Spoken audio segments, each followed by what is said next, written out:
Yeah, nothing can stop me. Cause I'm addicted to what you and I realize. Lead the way, I follow. No need to say where we are heading now, babe. I follow to the edge of it all. So tell your good night, 'cause I'll find no matter what. Yeah, susceptible night before the moment flies, before it flies. So tell your good night, 'cause I'll find no matter what. Susceptible night before the moment flies.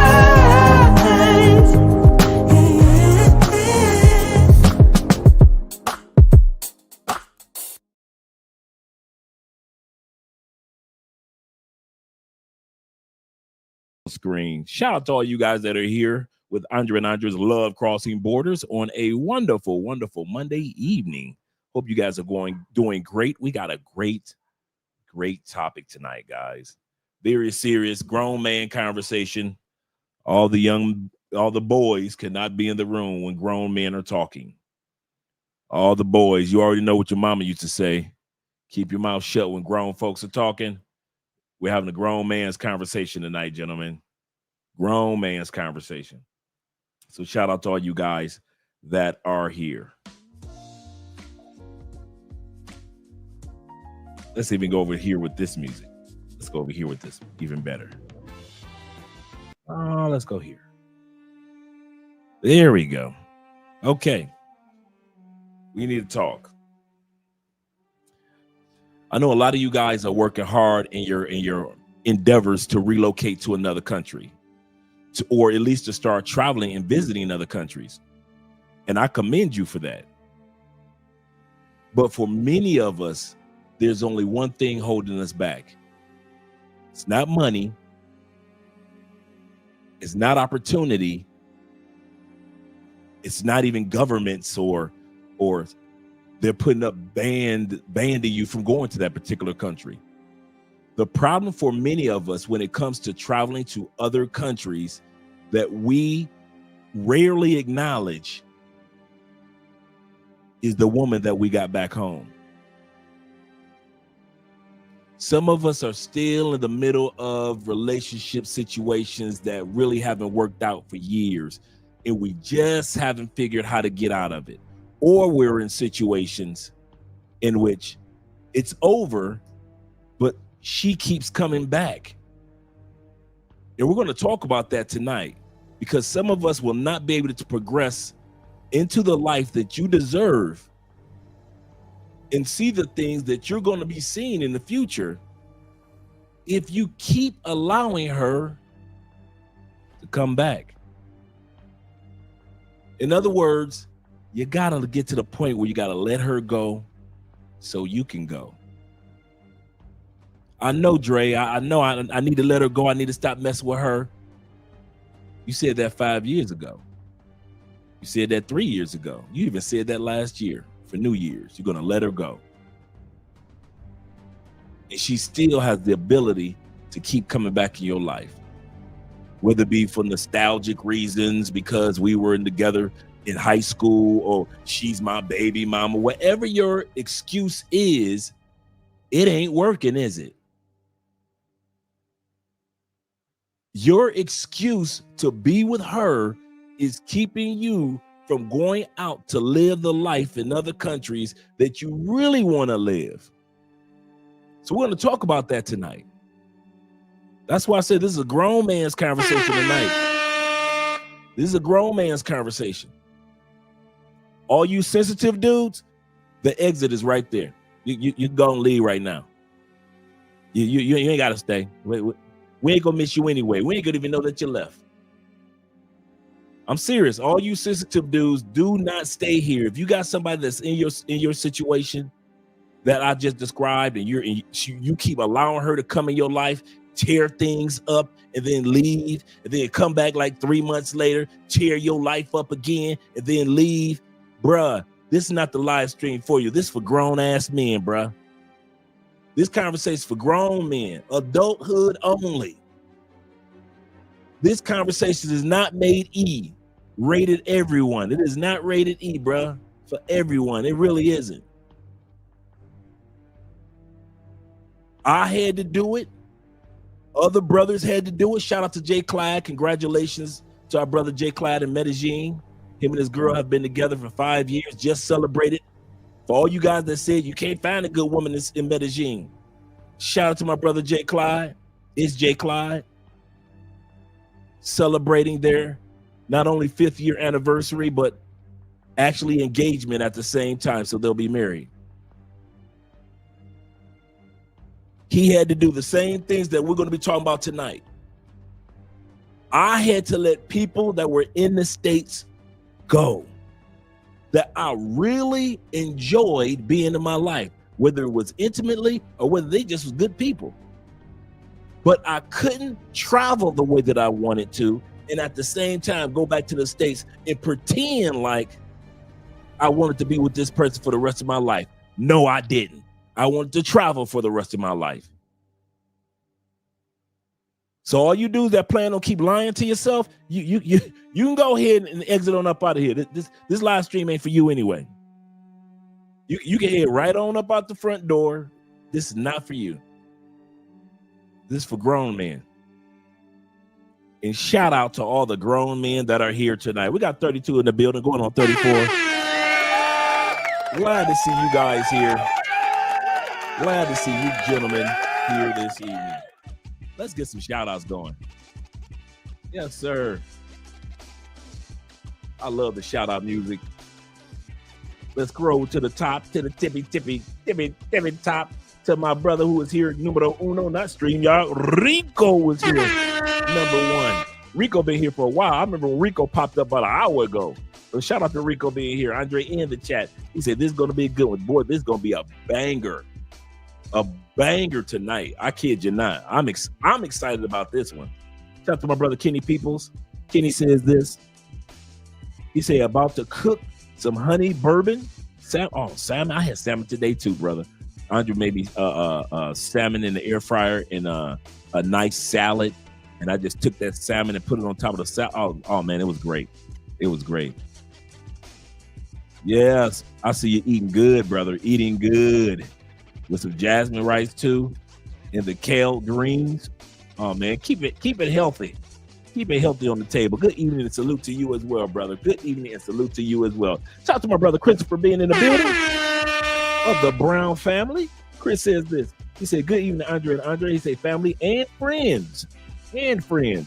He said, special shout out to everyone who is and has taken Theo's classes. Yes, sir. Shout out to class 7, which we're in.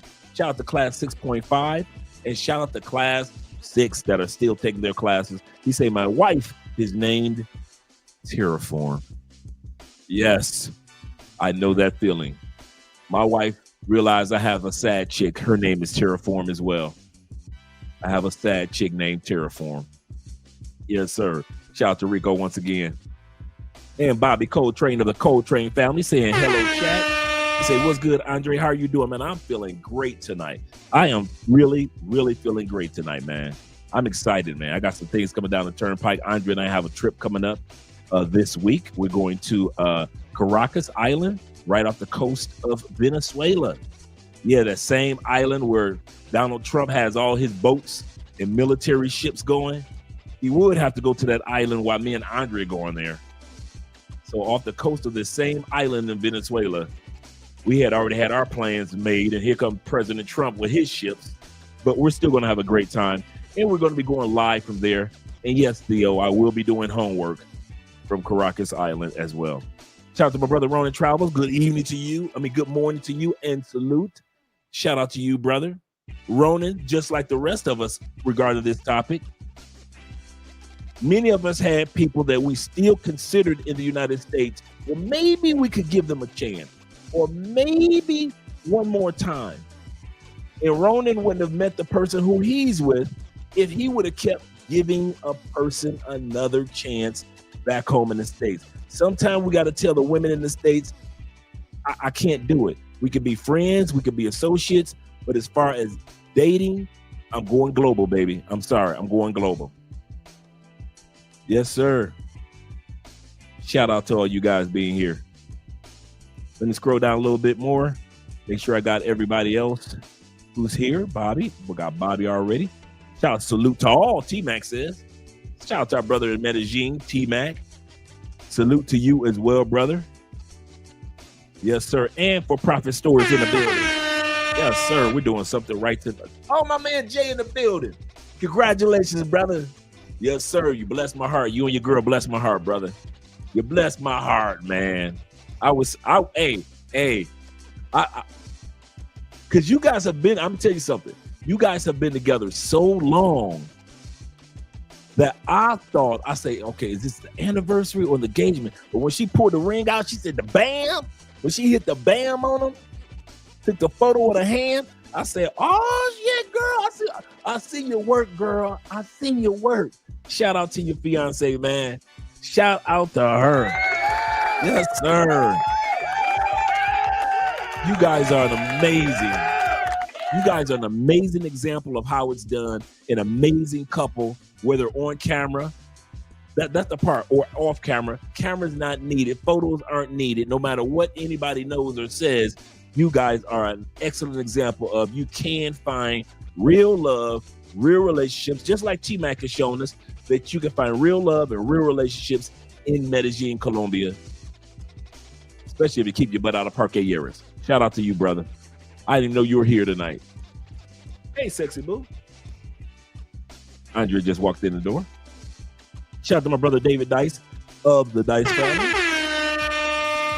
He said the family of Andre and Andre chat was good, fellas. We're having a good night tonight. Once again, tonight's topic is A. Do not, and I mean this from the bottom of my heart, do not be forcing her to stay. Do not force her to stay. If she wants to go, let her go. Let her go. Seriously. You do not have time to play these games. Do not force a woman to stay when you know that you are ready to use your passport and relocate to another country. My man AMSM, a man supporting men. Yes, sir. Shout out to you, brother. 2025, that is. Glad to see you here, man. Shout out to you, brother. Glad to see you're here. Let me scroll down a little bit more because we got Tori Brown in the building. Salute to you as well, Tori. Salute to you as well, man. I'm excited to see you guys tonight. This is going to be a good one. This is going to be a good one. This is for men. This is definitely a men's only topic tonight. Tori said, salute brothers.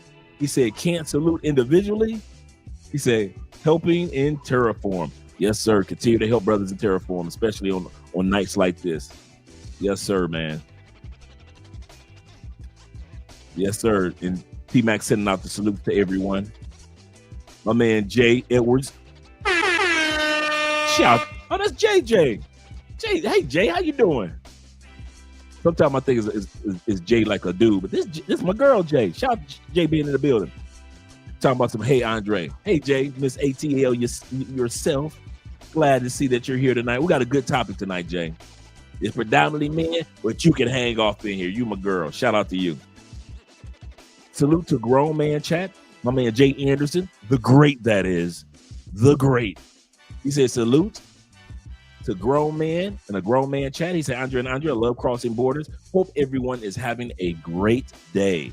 I hope everyone has had, or for you West Coast guys, are still having a great day. Glad that you guys are having a great day. Let me scroll down just a little bit more.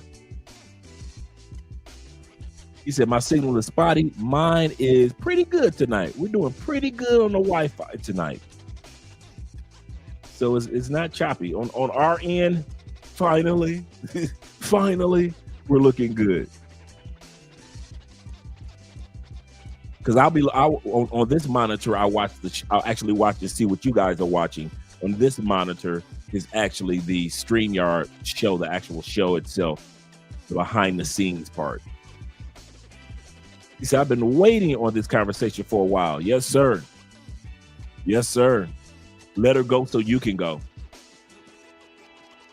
Let her go so you can go. Stop forcing her to stay. Stop entertaining women that at the end of the day, they're only good for entertainment. I'll say that again. Stop entertaining women that are only good for entertainment. Do not be selling women false dreams, guys, as if they have a chance. They don't. You've got to come to the conclusion there are certain women that are in your phone that have a chance with you. And there are certain women in your phone, they don't have a snowball's chance that you're going to ever put a ring on their finger. And some of you have been off and on with those women for 5, 6, 7, 8 years. You know you have no plans on putting a ring on her finger. You've got plans on putting stamps on your passport before you put a ring on that person's finger. She's only good for entertainment purposes only. Shout out to man Crypto Dragon Empire. The Emperor is here. The Emperor is here. He said, good evening, Andre. He said, my Blue Book brethren or brothers. He said, have a great evening and keep upskilling. Yes, sir. Keep upscaling. Yes, sir. Getting your skills up. Yes, sir. Definitely. He said, thanks, bro. Yeah, man, you blessed me yesterday. You blessed me. When I saw that, I was like, what, my dude? What? That man about to jump the broom? I ain't mad at you. Cologne of the Night is a clone of, it's a clone of Layton's Angel Share. It even has a bottle that looks like Angel Share, right?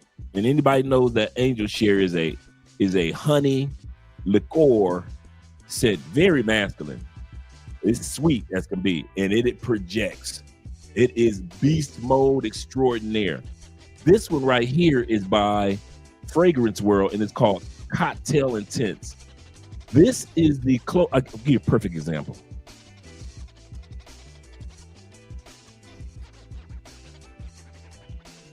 Perfect example.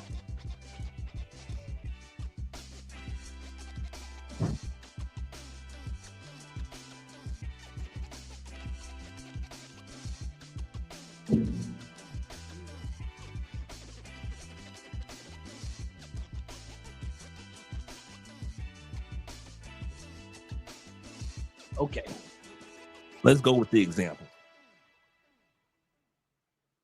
of colognes.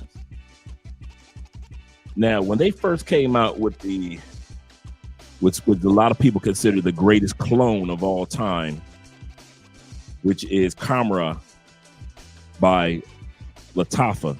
This is considered, now this is the coffee version as well. This is considered by many the greatest cologne of all time. And this is a clone of Killian's Angel Share. But it smells very little like Angel Share, even though it looks like a liquor bottle or liquor glass of liquor, just like the other one does. It doesn't smell like, this is more in-depth honey. It doesn't smell like a liquor. I have Killian's Angel Share, and I'm telling you, for $25, this is 99% Killian's Angel Share. And once again, it is Fragrance World, I believe, Cocktail Intense.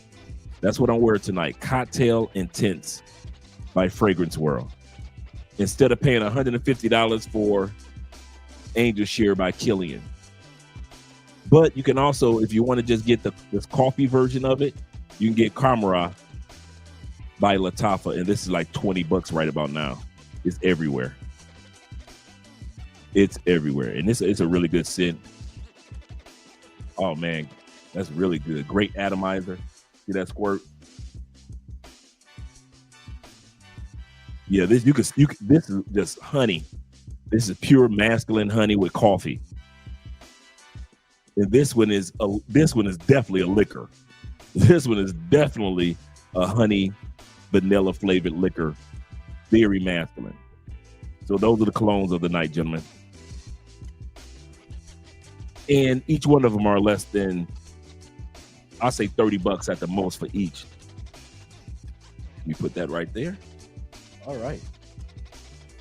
Now let's get back to tonight's topic. Shout out to my brother once again.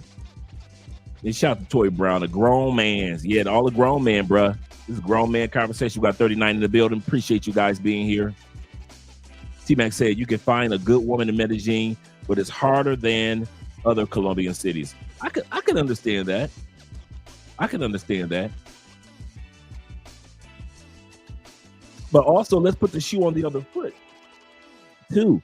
A lot of Colombian women in Medellin say it's hard to find a good foreign man. Because a lot of foreign men, you don't know if he gonna be here for real or is he lying. So that's the difficulty in Medellin. It's like the trust issues between both parties. Whether it be the women trusting the men or the men, us foreign men trusting the women. That's the dance that you do, you know. Shout out to my man Keith the Beard in the building, Mr. Bridge himself. He say, Cindy, you from Santa Marta. I got some work I need to do for a brother for Santa Marta, as well as my brother Black Nubian, them Canadian brothers. I told this guy where I was from. He said, oh, Canada. Yes, sir. With the $2 love, always supporting the channel. Glad to see that you're here. And make sure I got everybody else. Shout out to my man C's in the building. Seaside representing. What's up, Dre? What's up, brother? Shout out to Rob being in the building. My dude. Let me know if you got the video and you got the information that I sent you. Let me know. Put it in the comment section because I sent it to you yesterday. And remember, the video comes through WeTransfer.com. WeTransfer.com. Yes, sir. He said, greetings, Ray. Appreciate the consultation. He said, laid back in the recliner, ready. The recliner seat, comfortable. Let's go. Yes, sir. Yes, sir. We were definitely going to be got a good one tonight, gentlemen. Yes, it's Class 7 Wolfpack. Yeah, we all.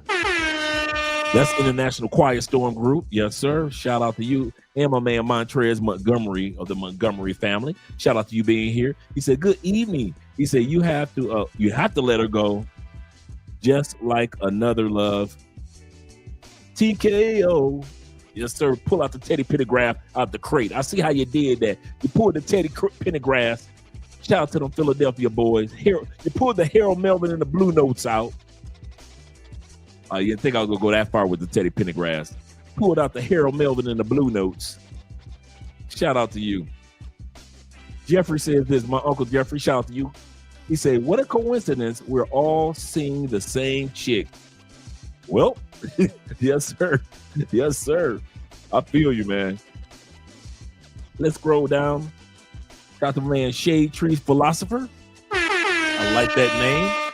He say, salute, gentlemen. Congratulations to you, Jay Clyde. Yes, sir. Once again. Once again, man. Show that man some love. Show that man some love. Shout out to my man Kofi in the building. Glad to see that you're here. Congratulations once again to my brother Jay. Yes, sir, man. We are doing it. I don't care what these women on TikTok are talking about. Man, we are building and having solidified relationships. It's just going to be so amazing to see so many of our offspring. I know quite a few dudes that already have kids and they have families and are married and so forth. But I'm talking about the rest of us in the next 5 or 6 years. You'll see many of us with kids. So it's going to be Passport Junior. Shout out to Zeke once again. Glad to see that you're here, brother, with the salute, as well as shout out to my brother once again. Salute to everyone tonight from Mr. Montgomery. Yes, sir. Ellis is in the building. Salute once again to the family. Yes, sir, gentlemen. Salute once again. And just getting jiggy with it. He says this. He said, what's good, Dre? He said, it's an honor meeting you at the conclave. Man, it was, hey, I'm telling you, hey, you guys are the only reason I come back into the States. Other than seeing some family, bruh, if it wasn't for the conclave, bruh, let the conclave in. See how often I walk back into the States. If it's not business or family, I ain't going in. I ain't gonna even lie to myself. He said, I had the Lattafa cologne of Angel Share. Yes, sir. Yes, sir. They got some good ones, man. Man, Lattafa just killing it. It's like Lattafa. And then it's I got a video that I'm going to show you guys. I'm putting together the episode for our cologne night. I'm putting together the episode for our cologne night. So we're going to have some fun on the cologne night. I'm setting it up for the month of December. Jay Anderson the Great is in the building. Shout out to you on all 52 of you guys that are here. Make sure you click that like button. We like you. Make sure that you like us too. Jay Anderson says this once again. He say drink in hand tonight. He say got bourbon and got bourbon tonight. My drink tonight is I got a little bit of the cherry wine left. I got like half a bottle of cherry wine, so I'm going to enjoy that cherry wine. And we had to drive like an hour and a half to get to this location where they make cherry wine, and so they make their own. And so we've only dude, the last time we were here like 2 years ago, so I was so excited to get there. And Andrea, she wanted to get some photos for her birthday, so we got to be able to knock out 2 birds with 1 stone. Let me say that's the one right there. You say, Dre, salute to you. Shout out to my man Jess Vaughn in the building. Salute to you as well, brother. Salute to you and the chat, including my brother Jay Fleming with the salute. Yes, sir. Yes, sir. Glad that you guys are here. And big brother in life. I'm doing something right tonight. We're going to have a good one. Shout out to King Pure Energy. Yes, sir. He said, Andre, he said, oh, Dre, he said, I get married. He said, I get married. You and your wife, welcome. Hey, let me know. Let me know. Yes, sir, guys. When you guys jump the brooms, let us know. We have no problem with showing up. Yes, sir. My brother said, he said, you got the information email on Monday that we discussed? He said, I have not received the look in. I need for you to look for WeTransfer.com because I sent it last night to you. So while the show is going on, I might even just resend it to you. I'm pulling up my WeTransfer.com account. That's what you look for. WeTransfer. I remember sending it to you. Let me look at my transfers right now. And yep, that's you. 13 hours ago. 13 hours ago. And yeah, here's what I'll do. I'll resend it to you. Yep, because I see that when I sent it, but I'll resend it to you. He said, do you plan a trip to Thailand a year ago? Actually, it's kind of funny. We're actually planning. That's going to be one of our plans for 2026. So we plan on doing Asia a few months, 2026. That's what we're going to be doing. We're going to be heading over to Asia for a few months over there. Of course, not just a few weeks, but we're going to be over there for a second. Yeah, you might want to check your spam too. Yep, I'm able to see what transfers I sent over, and I can even resend them.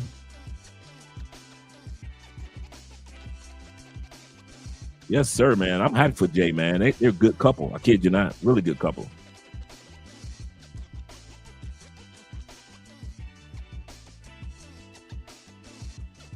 Yes, sir. He said, okay, we'll check again the spam. Okay, if you don't see it, either way, while the show is going and guys are watching the video section, I'm going to resend the video to you.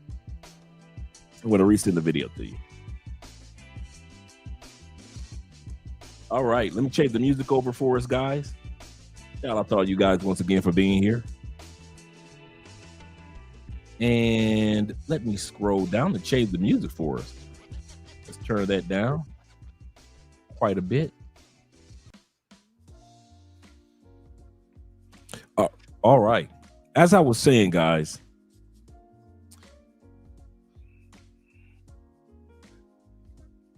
I've been there. A bunch of other guys that you see living in other countries, we've been there. And you might be in the middle of it. And what this is when you allow a person to come in and out of your life back in the States, and that's your reason for not having had left the States before. Some of you guys haven't even taken your first trip, got your first stamp on your passport yet, because you keep letting the wrong woman in and out of your life. It's not the fact that you don't have money to travel. Many of you guys do. It's not that you don't have the time to travel. Many of you guys do. So what's holding you up from traveling and meeting the type of women and the type of people that you really want to enjoy life with? Because back in the States, you got that one woman or two women that you keep hanging around in your life that keep messing things up. And I'm telling you something before we go into the videos in a few seconds. If you keep playing that game of letting her in, out, play that double Dutch game with your life, by the time, and I've seen this a couple times, and I mean this, by the time you leave to go to another country, you're going to leave as a bitter man. And you don't want that. You're going to be so used, so misused in the States by that one or two women that you keep letting in and out of your life, that by the time you make it to Thailand, you're going to be so bitter that no woman in Thailand going to take you seriously, and you have to do pay for play. Because you're not going to be on the level to be able to trust somebody. You're not going to be able to vet somebody. You're not going to believe somebody. Why? Because of what you keep allowing to take place in the States. You can't play those emotional games with that chick in the States. I don't care how many years you've been with her, and I get it. I'm a man. I'll say this again. I get it. I'm a man. Shout out to the most in the building. I'm serious. Men are with women for two reasons. Excuse me. We're only with women for two reasons. I don't know why y'all think it's something else. First reason, we are with a woman, any woman, doesn't matter who she is, outside of relatives, and outside of coworkers, of course. First reason why we are with a woman, or we allow a woman in our life, is because we want her in. Whether we want her as a jump off, pay for play, a female we just have an intimacy with, somebody we may consider marrying, somebody we're married to, somebody we consider a good friend. No matter what it is, we have that person in our life because we want her in our lives. Whether she's a side chick or whether she's a main chick, whether she's just a good friend of yours, you treat her like that's my baby sis, or whether she's the gay girl that you know of that introduced you to hot chicks, your wing girl. Either way, you want her in your life. That's the number one reason why men have women in our lives, because we want them. Number two reason why men, this is us being ornery or petty or selfish, but the number two reason why all men, I have yet to see a man that was not like this, number one and or two, because I be dang if I let Keith down the street get this good coochie. Men will stay with the woman for 5, 6, 7 more years so she don't give it up to the next man. That's why she's still in your life. It ain't got nothing to do with her loving you. It ain't got nothing to do with you loving her. It ain't got nothing to do with the kids. Stop that line. Them kids are 23 and 19. They ain't got nothing to do with them kids. The reason why you keep letting that woman back in your life is because you be dang if you let another man allow her to smile, another man to put a ring on that finger, another man to open up his wallet like you do and show her some love. And since we don't want to see, and men are territorial creatures by nature, we do not want to imagine her sucking another man the way she takes it to the face with us. You can't fathom the thought of her cooking for another man, and she been cooking for you for almost 7-8 years. And we will stay in that relationship, fellas, for another 3 years because we don't want another man to get her. That's why some of y'all got women in y'all lives.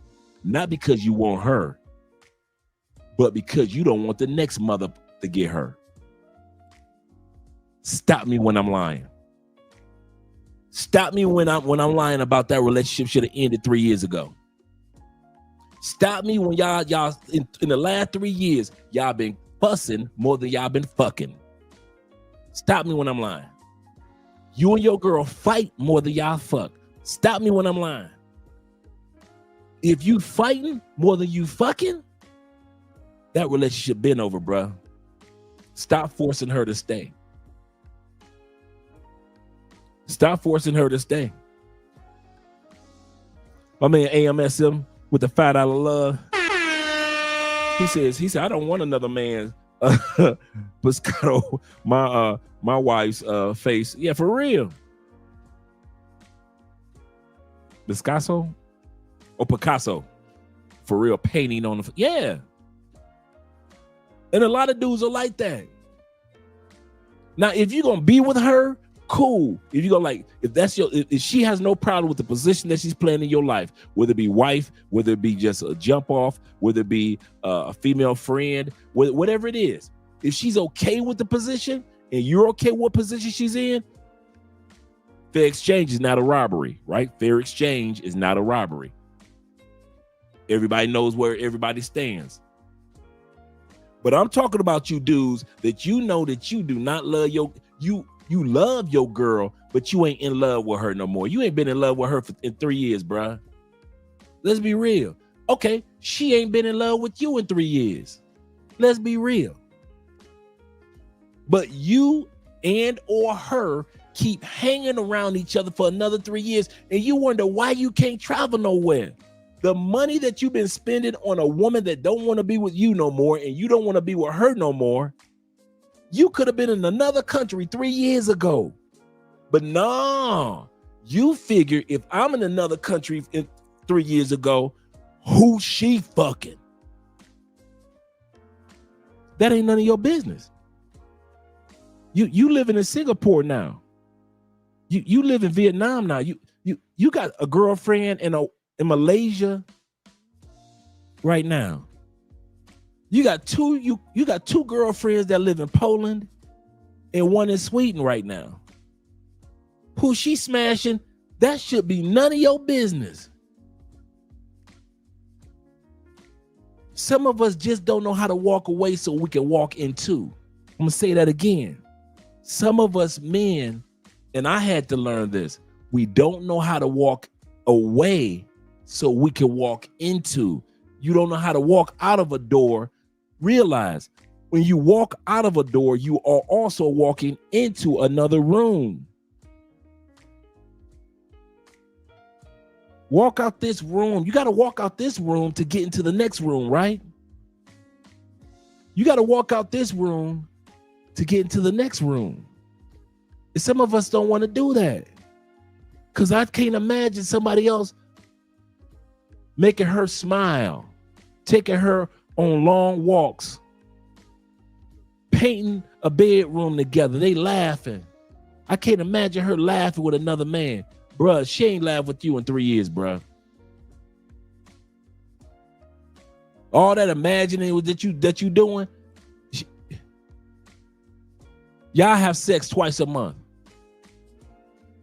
So all that trying to pretend like, man, what she do to me, man, she ain't done that to you on a regular basis in many a moon, bruh. Stop forcing women to stay when you know there's a better life waiting for you. And I think that's one of the reasons why we don't let women go, because we don't think that there's a better life waiting for us. And I'm here to tell you, after being married for 14 years and going through a divorce, and any of us who have gone through divorces know divorces ain't fun. But I'm here to tell you, brother, there is a wonderful, wonderful wife in life waiting for you on the other side of when you stop forcing her to stay or allowing her to come back playing these mental games in your life. I kid you not. Shout out to Law Dog in the building. Law Dog says this. He said, I just got here. What up, Dre?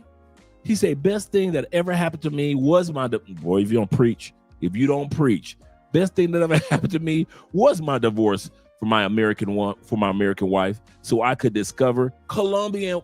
You better back the fuck up out my face, goddammit. Shout I'm out from to that Detroit, man. Michigan. Don't play with me. Shout out to that man.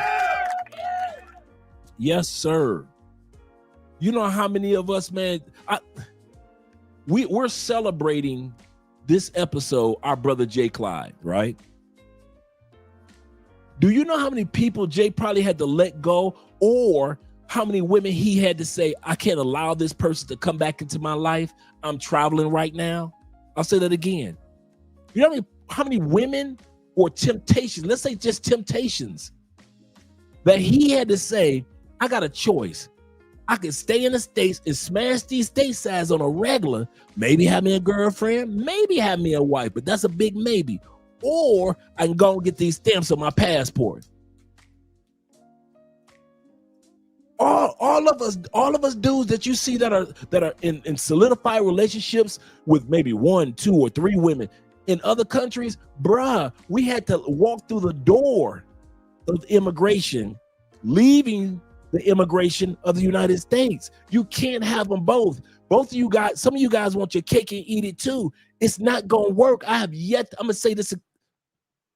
I have yet to see in all these years, since I've been down here back and forth since 2016, all the countries I've gone to, I have yet to see any of you guys successfully have a successful, solidified relationship in another country and have a successful, solidified relationship back home in the States or back home in Canada or back home in UK. One of those women gonna lose. And the funny part is, the woman in the States, you don't even want her no more. You just sticking around because you don't want somebody else to get her. Bruh, my exes, Andre's exes, guess what they are? And I've said this before. The last 3 women that I dated seriously.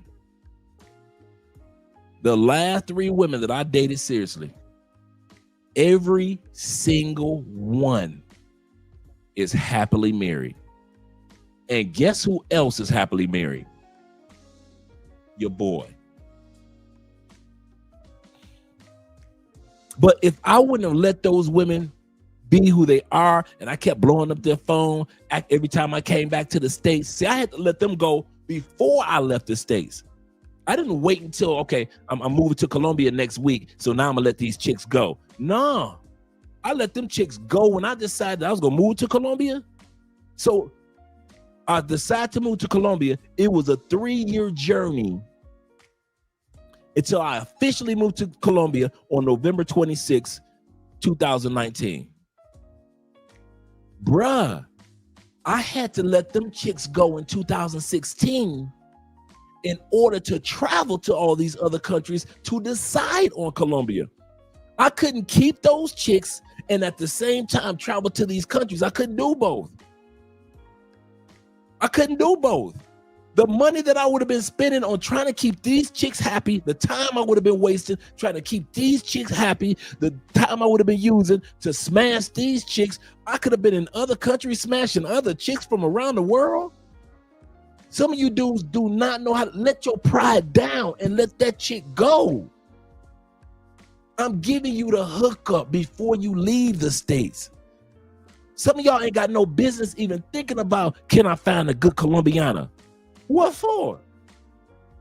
Can I find a good one in Brazil? What for? Can I find a good one in Thailand? It don't matter right now. You need to take care of what's going on in the States first. Stop letting women walk in and out of your life in the States first. If you can't tame that ability of letting these women walk in and out of your life, play the mental games, start unnecessary arguments with you, want to play games with your sex life, you getting it maybe once a week, once every 2 weeks, twice a year. If you can't control this in the States, you're going to bring that habit to these other countries, and all you're going to do is attract the type of women that act like your ex back in the States. And then you'll be that dude that's coming, ain't no good Colombianas, ain't no good women in Brazil, DR burnt out. And you seeing all of us dudes get married or have solidified girlfriends. Y'all been going to Thailand longer than Richie Mack. Richie Mack just walked into Thailand, got him a nice one, and they've been good ever since. Y'all been going to the Philippines way longer than Roland travels. But then Roland said, hey, I went there when I was in the military. I'm going to head back. Watched it. Boom. Y'all been going to Medellin just as long as Jay Clyde. How come Jay Clyde and T-Mac and all the rest of us can come to Colombia and act like we got some sense and be in solidified relationships with 1, 2, or maybe 3 people? Because the first thing we did was don't let the women in the States play mind games with us when it came to jumping in and out of our lives. We nipped that in the bud before we left. Where no chick gonna be blowing up our phone. Well, I'm in Colombia, I'm in Medellin, and some chick blowing up my phone. I ain't had that experience.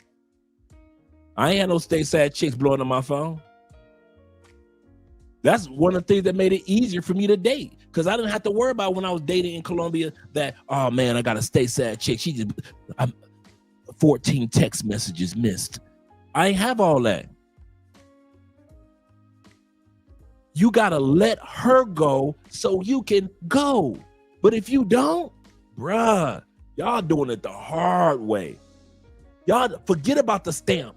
Forget about how many stamps you gonna get or the stamps that you got. Let's talk about before you even open up your passport. Bruh, you gotta get this right. Because if you don't, when you get that stamp, you gonna make all this in these other countries hard. I be watching you dudes, man. Y'all be stressed the hell out in DR. Stressed out in Colombia trying to find a decent woman. Stressed, y'all go to Kenya. Y'all can't find a good woman if that was her last name. Good. If her last name was Goody, you couldn't find her. You couldn't find a good woman in Germany. You couldn't find a good woman on the island of New Guinea. Why? Because you didn't clean this mess up back home before you got your first stamp. You got to clean that mess up, bruh. We're going to get into the videos. But I kid you not, man, tonight's episode is us men saying, you know what? I ain't going to be with her. I'm only smashing her. I respect us if we at least tell her the truth. I'm not going to be living here, baby. What you mean? We've been together for 7 years. I've decided I'm moving to another country. You've been watching them damn Passport Bro videos again. Whatever she got to say. Let her say it. Let her get mad. Let her cry. Let her say whatever she wants. But it's your job to be honest with her from now on. Let her know, if you give me this coochie, don't expect a wedding ring. If you give me this coochie from now on, don't expect a birthday gift. I'm not coming up to your mama house no more for Thanksgiving. No, you can't get nothing for Christmas. No, I'm gonna be in another country for New Year's. No, I will text you happy birthday, but that's as far as it's gonna go. Tell her the truth. I would rather her be mad at me for telling the truth than having bad karma follow me to another country because I was telling her lies, making her think she had a chance. And she ain't got a snowball. None of my exes knew, or every one of them knew they didn't have a snowball chance in hell that I was gonna stay in the States. Was it no hesitancy? Nobody had to pretend like, well, what if you stayed? What? What if I stayed? But baby, Andre ain't staying. Jay Clyde ain't staying. T Mac going back and forth for family reasons and business. But boo, I ain't staying. Baby, but Ronan, baby, you can book Ronan all you want. I ain't staying. It ain't nothing those women back in the States could convince us to stay. Austin Holloman, Ace Live, Taylor Made Dreams, all these men, Check and Effect, all these brothers. More to Life, my brother in the Philippines, all these brothers. Average Man, Unplugged, shout out to that brother. All these brothers are traveling and enjoying their lives. Why? Because they had the balls to tell the women in the States, you can get some dick, but that's as far as you gonna get. You can't get no money. No, it's not my job to come rescue you if your car break down on the freeway.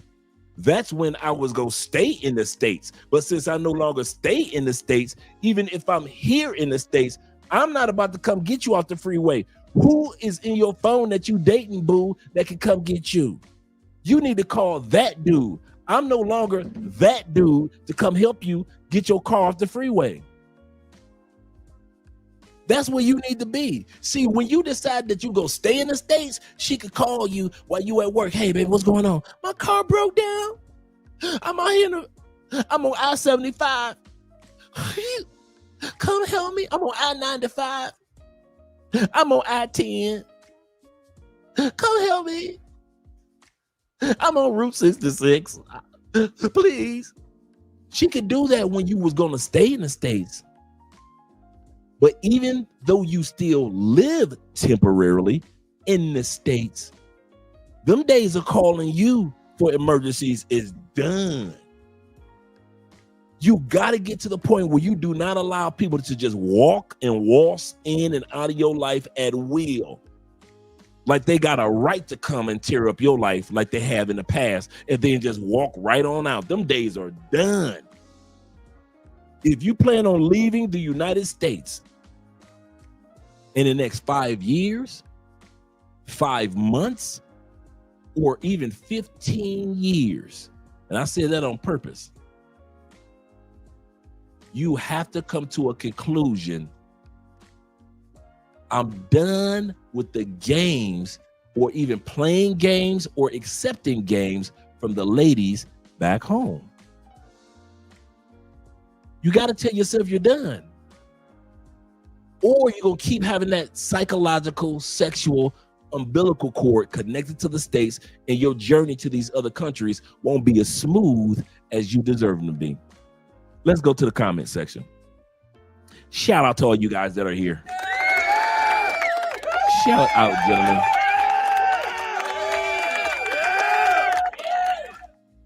Yes, sir. I ended with Law Dog. My man Jay Clyde said, giving salutes out to all the brethren. Shout out to my man Rent. Your Rent Due 22 is in the building. Glad that you're here. Yeah, he said you gotta want to let him go. You do. Ronan is so, dude. You know, one of the reasons why I sit back and I celebrate you guys like Jay Clyde, like Ronan, like all you guys that travel these countries. The reason why you guys travel with so ease and so much peace and so much focus and a little bit more money than the average bear is because you let go of something back home, even though you still back home. Don't let that fly over you. Many of us mentally checked out of the States. We mentally checked out of Canada, even though we had 5 more years to live in Canada. I haven't found my country yet, but I know I'm leaving. I haven't found a woman in another country yet, but I know I'm leaving. I don't even know what city I'm gonna live in that new country, but I know I'm leaving. I don't know how to buy furniture, and I barely know the language in that other country, but I know I'm leaving. And it may take you from the time you decide, I am leaving the United States. I don't know when, I don't know where, I don't know how, but I'm out. It may take you 5 years for that journey. In that 5 years, no woman should have the ability to come in your life and play games. Every woman should know, I'm leaving. I'm leaving. I'm leaving. I'm leaving. I know I like you too, but I'm leaving. Yeah, we can go out to dinner, but I'm leaving. Girl, you go ahead, give me that sex you want to, but I'm leaving. Your sister too, but I'm leaving. Oh, dog, no, keep that car, man. I know you want to give me that car. I got my own car. I'm leaving. No, dog, I don't need no more pets, man. I got my dogs. Why I don't need a new pet? Because me and my pets, we leaving. Everything should center around your final goal is to leave, not to rebuild and build in the United States or rebuild in UK or rebuild. You keep rebuilding with new chicks and new opportunities and new this and new that. Dude, why are y'all buying? Can I ask y'all this? For example, you plan on leaving the United States, right? Right? What, 7 years? Why the hell did you buy a Hellcat 2 years ago? You plan on leaving the United States. You said that in 2014, the plans are in motion, right? Why the hell did you buy a Cybertruck? Why are you getting a vehicle that's it's going to take you about 3 to 5 years to pay off that vehicle? You ain't supposed to be buying no new nothing unless it's investment, unless it's property, crypto, stocks.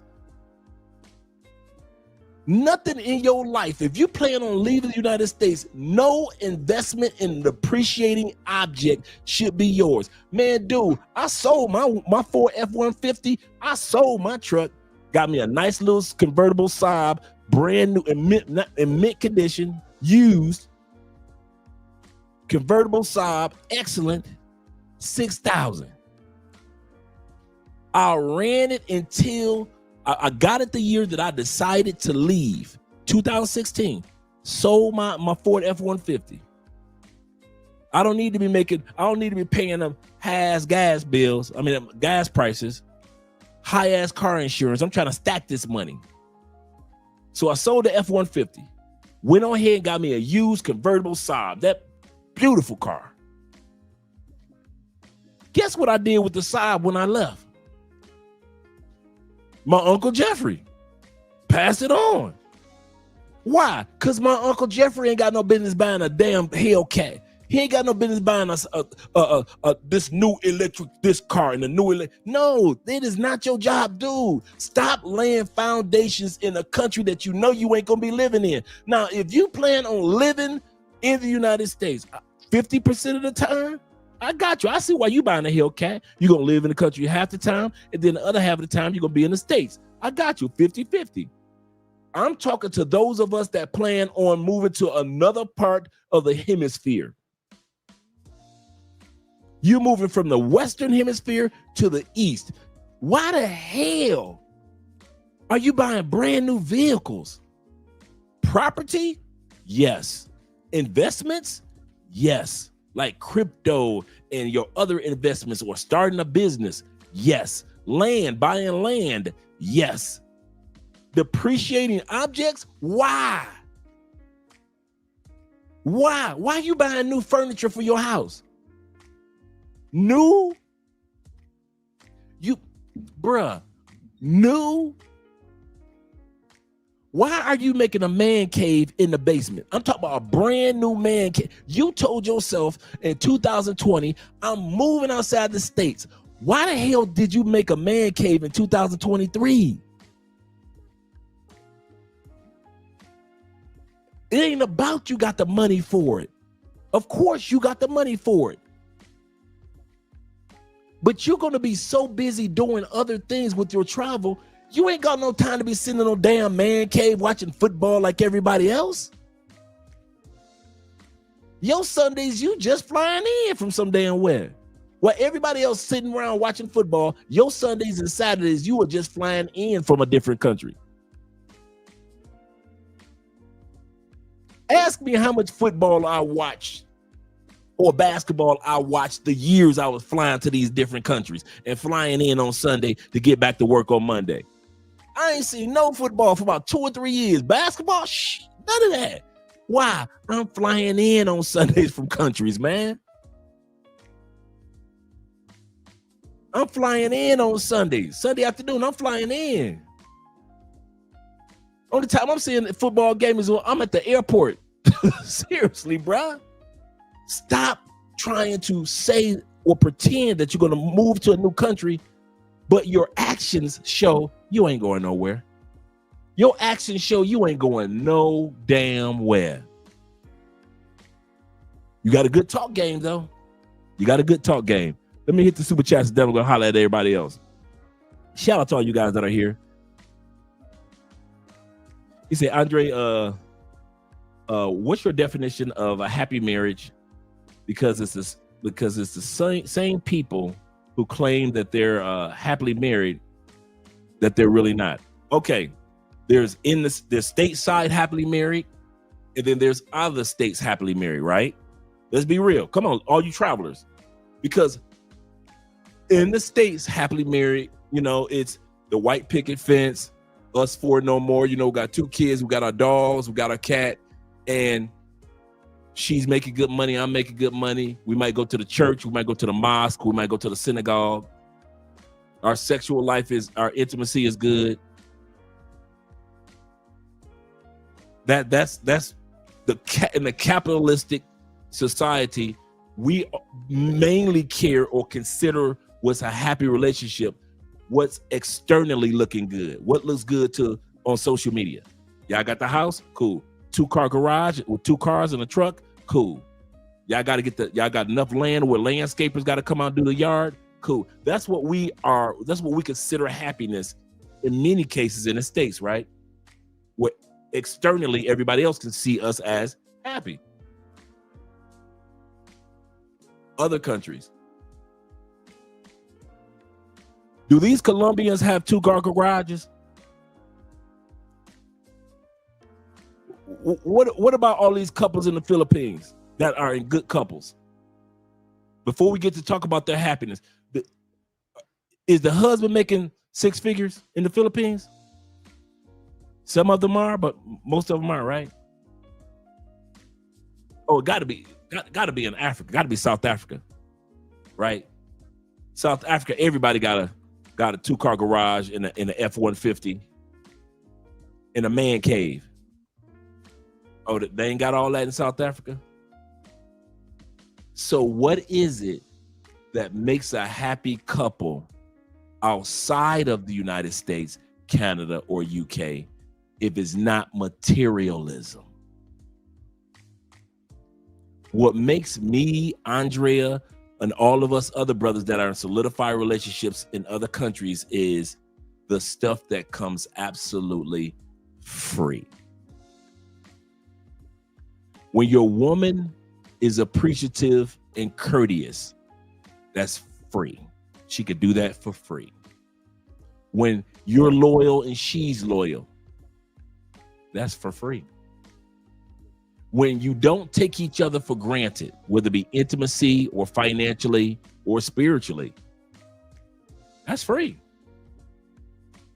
When you understand and see the long-term value of family dynamic and being family oriented through the good, the bad, and ups and downs, and realize once you pass on, your last name will have a true legacy in a country. Not just, hey, somebody got your last name because, hey, your great granddaddy had the last name, your great dad. But no, it's true family dynamic, true culture. That's free. The smile that you put on the face of your girl, that's free. The smile of sense of humor when she cracks a joke for you. She cracked a joke and you just sit up there laughing and laughing and laughing. That's free.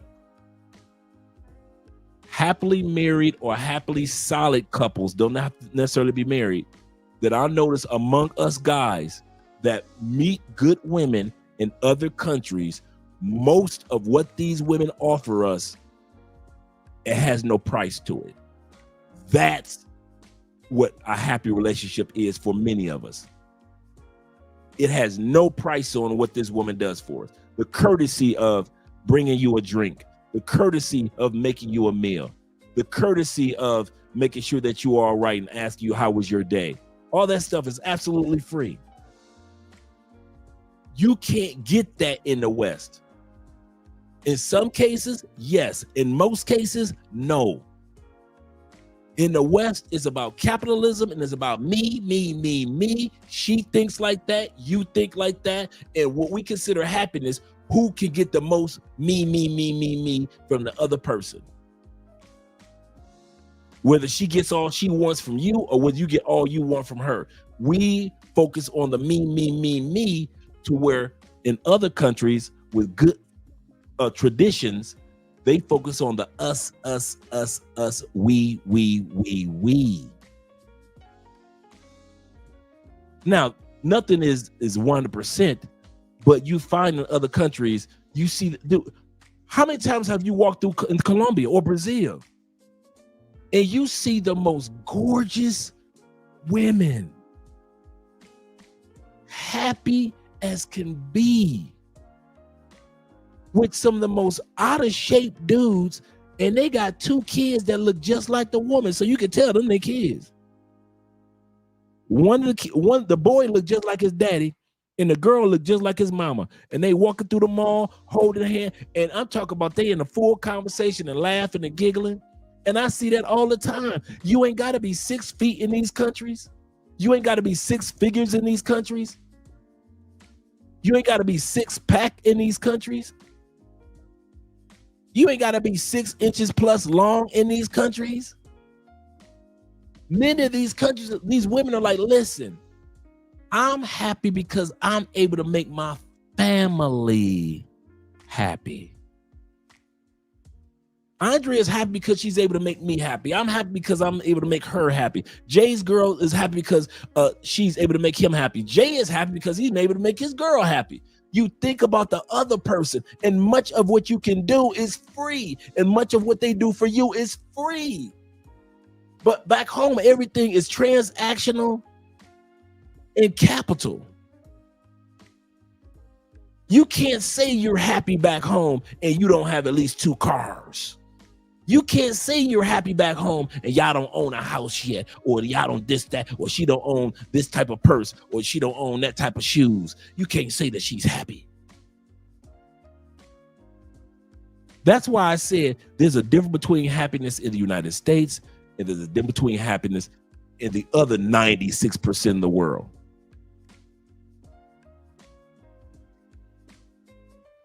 Because if you go by what's going on in the rest of the world, I promise you guys, you ain't got to go broke looking for a good woman. I'm gonna say this again. I think some of y'all missed this part. Y'all making a mistake when y'all traveling. You can go broke trying to find love in the United States and Canada and UK. I got you on that one. Birkin bags and $900 dinners and all that stuff, right? If you go broke trying to find love in these other countries, that's because you wanted to go broke. These Colombian women, as fine as they are, most of these Colombian women ain't never asked you to take them to a $500 restaurant. You did it. You could have took them to a $50 restaurant that was elegant and romantic, and they would have loved it. At a restaurant when the bill came and it was $50 for both of y'all, and y'all had a great meal and it was very romantic, and she would just love your stanky drawers. But here you go, you want to come to Colombia and go to Medellin and go to the most expensive spot, because that's what we do in the States, and that's what we do in Canada, and that's what's expected in UK and Australia. Dude, it is not expensive to have or enjoy a good woman in these countries. Now, I heard some of y'all say over the years, before we go back to the super chats, and I'll get to the cash apps in a bit. Shout out to you guys.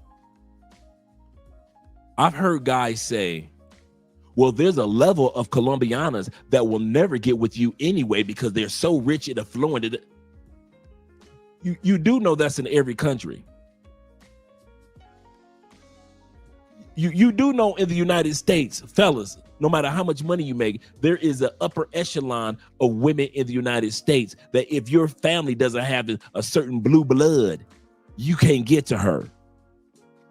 You know, if you ain't blue blood in Canada, there are a certain level of women in Canada. I don't care how much money you make. You can be making money like 50 cents. Famous as 50 cents. There are a certain level of women that because you don't have blue blood, because 50 Cent don't have blue blood, he can't get their daughters, no matter how much money he making. No matter how much money Jay-Z was worth, you see he got him a regular chick from Houston. He didn't marry into blue blood, did he? They created their own level of blue blood. So no matter what country you go to, don't let these dudes try to trick y'all to think, well, there's a level of Colombian women y'all can't get to anyway. Every country got blue blood. There are certain levels of women in Kenya you can't get to because their father has so much strong lineage and royalty. There are certain women in the middle. I know right now it's a move where Middle Eastern women love them some black men from the States. Guess what? We can get them. But we know there's some blue blood dudes that they come from family that's been in oil forever, that you will never see those women unless you French Montana.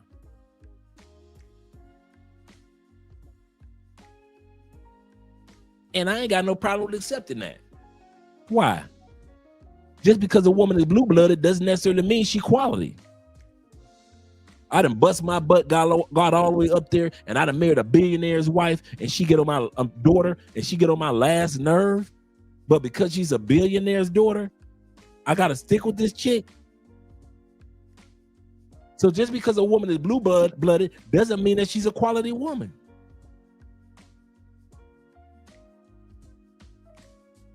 So do realize that, guys.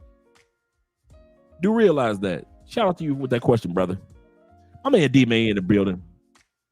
He said, I'm in a healthy relationship. He said, I get approached a lot, yep, on these nursing contracts. Oh, yeah. Oh, yeah. He said, the answer is always no. He said, too busy getting ready for the next chapter in my life and interviewing. Fact. And that's exactly how I was doing it. Anybody that got smashed in the States, they all knew my whole story before I put the condom on. I'm serious. It was never any surprises in the States. Everybody knew. I was talking about me traveling so much that any female that got with me in the States automatically knew he is not gonna be here. So if I get him this coochie, I'm gonna tell y'all something for real. A lot of women in the States, and some of y'all can attest that I'm telling the truth. A lot of women in the States will give you the coochie because she know you leaving. I didn't even know that existed. There are women that because she could throw you that coochie for about a good year, a good 6 months to a year, and she know you leaving, so don't nobody know all the dirty stuff that she did with you, and she can still walk around like she Miss Innocent. She'll give you the coochie before she give it to a dude that's gonna stay in the States, that's gonna run off at his mouth. Man, you know how many times females gave me the coochie because I was leaving? And they didn't have to worry about me telling their business?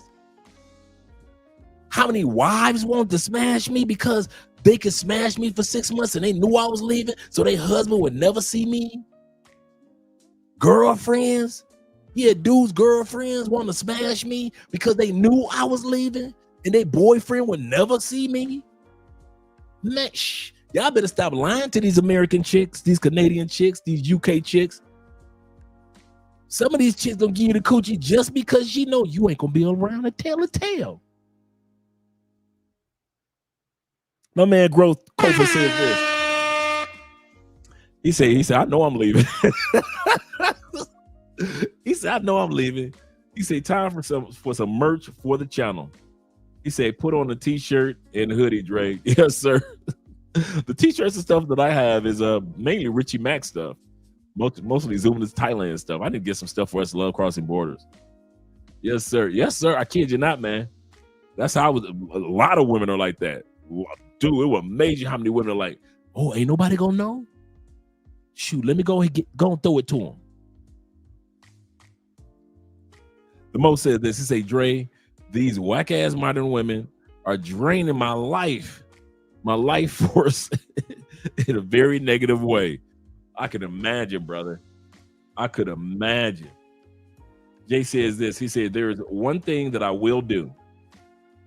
It's walking away from a situation. Yeah, walking away from situations. Maybe a little too well for my own good. I promise you, walking away was that was the best thing that I was doing for myself. I was not lingering around to see what if this is going to work or that. I just will walk away. I would just walk away. You were so 100% correct. Let me scroll down a little further.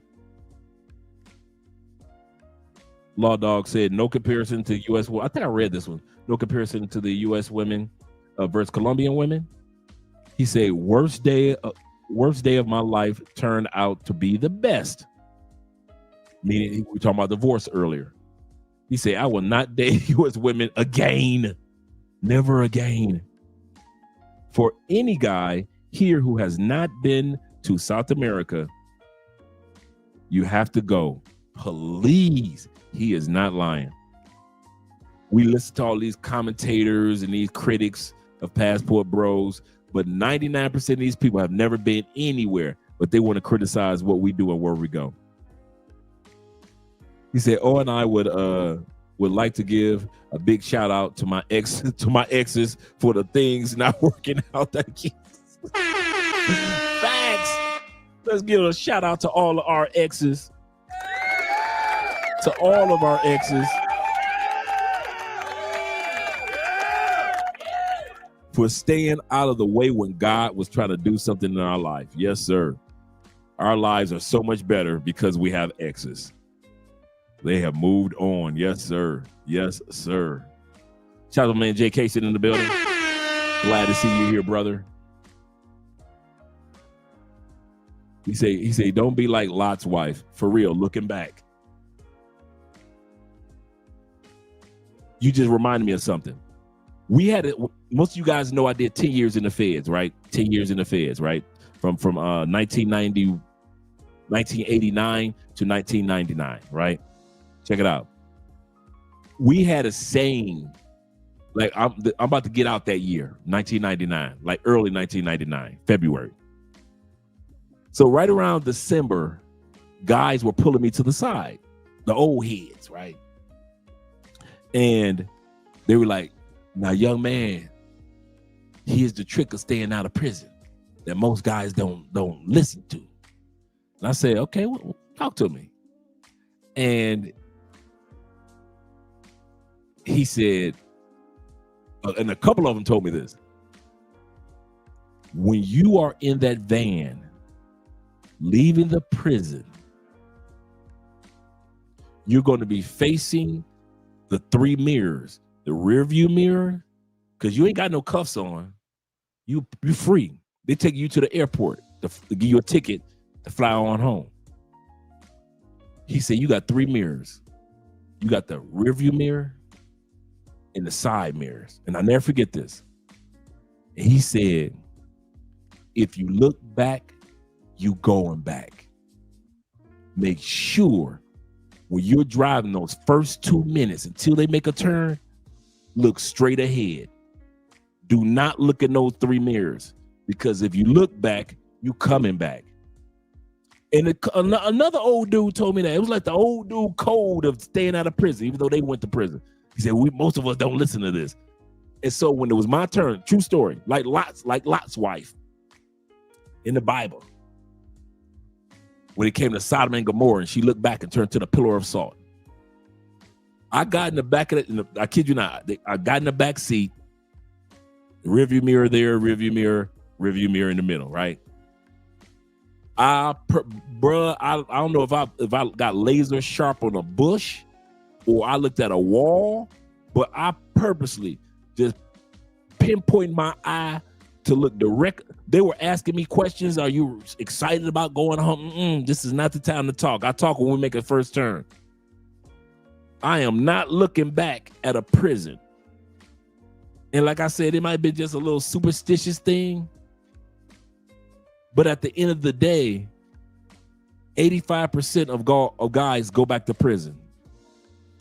I don't know if you guys ever knew that, but the recidivism rate for incarceration is between 85 to 89%. It's not about race. It's about if you look back, you go back. Because you look at it like you're missing home. And if you think prison is home, you're going to go back. And that's what they were emphasizing. Don't leave here after 10 years and treat prison as if it was home. It was prison. You were in prison for 10 years. So when you leave, look ahead. And I kid you not, I don't know. Like I said, I don't remember what I looked at. It could have been a bush or a person walking by or whatever, but I did not look in the rearview mirrors, man. I did not look in the rearview mirrors. And that goes for a lot of you guys. That's what tonight's topic is all about. You got to stop looking in the rearview mirror if you plan on moving forward with this travel thing. It's going to be hard treading if you keep looking in the rearview mirror and try to drive forward. You can't drive forward the whole time you're looking in the rearview mirrors. But a lot of y'all try, and then you don't succeed, and then you blame it on all the Philippines. Man, ain't no good women in the Philippines. I can't stand the Philippines. Ain't no good women. I can't stand Thailand. Ain't nothing but lady boys. I can't stand Thailand. That's because you're trying to drive forward, but you keep looking in the rearview mirror at what you left in the States. Leave the women in the States alone. Even for you guys that plan on leaving in 10 or 15 years. And I said that for a reason. You should be the main one telling the truth. There should not be one woman that thinks that she got a chance to marry you. Not a one.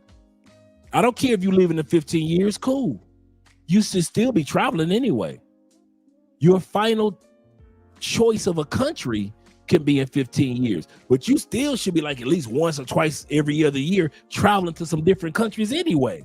Why are you raising your son? Why you're raising your daughter? You should put in your schedule like, I can't afford to go every year, but at least, hey, next year I'm going to, and then I can't afford to go, but then next year I'm going to go to.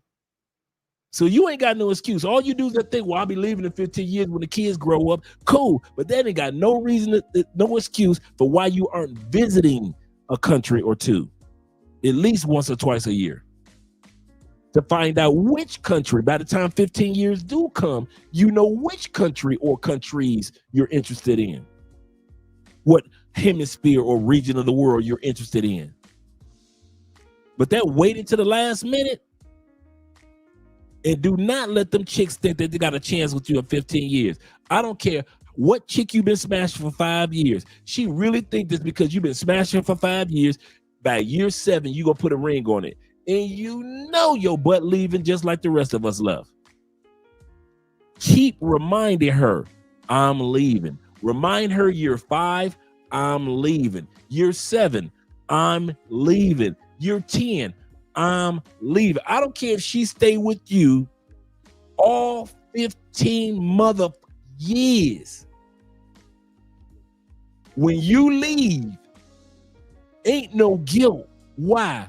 I told her year 1, 3, 5, 7, 9, 11, 12, and 15 that I was leaving. It is not my fault she was dumb enough to stay around for 15 years knowing I was leaving. All you dudes that already got kids, you need to be wearing condoms in your home country. Or I don't like condoms. I'm too old. My dick don't work if I use a condom. Well, you better find something else. You better start eating garlic on a regular basis. You better do something to make your blood thinner so you can get harder on a regular basis. I don't care what you do, but the last thing you want to do is be in the United States. You already got your 12-year-old. You like, well, all I got is about a good 7-8 more years. Get this boy old enough and I could be living in another country. And here you go, get one of them chicks in the States pregnant, and you're a good dad. I've said this before, and you're a good dad. Meaning, whatever dream you had to live in another country is done. Just because you didn't know how to have a good pull-out game or you didn't know how to wear a condom, knowing that you didn't want to live in the United States. Knowing that you didn't even want to live in the United States. Knowing you've been waiting for your 8-year-old to turn 19. And here you go. He's 15 and you done got some chick pregnant. Some of y'all got newborns since the time period you told yourself, I'm leaving the United States. Some of y'all said when Biden was president, I am not staying here for this. Enough is enough. Why the hell you got a newborn 3-year-old? Who told you it was cool to have a 3-year-old if you told yourself you was leaving when Biden became president? You like, you know what? I'm leaving, bruh. Biden president, I'm leaving about 7 years, man. I'm out of here. If you said that you leaving in 7 years, why do you have a 3-year-old?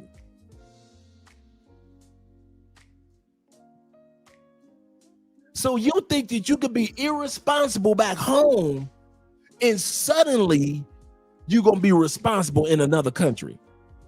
And you wonder why being in another country is so hard for some of us. Because we're so irresponsible back home, we take those same habits with us. If I'm irresponsible with women and children back home, what do you think I'm going to be in another country? Irresponsible when it comes to women and children.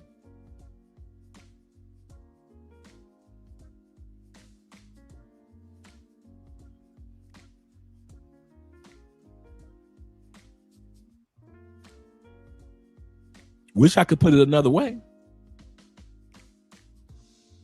David says this. He said, it's to the point that I'm so numb to the U.S. in general. He said, I walk away just to surprise myself sometimes. Yeah, seriously. Seriously. He said, Andre doing his best good luck Chuck impression for real. He said after they break up, they find they do. Yeah, man. Or find their husband. Yeah, for real, dude. I was like Deuce Gigolo. I mean, Juice Bigelow. The Gigolo. Yes, sir, man. Helping women be happy with the next man. He said, need this talk for 4 years. He said, well, my son's coming with me now. See, there we go. You see what I'm saying? That's how you do it. If anything, bring your little man with you. Bring your sons with you. But don't be going out creating new sons. Rico said, I'm on my 5-year plan. Yes, sir. And in that 5 years, he should not be having a 1.5-year-old, should he? That's not part of the plan, is it? In his 5-year plan, he should not be giving birth to a 1.5-year-old son. Well, you know I love my son, dog. You should. Well, he here now, man. I'm gonna take care of my responsibility. You should. But we all know that plan on leaving in 5 years, that's deferred another 18, ain't it? That's deferred if you're a good dad. Good dad's gonna stay around. So that means you can't go nowhere. Oh, you can go visit a country, but your ass ain't going nowhere. Why? Because you didn't want to put a condom on. And in that 5 years, my brother ended up having a kid. You don't want that to happen. Yep. So shout out to my brother with his 5-year plan. He said, I need to be acting. He said the highway interpretation is on point. Yes, sir. Rumble, young man, rumble. And we had a good time watching Rumble this past weekend. We had a good time watching Rumble this past Saturday. Great movies. Great movies. Shout out to Black Nubian in the building once again. He said, I'm already mentally checked out. Yeah, when you know that you're checked out. Shout out to Vaughn. He said, right on target. Montreal says this. He said, I had been mentally checked out of the States a minute. He said, I will be gone on the second half of 2026. Countdown. Yes, sir. Countdown. He said, facts, 1%. Why? You're putting another leash to the United States to keep you there. Correct. And a lot of dudes don't know how to let that go. That's why I said it could be anything from having another kid to buying a car. If it's not something that's going to appreciate, why are you buying depreciating things in the United States? No. He said, drop the Saab top. Yeah, I had a drop top. Yep. I had a drop top with the gold DBA. I had a drop top Saab, man. Kid you not. I might pull the picture up in a little while. Y'all have me a drop top Saab. Excellent condition. Excellent condition. And all I was thinking about, I'm leaving. He said, once I build my investment portfolio up to 3K units, yep, I'm out. Ain't nothing wrong with that, bro. That's exactly how you do it. Lupe is in the building. He said, I really want Genesis G5, Genesis G70, 60K. He said, but I know I'm leaving in 3 or 4 years. Correct. So it makes no sense. He said, I'll keep driving my 2017. That's exactly how you do it. Textbook, exactly how you do it. Dude, once you get to your home country, if you're that interested in having a vehicle, you could be like me. Get your driver's license, right? Go purchase you a vehicle and still drive. So for the guys that want to now remember, my first 2 or 3 years here in Colombia, I wasn't driving. Like a lot of you guys go to your new country, you're not driving. You're taking taxis and Ubers and a bus and tuk-tuks and all that, right? You might buy you a motorcycle. Cool. But maybe after 2 or 3 years, or maybe even 4 years of living in your new country, you might say, you know what, I might go get my driver's license and I'm going to go ahead and buy me a vehicle.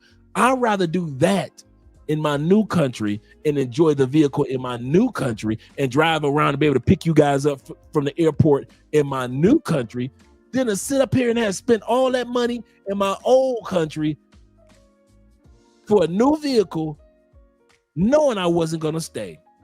Even if I paid cash for it, let's say a $40,000 vehicle, tear it off, right?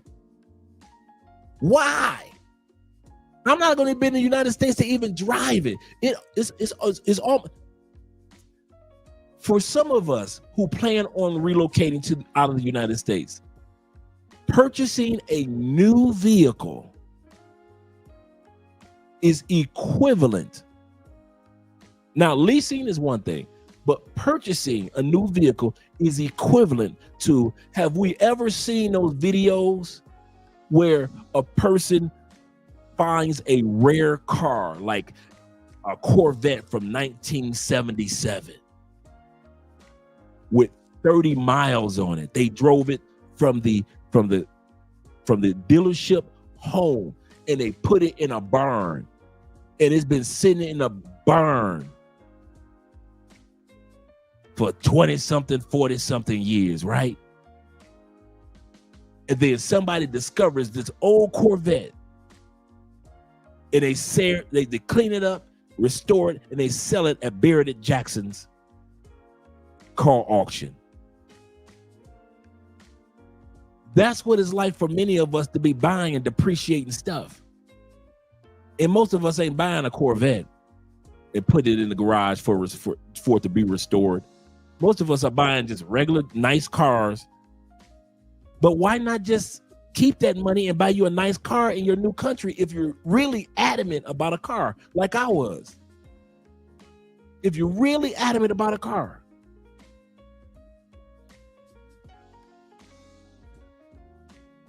Yeah. Shout out to Abraham in the building. Blessings to you as well, brother. Glad to see that you're here. Shout out to all the truck drivers out there and the ex-truck drivers. Yes, sir. Let me make sure I got everybody. Some of you guys have been coming with a lot of comments. El Patron in the building as well. He say, sold my 2021 Lamarmi. I haven't heard that one before. He say, now I'm rocking a 1991 Toyota. They last forever. He said, I just smile and drive by the ladies saying to myself, I'm out. That's exactly what I was doing. I'm out of here this time next year. Let me see if I can pull these photos up. I was the exact same way that you guys are. Remember, tonight's topic is about, and we're going to get to the videos portion, but tonight's topic is about us coming to the conclusion of letting go. We have to let go, man.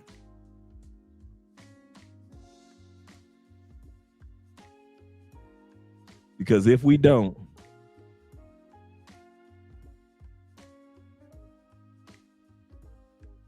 there we go. There we go. That's a good image of my vehicle too.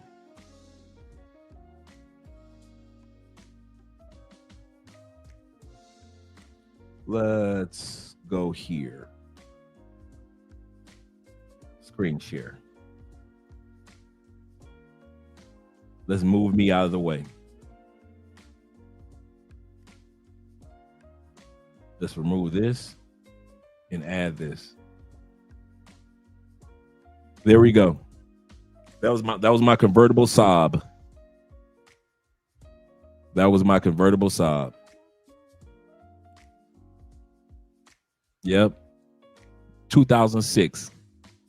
I traded in my, not traded in, but I sold my my Ford F-150. And a guy in, I forgot what town that was. I think it was Bradenton, Florida. Yeah, it was in Bradenton, outside of Tampa, down I-75. And he was selling this. And that belonged to a guy's wife. And I kid you not. Great car. Let me see if I got any better photos of it.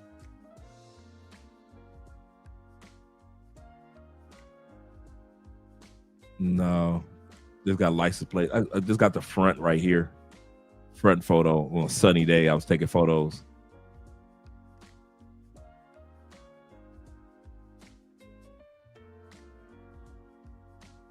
But yeah, sometimes you got to let things go in order to get other things.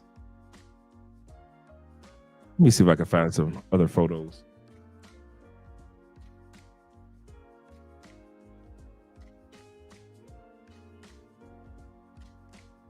Scroll down. And because I believe I got some more photos in here.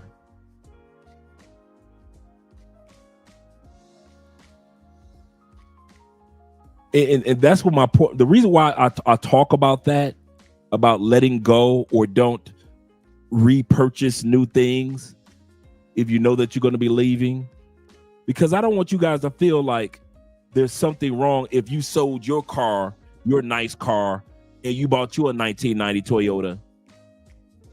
Is there, should I feel awkward because I've sold my? Hell no. You should feel like you did the right thing.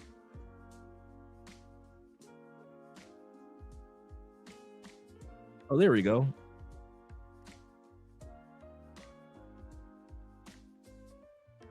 That's even a better photo.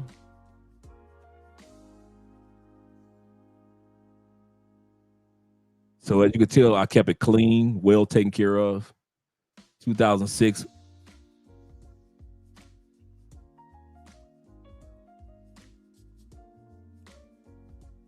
Well taken care of. And here is my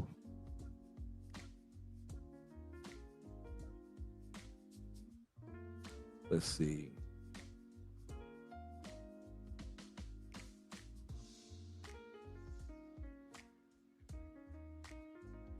Here's my F-150 in front of my house that I sold. So I sold my house in Riverview, Tampa. All you Tampa boys, had my house in Riverview, had my Ford F-150. Sold my house, sold my truck. Because I knew I was leaving. And this is my, I love this truck. This is my Oakland Raider truck. You know how many chicks I smashed in that truck? Well, me and that truck got memories. Memories. He said it's funny how and I remember Jay with his Corvette. He said it's funny how you don't care what people think when you know you're leaving. That is so true. That is so true, Jay. My Tread says this. He said, this year will be my last year eating turkey dinner on Thanksgiving with the family. Shout out to you, brother. I know that feeling. Yes, sir. Shout out to all you guys. Let's get started with the video portion. He say, facts, Jay. He said, I know I get looks like you're driving that dusty thing. Man, listen, they just don't know. But I could care less. It feels like a win. A win is a win is a win. You have never lied, brother. It does feel like a win because that's what it is. Because that's what it is. Because that's exactly what it is. It's a win. Let's get ready to get started with the videos, guys. But I just want to let you guys who are on that path and that journey, I want you to feel encouraged. But I don't want you to be distracted. And that's why we're doing the subject tonight of don't force her to stay. Don't keep her around. Shout out to my man, chairman in the building. He said, yeah, Dre, I'm with you. He said, I got my car that I want to sell. He said, or give away. He said, my car is paid off and I want to be up out of this motherfucker ASAP. He said, yeah, here in Tampa. Shout out to Tampa boys out there. Yes, sir. In Tampa, 813, Trigger City. Let's get it. Let's get it, Tampa. He said, I'm so done. I'm ready to get that win. Yes, sir. Yes, sir.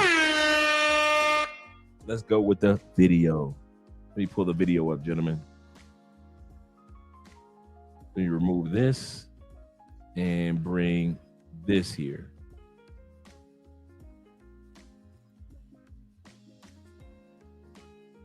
And we're here.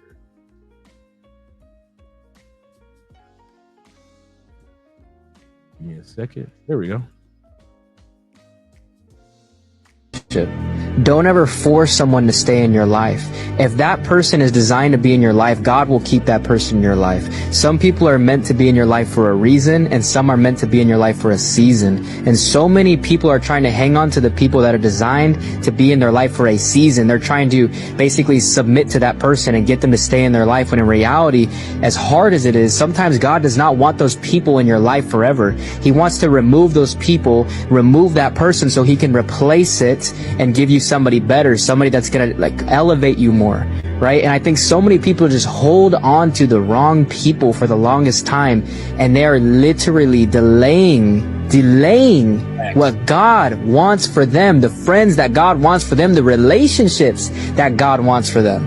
So I always tell people, anytime they have somebody where they feel like they are not meant to be in their life, remove them and let God bring the people in your life that you need. Before the next brother speak, man, I'm gonna say this, and he's 100% correct. And I reflect every once in a while on the show to let you guys realize this. There would not have been a T-Mac in my life. Jay Clyde, I wouldn't be able to celebrate with him. Ronin Travelers, Ace Live, none of you guys. There would not have been an Andrea. There would not have been purchased a vehicle. There would not have been a Colombian citizenship. There wouldn't have been a Colombian residency. All the places that I've traveled and I've seen, it wouldn't have been a YouTube channel. No love crossing no borders. If I had not let go of what was going on in the States. When I tell you guys, there is an amazing life waiting for you on the other side of let go.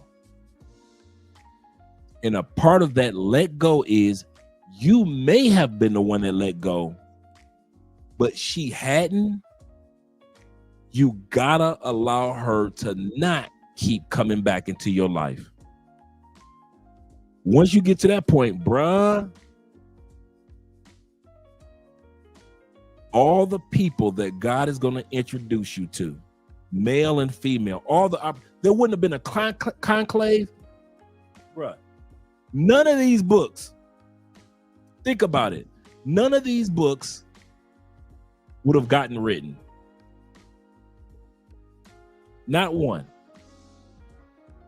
Including all the books I plan on writing or finishing, the last two that I'm writing. There would not have been meeting you guys, wouldn't have been a class 7 in Theo's class, class 6.5, class 6. All the amazing foods that I have. Dude, I've been at the top of volcanoes.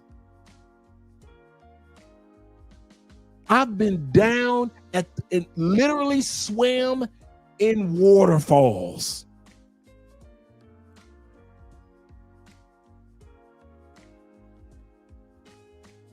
None of this would have happened. Walking through Europe, enjoying the Christmas lights in France,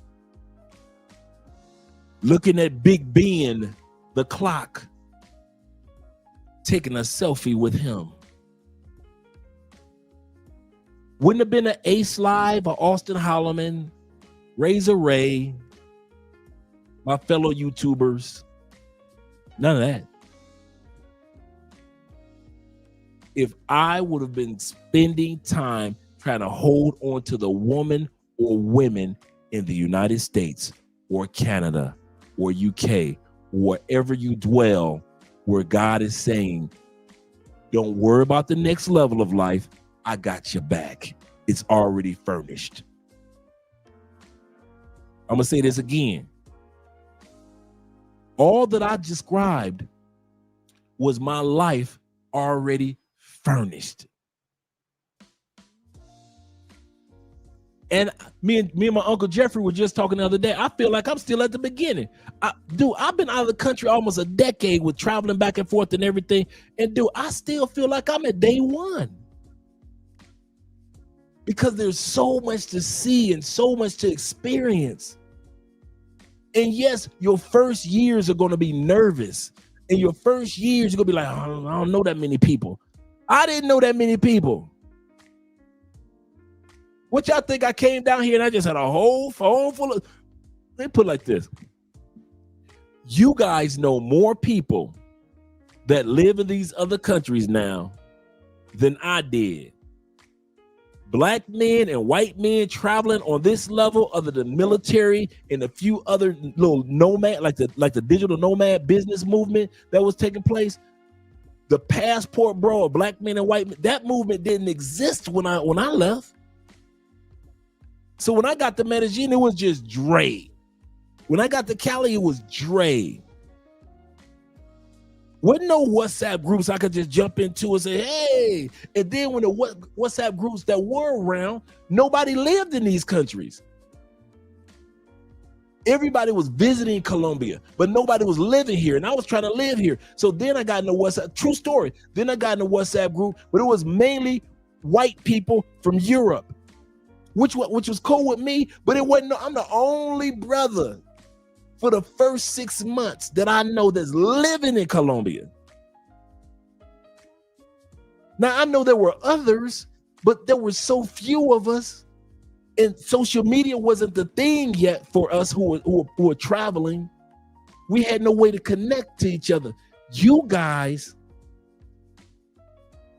before you even leave the country, you got people you can do consultations with, you can network, you got all these Facebook groups and WhatsApp groups and all these other groups out there. You got written material. Now, I didn't have nobody sit down and write down a step-by-step guide on how to do it. You know how many mistakes I've made over the years? And fortunately, Andre was there to help me out to make sure everything was on track.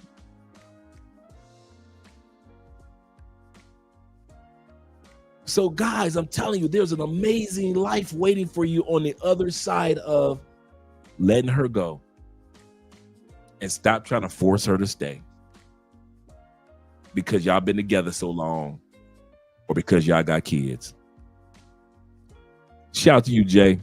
Drop the link for our book, Anywhere Is Possible. If you don't have your copy, brother, what you doing? Get your copy of Anywhere Is Possible on Amazon. Shout out to you, brothers, as well as stop making excuses. Stop making excuses. In the other book, The 44 Laws of Travel. The 44 Laws of Travel. I got a couple of really nice ones coming down the turnpike real soon. There's an amazing life waiting for you, gentlemen, man. Amazing life. And I'm just a regular brother from the east side of Detroit. So don't be thinking that, well, Andre must have.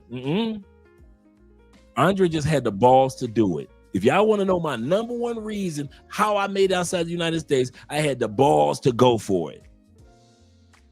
What was the worst thing that could happen? I asked myself, what was the worst thing that could happen? I went back to the United States, made some money, and I left again. Oh, okay. So other than health, let's be real, fellas. And this for many of you.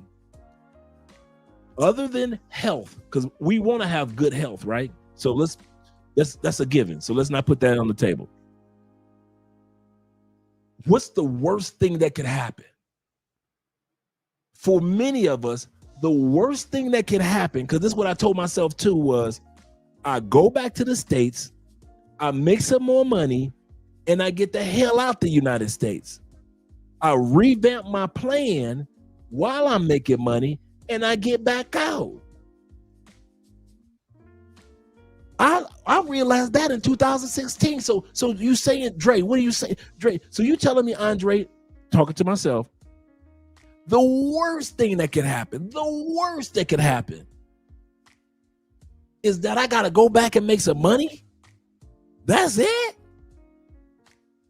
Making money is the worst thing that could happen to me.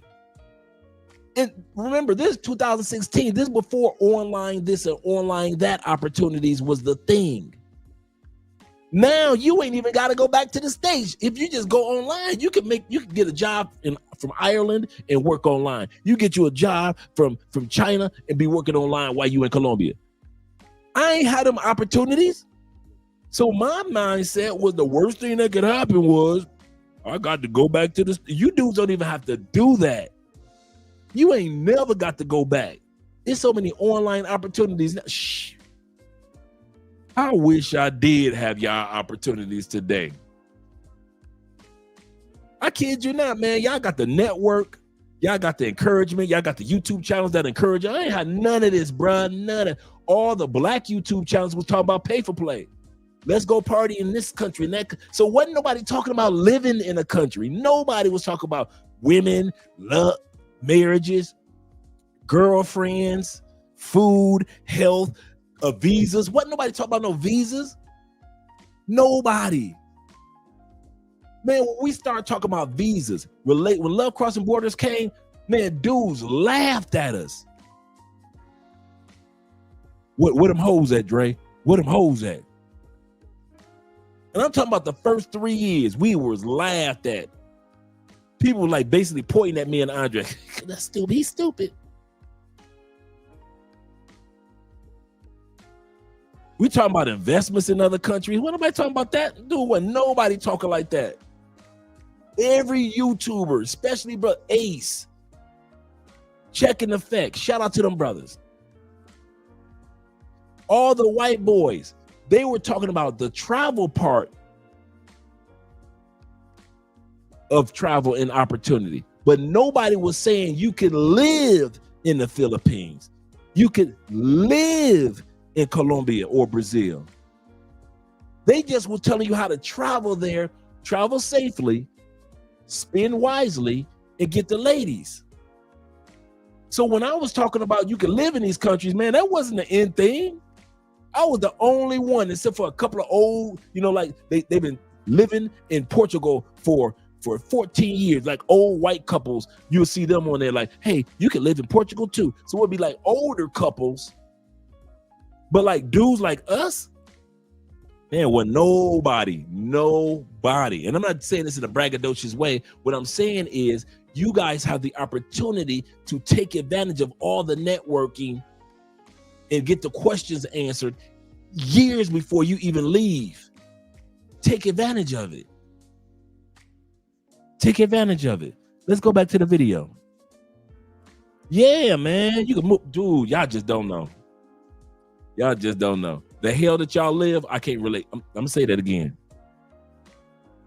Many of us have been gone outside the United States for so long, we couldn't live in the United States again if we wanted to. We could work in the United States for maybe a few months. We'll squeeze out 6-7 months. I always tell Theo, I don't see how you do it, bro. Theo is a hero of mine in more than one way. And one of the ways he's my hero is the fact that he even back in that motherfucker. I don't see how he doing it. And I know he on a countdown, but shit. I be looking at you ex-military brothers like, so you went back. And so now I got military brother friends, which I didn't have prior to this. Now I understand, hey, Dre, I went back for my benefits. I went back because I had family I need to take care of. I went back. So I understand why the military brothers went back now. But now a lot of y'all like, I'm out. I'm out. My kids grown. I'm out. My mama passed on. I'm out. My mama told me to go live my life. I'm out. Mama say, baby, go live your life in Japan. I'm out. But yeah, man, I kid you not. This is an excellent time in human history for you, especially as black people, man. We ain't never been known for picking our own country and living where we want to live. Not in masses. Think about it. What generation of black folks in the United States, Canada, UK ever thought about where they wanted to live as far as countries? A small pool? We're the first ones to say, maybe I live in the States. Maybe I'll live in Canada. Maybe I'll live in Greece. Maybe I'll live in Spain. We're the first ones to even think of it with a nonchalant way, like maybe I'll live in Brazil. Maybe I'll live in Peru. First ones. Take advantage of it, brother. It's an amazing time to be alive, to take advantage of it. Let's go back to the video. I'm gonna let the video ride for quite a bit. Shut up, Andre. I'm in a space in my life where I'm no longer forcing relationships.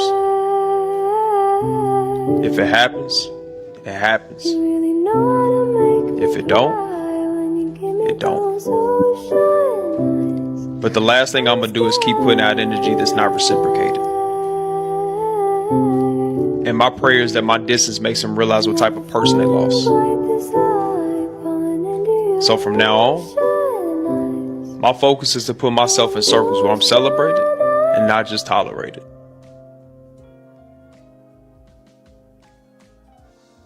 Jans, I want you to hear this. If your girl leaves you, don't beg her to stay with you. One thing about women, bro, if they end a relationship, they planned it a long time ago. So if she ends a relationship, just know that she has found a replacement. One thing as a guy you cannot do is beg a girl to stay with you, no matter how much you love her. Girls are not like us, bro. They planned a breakup long time ago. You can do the damage shit to her, or the relationship can be toxic. If she does not end that relationship, just know, bro, she has not found a replacement yet.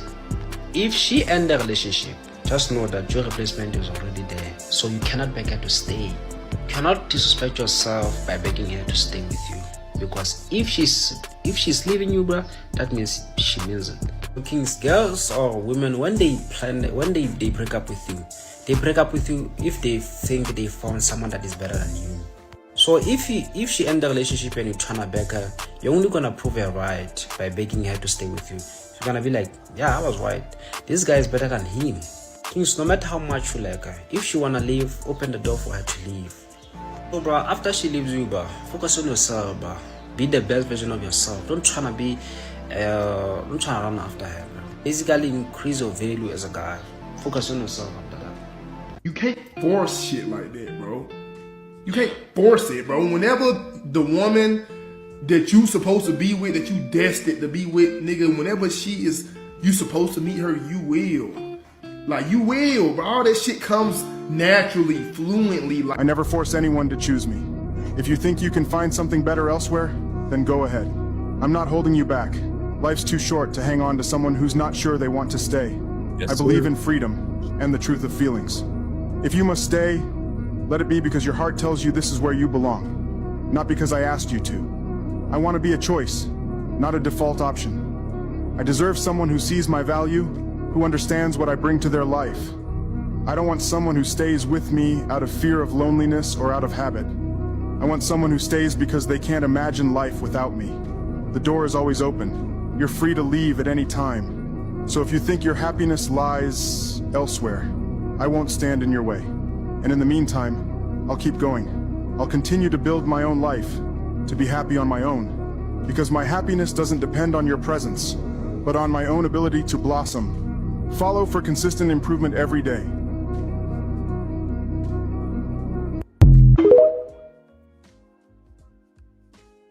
I operate out of love. Like, I don't get mad if a woman be like, I just don't want to do this anymore. Well, I love you so much, I want you to be happy even if you're not with me. Blessings on your journey. I don't chase, I replace. Sometimes. I don't chase, I attract. You can chase a woman sometimes. That's a game. I'm not about to chase nothing. I don't want nothing that don't want me. But women say things they don't mean sometimes. That's cool. So you're just... But they got some real women out here that say everything they mean. I've had some great relationships. Don't let that slide by. Do not let that slide by what they just said. She said there are women out here that will say certain things, but they don't mean it. His response was, yeah, and there are a lot of women out here, meaning the good women, that say things and they mean it. And that's the women that we want to have in our lives. Women that say, I support you, I respect you, I submit to you, I encourage you, and they mean it. That's what we're looking for in other countries. Women that can say these things and mean it. A woman that's loyal and mean it. A woman that's supportive and mean it. One of the things that Andrea said to me, I said, are you sure you want to get married? Are you sure? You're only 23. Are you sure? Andrea basically looked at me like I'm a woman of my word. I'm getting married and I mean it.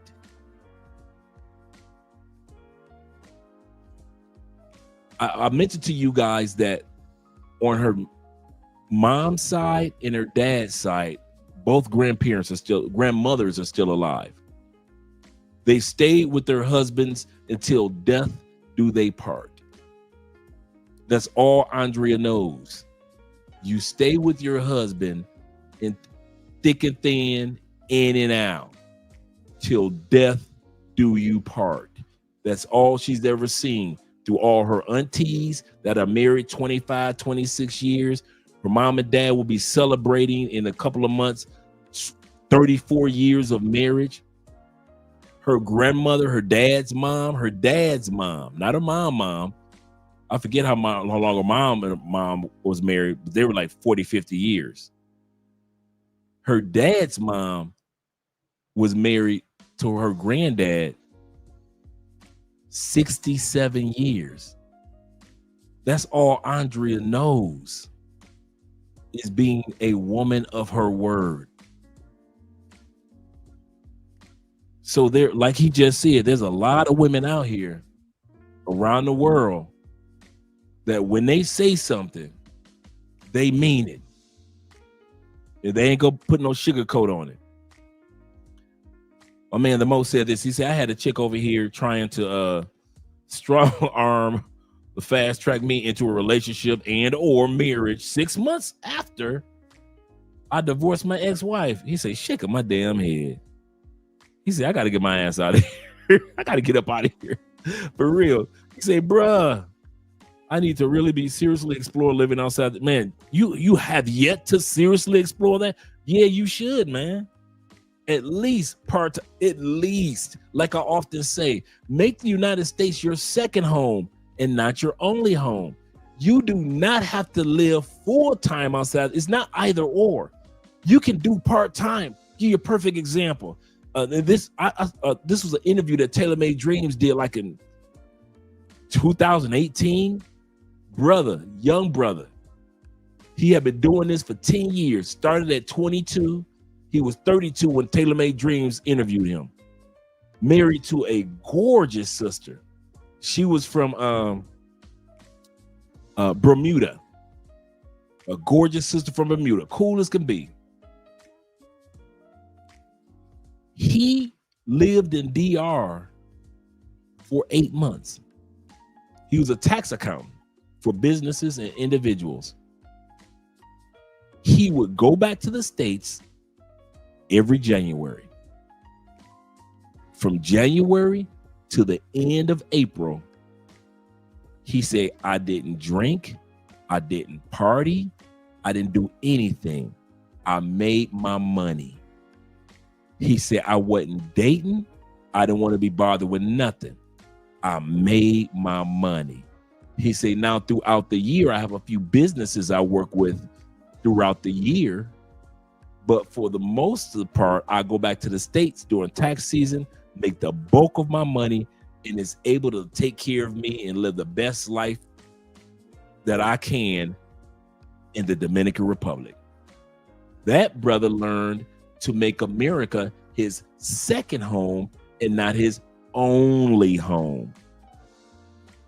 A lot of dudes have businesses in real estate back home, or some of you military guys got a business that you take, or some of you truck drivers, you know, I drive seasonally or whatever it may be. You can literally make America your second home, the place where you make your income, and make your other country your main home or your first home. That's what I did. Those 3 years that it took me to move to Colombia, dude, Colombia was my first home. United States was my second home, not my only home. I only needed the States for money. I didn't need the States for honey. I didn't need the States to be funny. I need the States for money. That was it. If you saw me in the States between 2016 and 2019, you knew one thing. Andre was only in this mother for money. But 70% of my wardrobe in Colombia, all furnishing in Colombia, vehicle in Colombia, driver's license in Colombia, ID in Colombia, eating good and met Andrea in Colombia. Everything that had to do with life, like life be lifing in Colombia. So you don't have to just shed off America.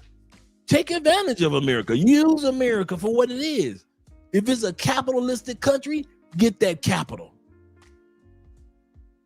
But that doesn't mean that you have to wait to start establishing yourself in your new country. Nothing wrong with living in two countries. I kid you not, 70% of my shoes here in Colombia.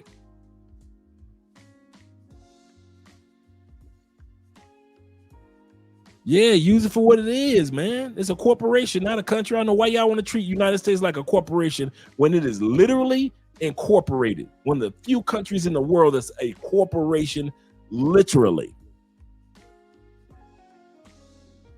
You say, that's what I'm currently doing, relocating to DR. Yeah. Yeah, you can have all your clothes in DR. All your pets might be in DR. Everything might be in DR. Spoons, forks, socks, underwear, everything in DR. You got like 10% of your clothes back in the States, enough to go to the gym, some casual clothes, and your work clothes. And that's it. All your shoe collection in DR.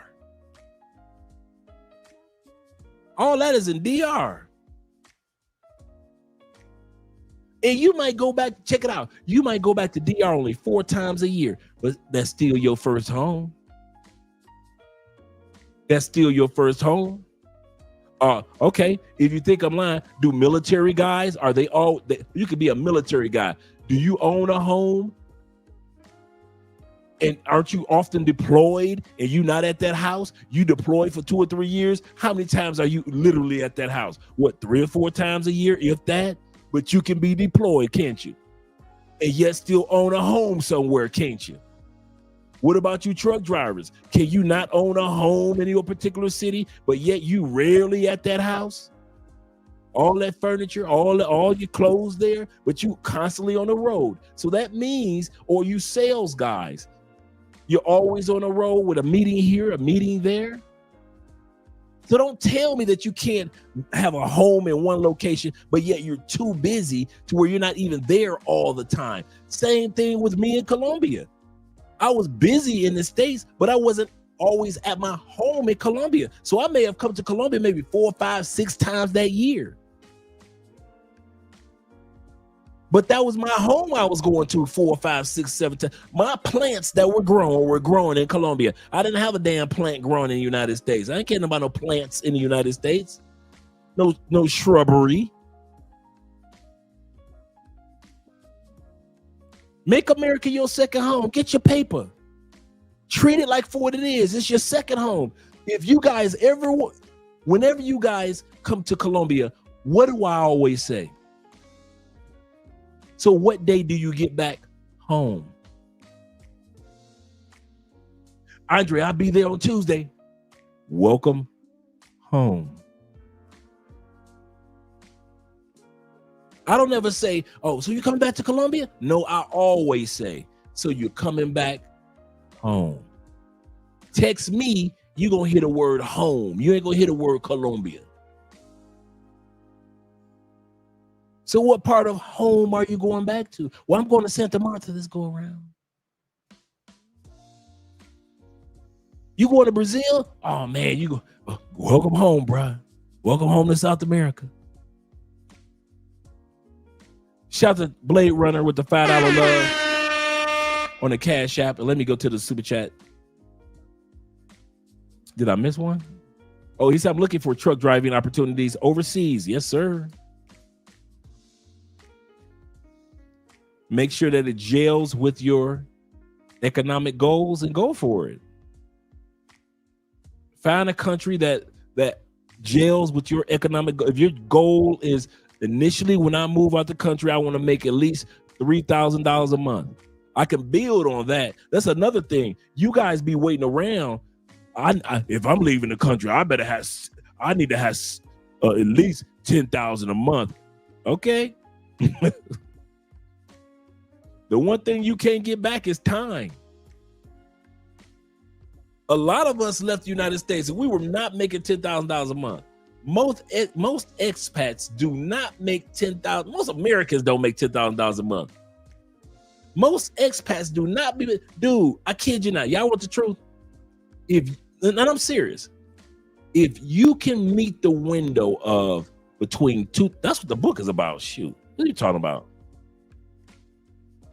The book is about you can live in 60% of the world, upper middle class, not no hood stuff, upper middle class. If you can at least bring in $2,500 to $3,000 a month. That should be your initial goal. Now, some of y'all have blown that out the window, so you good. Some of you are like, okay, that's my goal then. If I could get, there is no way in hell, if I plan on living outside the United States, I ain't got no kids, I ain't got no responsibility. My mama told me to go on, live your dream, baby.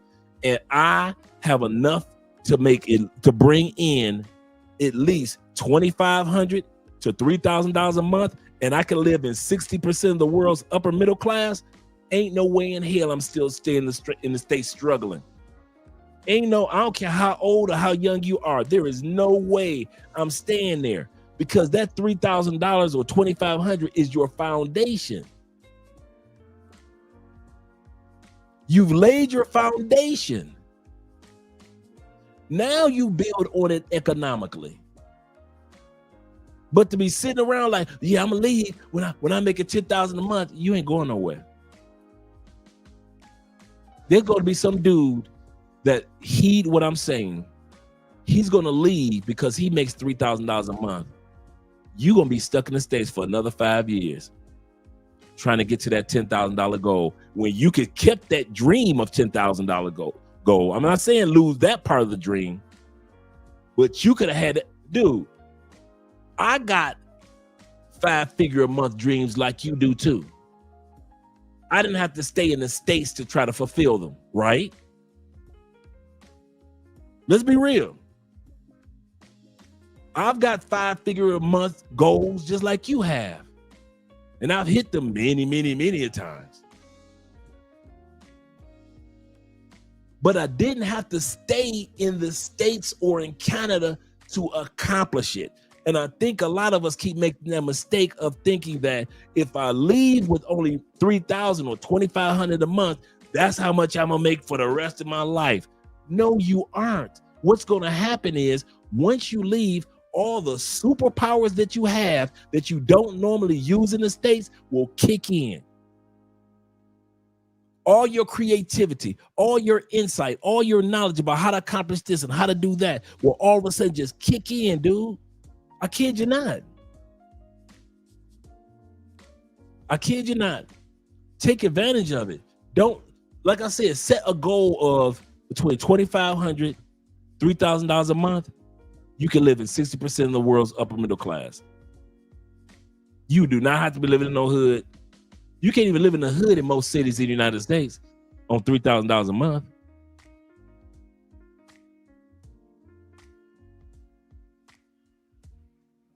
This is not something that I'm telling y'all I heard. This is something I know, and I've seen many guys such as myself, many women, and others do the exact same thing.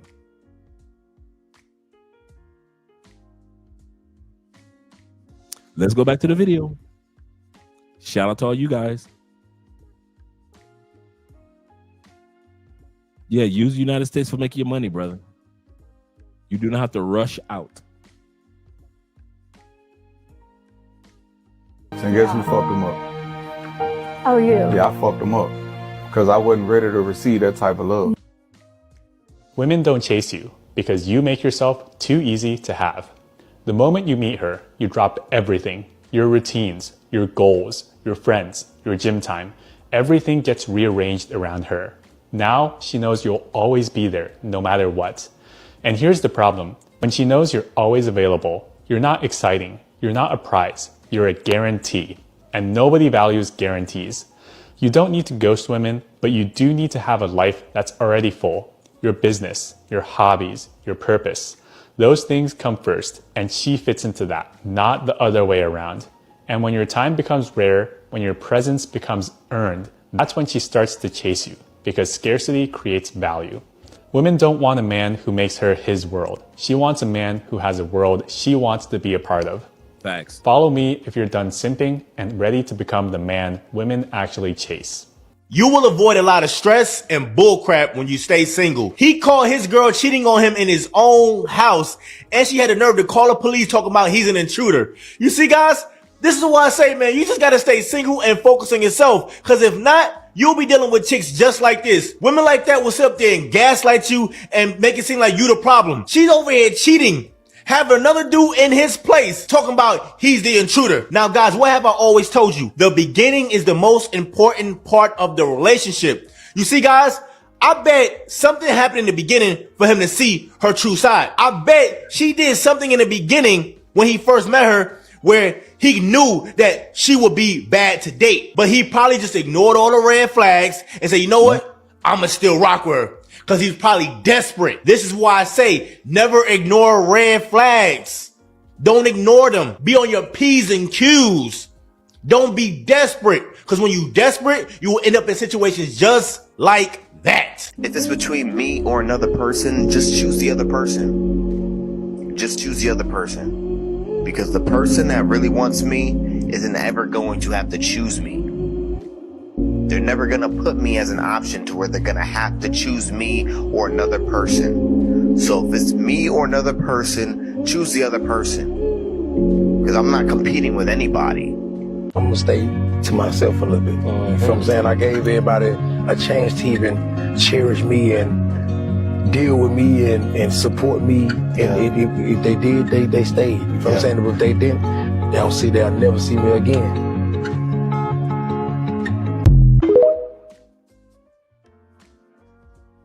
Never fight another man over a woman. A man should never fight another man over a woman because it diminishes his self-respect and places his value in someone who may not even be loyal or worthy of such a sacrifice. Before he goes any further into that, he said, never fight another man over a woman. I'm going to tell you something, and I mean this. Never fight yourself over a woman. Don't you ever, ever, ever find yourself at war within yourself over a chick in any country. When your conscience is telling you, I see red flags, and you are telling yourself, I'm going to do it anyway, you are doing it backwards. You're doing it backwards. Don't you ever find yourself holding your phone, going to war with yourself. Should I send this text or not? Should I make this call or not? If you have to war within yourself over a woman, that ain't your woman, player. That's somebody else's woman. Whether she realizes it or not, whether she's laying next to you tonight or not, but that ain't your woman. I'll even go deeper. For some of you dudes that's been with a certain woman for a while, and when you get off work, come on guys, you get off work, and you feel like you need to drive past your house to get peace, you find yourself having to drive, and you know it only takes 20 minutes to get home from your job, but you just find yourself taking like an hour and 15 minutes. You got to stop off at a sports bar to have a couple of beers, maybe a cigar. That ain't just winding down from the day, player. That's because you go into a battle within yourself over that woman that you got in your house for the last 16 years, the last 6 years, the last 6 months. Don't ever go to war with you. You will lose every single time. You will win every single time, but you will lose every single time, because the winner will be you, but also the loser is you. All that inner turmoil, I'm telling you, bruh. Yeah, we all been there. We all been there when we go to war. It don't take no other dude we get into a fight with about those chick. It don't take no other dude to be cheating with our chick for us to get hot. Man, we be hotter than fist grease with ourselves. Man, I don't know why I keep letting this chick back in, man. I don't know why I keep bothering her. I don't see why I keep answering her phone calls, man. I don't see why I keep going back, man. She done broke up with me 3 times, man. She keep coming back, dog. I don't see why I keep going through this, man. Man, I don't know why I keep choosing these same chicks. Man, I just broke up with LaWanda, man. It ain't even been 9 months, man. I'm going through another breakup, man, with Keisha. Man, I keep choosing the same type of chicks, man. If you find yourself going through these type of wars, bruh, you doing it backwards. You doing it backwards, bruh. You need to take time out to yourself. And I did this. Deep breath. There's nothing wrong with men. You know how women say, I'm going to just take some time out to discover myself. There are times when men need to take a deep breath in this thing called life. Sometimes you need to just say, I'm going to just stay in the gym. I'm good. Give me maybe one chick to be smashing every blue moon. But I'm good. I need to get my mind right. Because I find myself battling myself all the time. And I promise you this, if you think that you ain't gonna do it in another country, you crazy.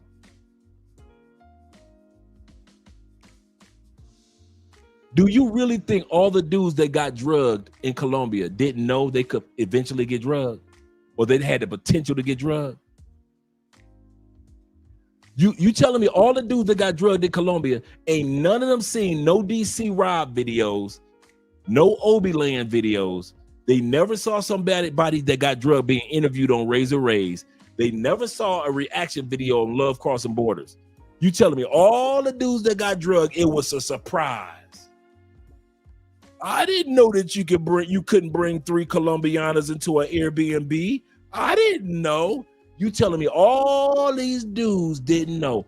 Or was it that most of them knew, but they went to war within themselves, and they won the war by bringing the women to their Airbnb, and at the same time lost the war because the women drugged them and robbed them? You interview most of these dudes, they will tell you, I knew, but I did the opposite of what my conscience was telling me. I was bored. It was my last night in Medellin. I wanted to party.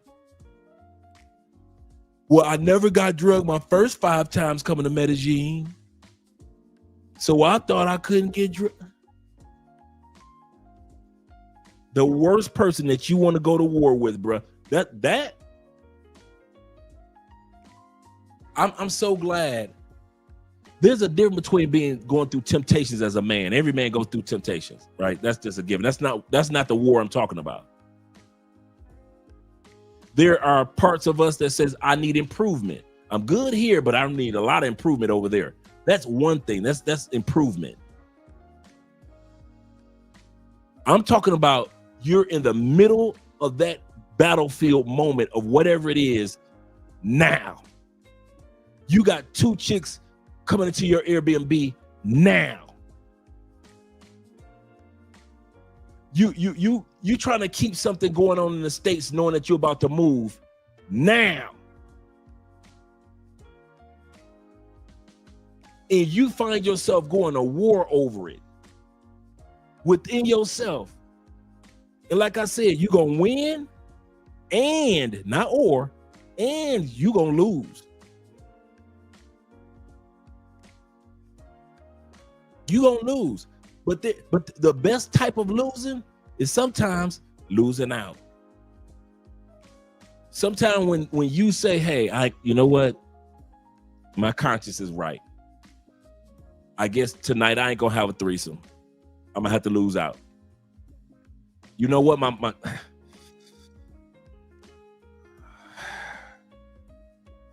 yeah, I'm done texting her. I'm done texting her. You put your phone back down. You finish watching the football game. You might lose out on what she's talking about, but in the end, you win because you got a clear conscience. Either way, you're going to lose and win. So it's up to you to decide on when it comes to that inner war, the inner battle over a female, how you want to do this, how you want to lose and win. I'd rather lose out on the opportunity of smashing a chick, but I got peace, so that gives me the win, than to sit up here and lose out when my conscience is like, I told you to leave her alone. How many times have you done something with a woman? Let's be real. How many times have you done something with a woman and then the next day you was like, dang, I know I shouldn't have effed with her. Or I shouldn't have went back to her. Or she reminded me of why I left the first time. Dang. Now the police out front. Now you got to follow a restraining order on this crazy heifer. Now you remember why you left her, because she crazy as hell.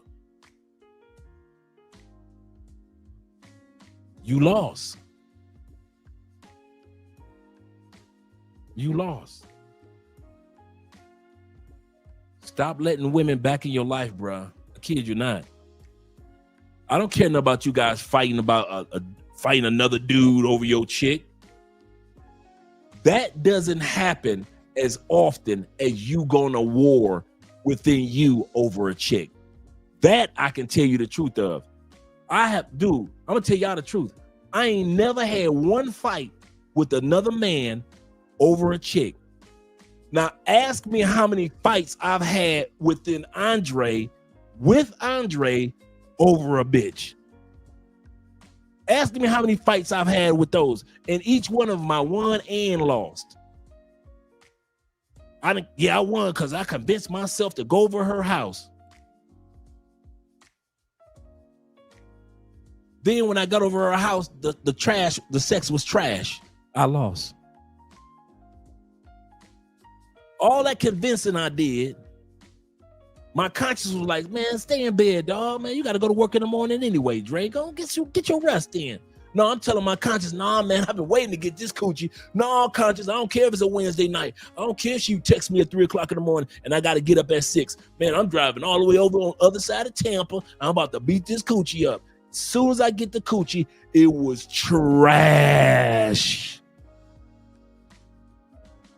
And how many times you was in your car driving back to your spot over to the other side of Tampa like, man, I could have stayed in my damn bed for this. Man, I know this was Man, I could have finished watching the basketball game, man. Man, I put the rest of my hamburger in the microwave. I could have finished my burger. Mess around with this old knucklehead chick with some raggedy sex. But you thought you was winning. And now you get to work the next morning exhausted. Because you got home, ate a half a hamburger, which digested while you were asleep, so that got you sleepy at work. And at the same time, you over there sexing some chick that she was beautiful, but her sex was trash. So then when you see her at work, she not exhausted. Why? You see that chick that you smashed at work, she all happy and chipper. You looking like, how come this bitch got all this energy? Because all she had to do was take a shower and go to bed. It was your dumb ass that had to drive back to the other side of the city and eat your other half of the cheeseburger that you left in the microwave. You got a chance to watch ESPN and shit, falling asleep while you're eating a cheeseburger. It's 4:15 in the morning. Now you really can't take your ass to sleep. Now you take a 20-minute power nap, if that, a 20-minute power nap before jumping in the shower and bring your happy ass into work. And now you got to pretend for the next 8 hours that your ass ain't sleepy. That's not a win. And I've been through those battles mentally with myself many a day over many a female. So that's why I can tell you how these stories go. Stop going to war with you. That's what peace is. Peace is not because somebody stopped putting you through some bullshit. Peace is when you decide to stop putting yourself through bullshit. I'm gonna say that again. Peace is rarely when somebody else stops putting you through bullshit.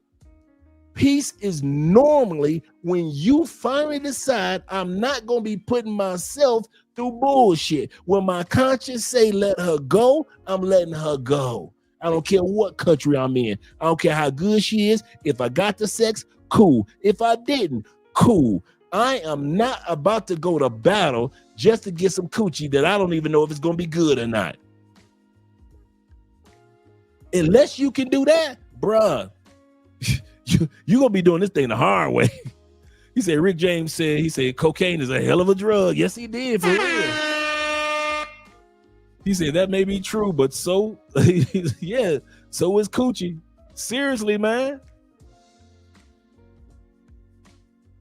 He said that pussy was good. He said that pussy was good though, wasn't it? You sit up there at work like this, waiting for your first break. You can't wait for lunch to just go out into the parking lot and go to sleep in your car. Dude, you know how many times I had to set my alarm in my truck so I can give me like a 30-minute power nap while everybody else eating lunch. I'm just in the truck, just in the parking lot. Just 30 minutes. Just 30 minutes. Over some coochie that was either but it wasn't worth it. And don't let it be snowing. I'm talking about Southern stupidity. Don't be northern stupidity like I was. Detroit driving through black ice for bitches. Your car just sliding. Your shit just sliding on the freeway. It's 3:15 in the morning. Your tires just spinning. You better hope you got four-wheel drive on them motherfuckers. Your tires just spinning their ass off. What would normally, come on Detroit, come on Cleveland, you know what I'm talking, Chicago, you know what the hell I'm talking about, that black ice. You'd have got your ass out there on a Tuesday night. It is 1:45 in the morning. You drive your ass on black ice to get to some pussy. Come on now. Knowing you need to have your ass at work by 9. It would normally take you 20 minutes to drive to her house. That black ice on the freeway, it is 1 hour and 17 minutes flat to get to her house. Just to get to some trash or normal ass pussy. It wasn't even spectacular sex. And now you got to drive your ass back home on that black ice. It is 4:21 in the morning and you drive your ass back home on black ice and hoping the police don't fuck with you, because you know if you got to stop your car on black ice, it's hard than a motherfucker to make your car move again on black ice. You just hearing ice just crunching up under your car. Y'all better stop it. Y'all know where I'm from. You better back the fuck up out my face, goddammit. I'm from Detroit, Michigan. Don't play with me. Man, I was straight simping at work for the late night loving. For the late night. The salt trucks ain't even made it out there yet. On bad tires. Hell yeah, over some pussy. Bad tires and bad pussy. Seriously, man. He said, yeah, being from Cleveland, Ohio. He said, I've been there before. Right. Shit, it got so bad, man. I used to tell chicks, hey, if I come over, I ain't going home. Straight up, dude, that was my line. Especially in the wintertime. Hey. If I come over, I ain't going home. Boy, get on over here. That was my line. I wasn't driving back home in that black ice no more. Enough was enough. If I come over, I'm not leaving until morning, till after the salt trucks have gone through. Yeah, that bad weather in the Midwest. Don't let it be foggy and it's black ice. Don't let it be fog and black ice. You truck drivers know what I'm talking about. Shit, you trying to drive through Indiana in that fog and black ice. Your ass gonna learn today what a freeway is. Shout out to them I-75 boys. They know how boys know what I'm talking about. Absolutely correct. Right, that milk gone bad. Seriously. He said, guilty. We all been there. Thank you for not letting me feel like I was alone. Yes, sir. Yes, sir. Let's go back to the video. So don't go to battles with yourself, gentlemen. Really don't. Here are 15 reasons why a man should never put himself in a position where he feels the need to compete physically for her attention or loyalty. 1. A woman who wants you will make it clear. If she's entertaining another man while keeping you around, you're just an option. Move accordingly. 2. No self-respecting man competes for a woman's attention. The moment you start proving yourself, you've already lost. Women naturally choose the man they respect the most. 3. A high-value man doesn't beg for loyalty. If she can't see your worth without comparing you to another man, she's not the one. Let her go. 4. Women don't get confused about men. If she's unsure about you, it means she's already leaning towards someone else. Respect yourself and step back. 5. Fighting over a woman is the fastest way to lose both your dignity and her respect. No woman is worth sacrificing your pride for. A real man builds. He doesn't beg. 6. The man she truly wants doesn't have to compete. She makes time for him, prioritizes him, and treats him differently. If you're not getting that, she's not yours. 7. If a woman allows you and another man to fight over her, she doesn't love either of you. She loves the attention. Step out of the game. 8. The strongest move is silence. When a woman sees that she can't manipulate your emotions, she will either respect you or expose her true colors. Either way, you win. 9. A queen doesn't put her king in a position to fawn over her. If she's playing games, she's not a queen. She's a liability. Drop liabilities. 10.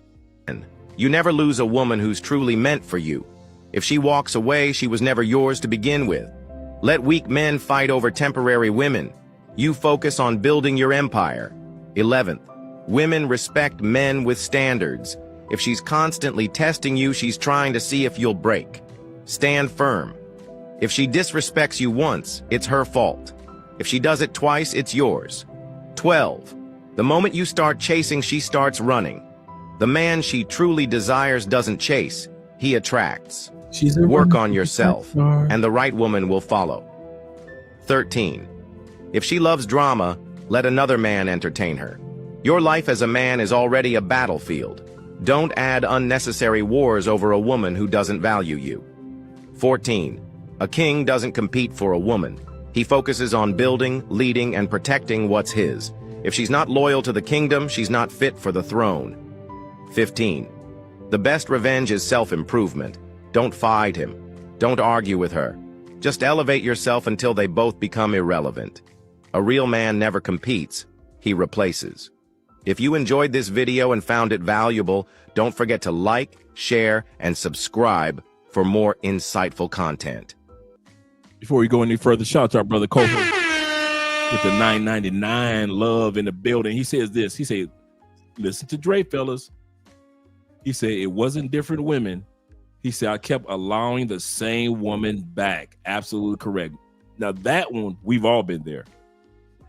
He said, by the time I let her go, discovered travel, he said, I was focused. She had my son. Go and go now, gents. Yes, sir. Go and go now.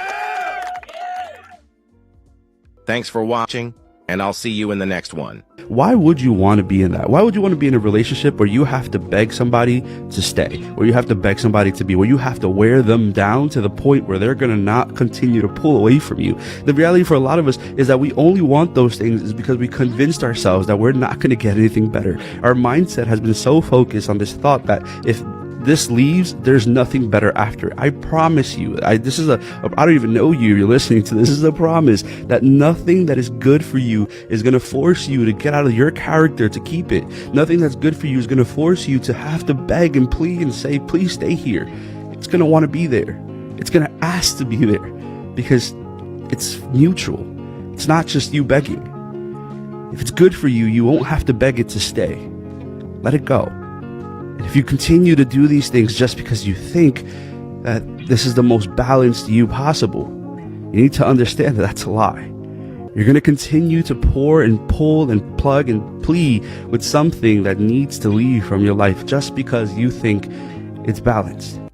Kings, there's no such thing as a woman putting you in the friend zone. The friend zone is a place that men place themselves by choosing to stay around women that aren't interested. That's how you get used. If the interest is not reciprocated, cut her off. And for you people that like to argue, friend zone and friendship is not the same thing. Friendships are mutually beneficial. Being forced into playing the role of big brother because she doesn't like you like that, all while still paying to take her on quote unquote friendship dates, sponsoring outings, paying bills, buying gifts, and being used as an emotional dumping ground while getting none of these actions returned doesn't sound like much of a friendship to me. And her taking it, knowing how you feel and knowing she doesn't feel the same way is even nastier word. One's a simp, the other's an opportunist, both playing dirty games. But I digress. Respect yourself, Kings. Stay focused.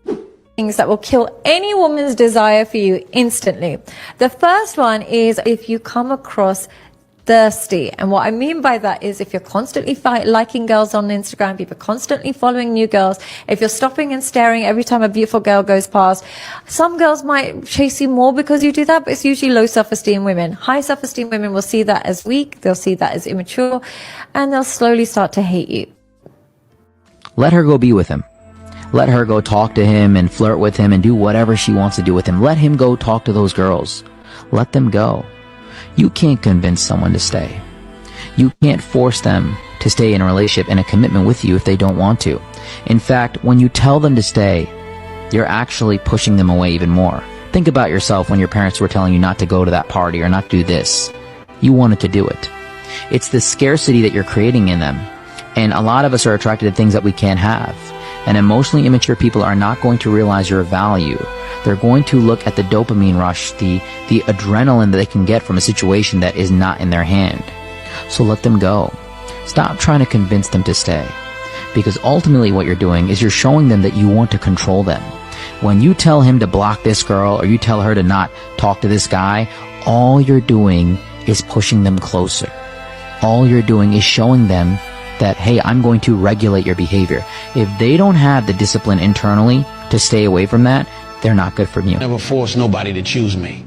If you think there's something better out there, go ahead and chase it. I ain't holding you back. Life's too short to cling to someone who ain't sure they want to stay. I believe in the freedom of feelings. If you stay, let it be, because your heart tells you this is where you belong, not because I asked you to. I want to be a choice, not the fallback plan. I deserve someone who sees my worth, who gets what I bring to the table. I don't need someone sticking around out of fear of being alone or just out of habit. I want someone who stays because they can't picture life without me. Before he goes any further, he said, I didn't want anybody to stay with me out of habit. Reason why I pause for a second in that area is for some of us, that's the only reason you still with your woman in the States. Yeah, you love her. She love you. But let's be real. The only reason you with her, because it's a habit. It's convenience. Chronologically, we've been together for a hot minute, so let's keep the ball rolling. It's a habit. And when you leave her, it hurts, not because the love is gone, because just like with any habit, it's hard to overcome initially. So yeah, some of us, we with our woman because we love our woman. But some of us are with our women out of habit. Let me read some of these comments and then we'll go back to the video. Yeah, I know about them AZ dust storms. Goodness gracious. I don't see how y'all do it. Law Dog said, he said, I like that. He said, I want to be a choice, not the fallback plan. Absolutely correct. He said, don't stay with someone who is still looking. Oh, that's a good point. Don't be with someone who is still looking for someone better. That's so true, because they will replace you. Once they feel like they got somebody better than you, they will replace you. That's so true. Montreal says this. He said, I had been with females in the past that put me in the friend zone. I toughened up and moved on with my life. Absolutely correct. Zeta says this. Zeta being in the building. He said, according to my exes, he said, I'm cold-hearted. I'm cold-hearted now because I didn't want to fight for the relationship. Yeah. He said, if that's the case, call me. I'm Mr. Freeze. Andrea be looking at me like that when I tell her that I'm like that. Because Colombian women so used to men fighting and arguing back and forth for their love and their affection. I told Andrea, and Andrea knows this about me. I said, you do something that caused this marriage to break up, I say ain't no closure. I don't need it and I don't give it. I'm not a closure type dude. I just need to see, I need to know why. I don't. Why she did what she did. I don't need to know. I say I'm the type of guy, and I mean this, no joke. I'm the type of guy, like LL Cool J, I'm the type of guy. You just come home one day and all my stuff gone. Shoes, clothes, anything that reminds you of me, it's gone. Now realize, I'm not sleeping in my car. Oh, on contraire, mon frere, I got a whole house and apartment on the other side of the city. Fully furnished. See, while y'all take time out, y'all need closure. Girl, why you do that? Why you texting her 15 times? Why you cheat on me? Not Andre. Man, the only person on my phone are leasing agents. So you guys have a whole new apartment complex, new condo. Oh, it's got a swimming pool. Well, I'll be coming over tomorrow. Shit, Andrea will be thinking I'm in the gym. I got her told everything I'm saying to y'all. This is the same breakdown I gave her. I say, listen, while you thinking I'm in the gym, I'm looking at apartments. While you thinking you done got away with some shit, I ain't no arguing type dude. What? But why? Why you get my buzzy away? Why? I mean, when y'all be hearing me say a woman will come home to some extra hangers, I mean that. I've done that one a couple times. I do not do closure, bro. And I'm not talking about I avoid closure. I don't do the arguments back and forth, because if it's over, it's over. I would rather shed my tears on my new couch in my new house while I get my dick sucked by a new bitch and shed my tears of I miss her than to sit up here and argue with some chick trying to give her closure or trying to give myself closure. Why'd she do it? Okay, once you find out why she did it, is that going to stop the fact that she did it? Like, as soon as you find out, time just gonna go backwards and shit. Like Flashpoint, time would just go backwards. Right? Shout out to all the Flashpoint Flash fans. Right? Time gonna go backwards. The moment that she tell you the truth, all of a sudden, everything's gonna go backwards, right? Back to when you guys were madly in love. Oh, it's not? So why the hell you hounded her with 15 phone calls and knocking on the door and banging on? If she gave the pussy away, she can't ungive the pussy away, can she? Have you ever heard of a chick that ever unsucked the dick? So she can't unsuck the dick that she just sucked, huh?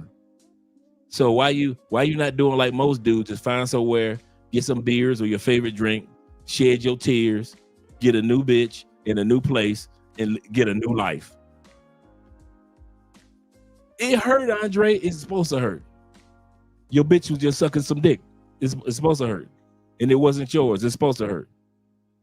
If Andre did something, it's supposed to hurt.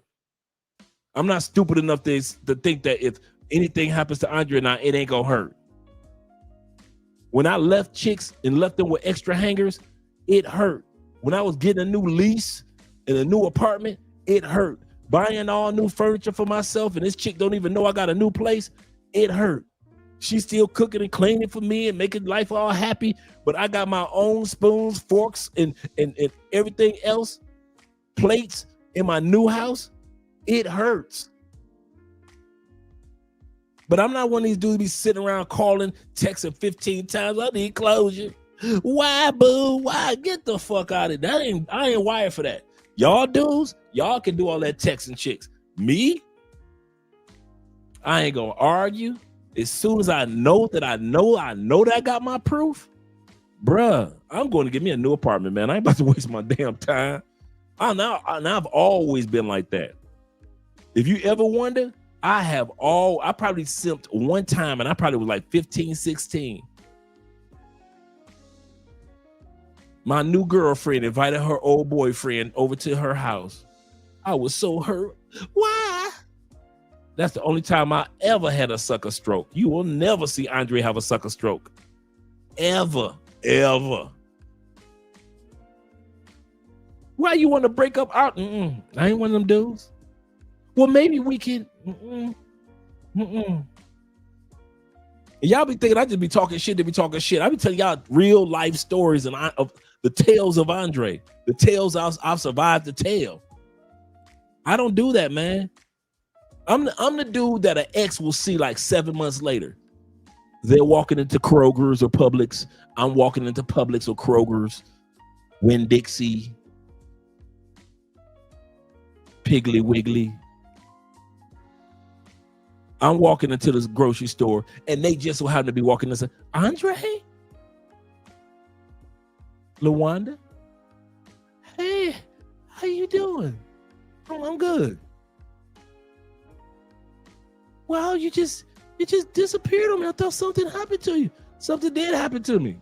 Shit.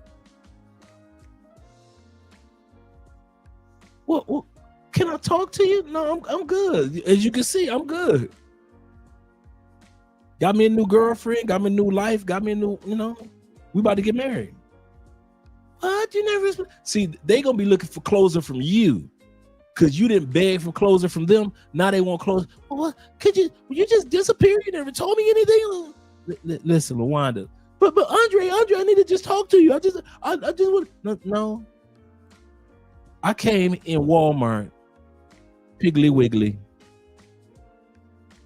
Kroger's, Publix, Winn-Dixie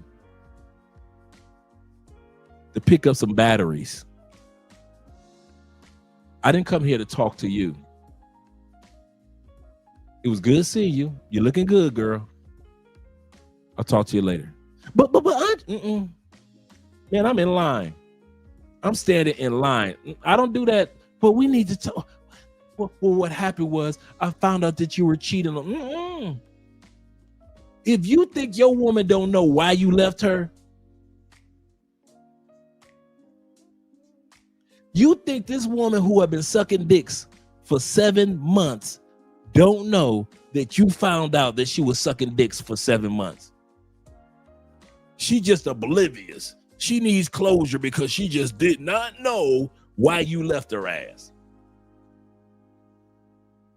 Women are not stupid, and they will use the process of elimination like a motherfucker. Like, wait a minute, I cooked for him. I did this. Oh shit, he done found out I was sucking dicks for 7 months. Women will use a process of elimination. I don't know why y'all try to pretend y'all need to give your woman closure. She know what the hell she did. And she pregnant. By another nigga. Y'all love letting women play dumb. Women are not stupid, bro. Jay say same here. I'm serious, man. That rah-rah, that arguing, gotta call the police. Rah. Fuck you. I can't stand you, bitch. I can't stand you. I hate you. I'ma stab you. I'ma shoot you, bitch. I'ma shoot you. I'ma stab you. I'ma stab.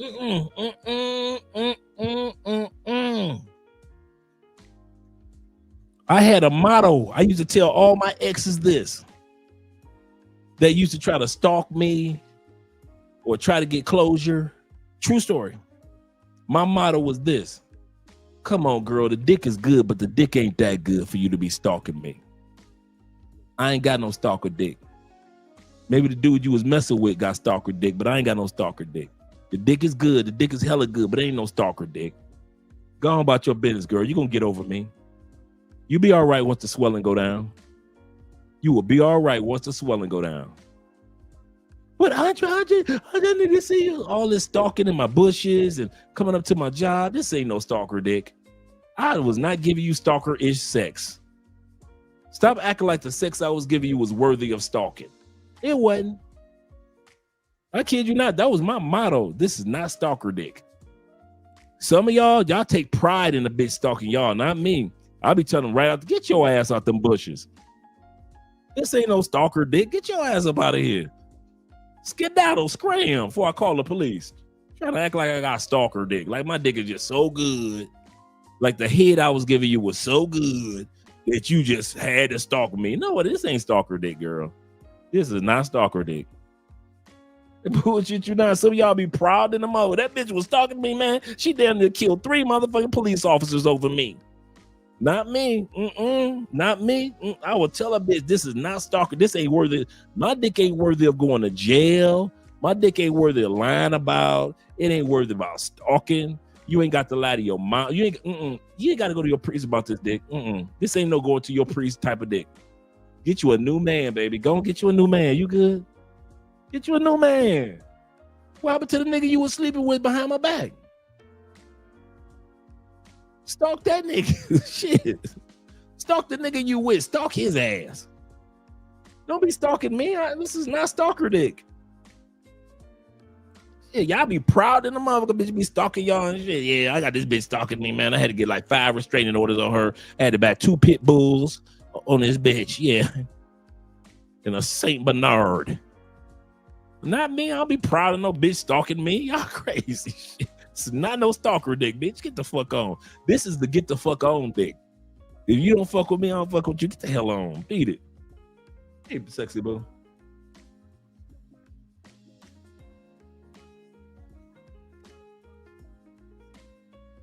Okay.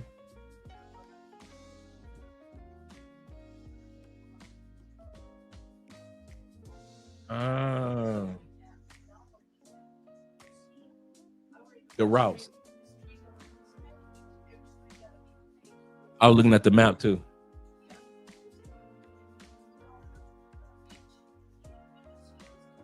Oh, okay, cool.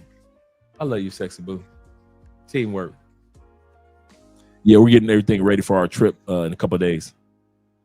So yeah. He say new mixtape coming out soon. Beers and tears. Yeah, man, you better shed your damn beers and get some beers and shed your tears, man. Get your Bible and some booze. Get your Bible, some booze. By the time you get done with half the scriptures, shedding your tears, having your beers, you good. It's supposed to hurt. I don't know why y'all dudes are trying to act like a breakup ain't gonna hurt. That shit gonna hurt. I don't want to break up. It hurt too much. Shit. Let that shit ride. Ride that pain out. You gonna be good. This ain't your first breakup. It ain't gonna be your last. You good?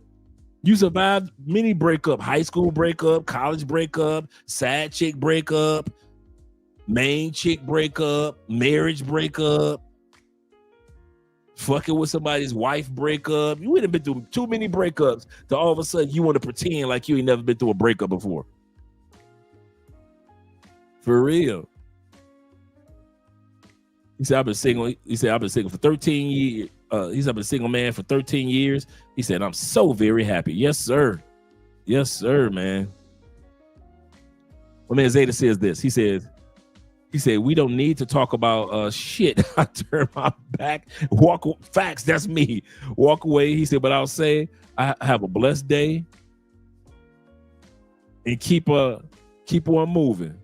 They be like, I thought you loved me. I say, baby, I don't love nothing but ice cream and hot summer days. I don't know what gave you that idea. Now, I might be hurting like a motherfucker on the inside, but on the outside, I'm cooler than Sean Connery and shit back in 007 days. Baby, I don't love nothing but ice cream and hot summer days. You got me fucked up. That used to be my go-to. I thought you loved me, girl. I don't love nothing but ice cream and hot summer days. Fuck, I'm supposed to love you too. You out there sucking other dicks, so I'm supposed to love you. Girl, if you don't take care of, this is not the stalk-worthy dick. I told you. He says, very embarrassing. Shout out to my man Black as Night in the building. He says, very embarrassing. He said, I was stalked and I know. He said, last year. Whew. Saying had to move, bruh. You not alone. For all you dudes that think females that stalk you is cute, that shit is not cute, dog. All at your job. Every time you turn around, she doing something to your car. Man, I've had chicks stalk me on dates. Like I be on a date. that person will be literally at the table across, ain't eating nothing, just staring at me. I've had chicks stalk me, interrupting the end of the date. I had one chick followed me through the whole day. Dude, I met this is the sad part, because I had to take the chick that I was with back to her car, because we had met up at a spot, and then she said, well, I'll just get in the car with you, Andre. We'll just come back to my car. How come this crazy chick followed us on our whole day and then followed me back to the chicks? I'm looking at my rear view. True story. I'm looking at my rear view and I'm looking like, I know who it is. Fuck. It ain't like I could just, this ain't Starsky and Hutch. This is not the goddamn Dukes of Hazzards. I ain't got no bridge to jump. So I'm like, damn, I gotta take this woman back to her car. Date was great. I know this date is coming to an end because I know what this fool gonna do. Soon as I pull up, little mama get ready to get out of her car. Get out of my car. I get out of my car. The stalker chick pulls up and blocks in both of our cars. This ain't no stalker, dick. Bitch, I ain't never gave you no stalker-ish sex. I ain't never gave you no sex that told you that if he leave me, you need to stalk him. Damn shame. Crazy chicks have eternal GP. Yes, they, bruh. I had one chick, man, I could have sworn I had moved to a spot that was exclusively all white people over the age of 70. How come 2 days after I moved in? Now, mind you, my car hadn't gone anywhere for 2 days because I was just at peace, just chilling at the house. Knock, knock, knock, knock. I opened the door. So this is your new place. I'm feeling like sinners. You got to invite they crazy asses in.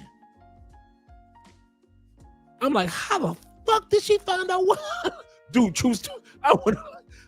You know you a man. You got to play cool. Like, what you doing here, girl? But on the inside, I was like, how this bitch find out where I live? On the outside, you like, yeah. Girl, what you doing here? Go on about your business before I call the police. But on the inside, I'm thinking, I'm like, well, how this bitch find out what the fuck I don't, who told this bitch why I live? You arguing with yourself, self-war. I'm arguing with my damn self over the fact that this chick found out where I live. My neighbors, I'm talking about all my neighbors with number. I purposely moved in a side of town with number. If you wasn't 70 and you wasn't white, you could not be my neighbor. All my neighbors was old retirement people that just like lived life already and they just was living out their last years together. Old married couples. Here come the young black dude. But he seems nice. Bruh. This story ended with 5 police cars in my damn driveway to get this bitch out of my neighborhood. So now my neighbors, I'm just moving to the neighborhood. So now let the stereotypes begin. The black man bringing trouble to the all-white neighborhood. Now we talking about all white in their 70s. So they was around when we were getting lynched hung. They were around for Martin Luther King. My neighbors was around for Malcolm X. My neighbors was around for the bus boycotts and shit. These neighbors was old enough to throw bricks at Martin Luther King and throw rocks at Malcolm X. So all they know is fucking racism their whole life. Here my black ass come. I'm like maybe 33, fresh out the fucking feds and shit, like 2 years, 3 years prior. I got police officers all over the goddamn front yard of my yard, their yard, sirens everywhere. It's in the afternoon, wasn't even at night, in the afternoon, just to get this one crazy ass woman to take her ass home. Cause you know if I grab her and throw her in a car, oh my God, police brutality, she gonna call the police. So I had to call the police, and now 5 police officers, because you know this is all white neighborhood, so they wonder like what the hell going on in an old white neighborhood. So 5 police cops come surrounding my shit like Starsky and Hutch. Man, you thought it was an episode of Hill Street Blues, the streets of San Francisco. God damn it, motherfucking Car 99, Starsky and Hutch. You'd have thought, motherfucker, my driveway, it was Cagney and Lacey. Like, God damn, just sirens. I'm like, can y'all come quietly? These motherfuckers came with sirens ablazing. I'm like, I'm just trying to get rid of one chick. But since the neighborhood I lived in were like affluent white people, they were not playing that shit. I'm like, y'all could have just bought like sent one cop on his lunch break. Like, hey, all I need, like Dragnet. Hell yeah, thought about Dragnet. Dragnet and shit. Car 50. I had Car 54 out there and shit. Car 54, where are you? Hell yeah, man. My shit look like Hill Street Blues and streets of San Francisco. I'm like, damn.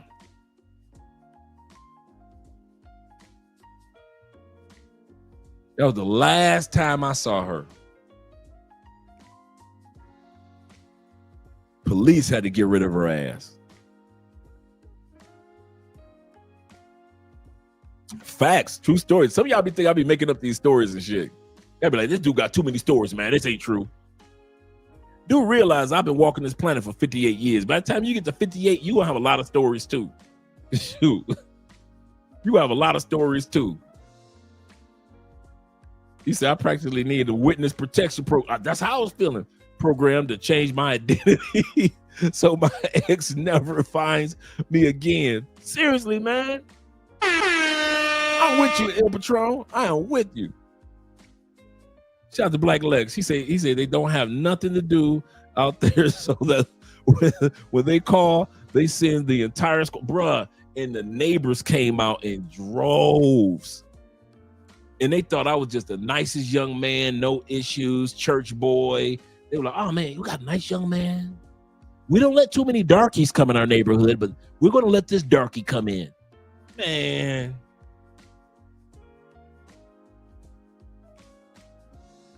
She knocked on that door. And dude,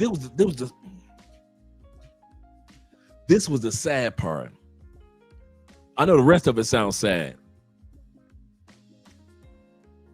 My brother was there, and I had just picked up a baddie. I'm talking about, you know, the chick that's so fine that don't nobody say nothing to him in the club, but just look at him. This was that night. So the weekend before, this little baddie dudes was checking her out like, damn, god damn, she fine. But nobody was saying nothing to her. So shit, I walked over to her and reeled her ass right on in. She come over to the crib to get smashed. She looking like, there is no way you go get this pussy with a stalker and 5 police cars out front.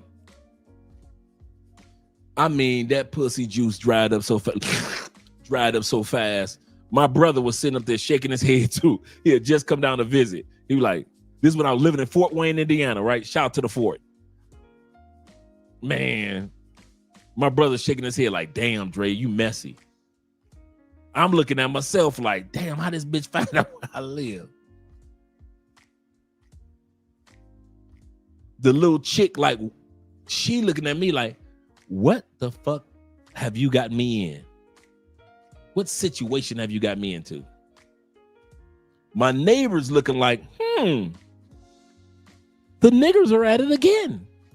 I knew the television was right about those niggers. And the police looking like, so we all came out here for this shit.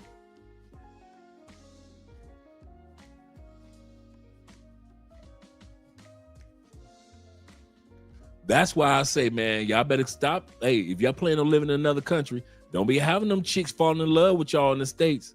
Your ass ain't gonna make it to them other countries. Zeta says, Dre, one of my stalkers found out by my by one of her friends of a mutual. He said, I had a mutual, knew that I didn't know that they knew each other. Took me the longest time to find out how she was finding me. Like, how the fuck is this chick finding me? Bobby, shout out to Bobby. Bobby said I had an ex that had a cousin that worked at Bell South. He said, I finally had enough of my ex, and I left her and changed my number, and she kept getting my number turned on, getting my number. Turns out her cousin gave it to her. I know you was like, how the hell this female keep finding my number? We need to talk. Can I talk to you for a minute? I just want to talk for a second. Don't hang up. Please don't hang up. Please don't hang up. You ain't gonna record no evidence on me. Shout out to Fly Shit Only in the building. He said only. He said, I've been let her go. The States, it ain't for me. Shout out to you, brother. That's exactly how I feel. The States, it ain't for me. Let's finish off this video. Let's finish off the video. The door's always open. You're free to leave whenever you want. So if you think your happiness lies somewhere else, I won't stop you. Meanwhile, I'm gonna keep moving. I'll keep building my life, finding my own happiness. Because my happiness, it ain't tied to your presence. It's all about my ability to thrive with or without you. One of the biggest things I hear all the time, especially with women nowadays, there's a lot of strong, powerful alpha women out there. And then there's a lot of guys who want that type of woman, but don't know how to actually be in the same space with that because their ego gets involved or they're feeling like they're lesser than. So let me tell you, I have a whole theory for that one too. Okay. I think that the women need to stop saying, I don't need a man. Stop saying that. Right. Please stop saying that, ladies. Ladies, please stop saying that. Because what you're doing, number one, you're putting that out into the universe. I'm very big on manifesting. You're putting that out into the universe. You're stopping all your blessings by doing that. But also, what man wants a woman that says that? Right. Like, and again, this is where the put your ego aside. You need to be vulnerable. Remember how I was saying about being vulnerable? You need to be vulnerable. Yes, I'm alpha. Yes, I have a great job. Yes, I earned this. Yes, I have my own house. Yes, I have all these things.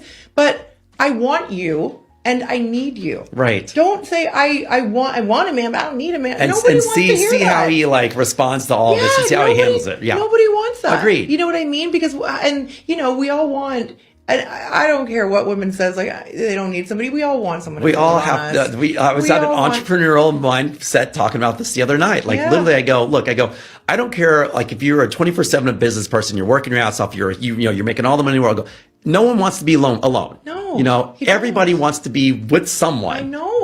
So I think when women say that, it's a self-preservation thing. You're saying that because you don't want to be disappointed. Of course. And you're protecting yourself. You're protecting yourself. Right. But you need to be vulnerable. Yeah. And I'm not saying be vulnerable with everyone, but there are certain people that like you need to recognize when like, oh, this could be a good one. You need to be vulnerable. Right. And you need to let them in and just stop saying you don't need a man. Stop saying that. Because you're really pushing them away by doing that.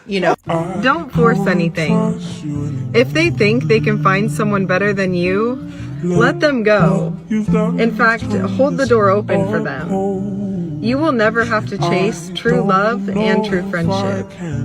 Even if they do stay with you because like they've just been with you for so long and they just love you, you know, as a person, but they don't want to be intimate or be in a relationship with you anymore. So they're just kind of staying because it's comfortable and they don't want to hurt you. You want someone to stay with you because of that? It's pretty pathetic. The hardest thing you'll do is let go of what you thought would never end. If they choose to go, don't beg them to stay. Forcing someone else to stay only deepens the pain when they're already gone. Sometimes healing is realizing what wasn't yours to keep.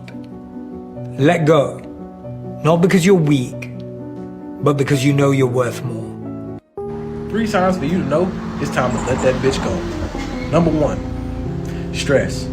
If she's bringing any added stress to your life and no peace, guys, anything that is meant to bring peace into your life is not going to stress you out. It's not going to be hard. It's not going to be horrible. Number 2, if your pockets go from racks to flat. Not gonna lie, fellas, if you got anything over 10K in your bank account and that shit goes from 10K to $100, you gotta let her go. She ain't nothing but a liability. Right. She's gonna have you broke faster than a joke on a Sunday. Number 3, if she's not a helpmeet.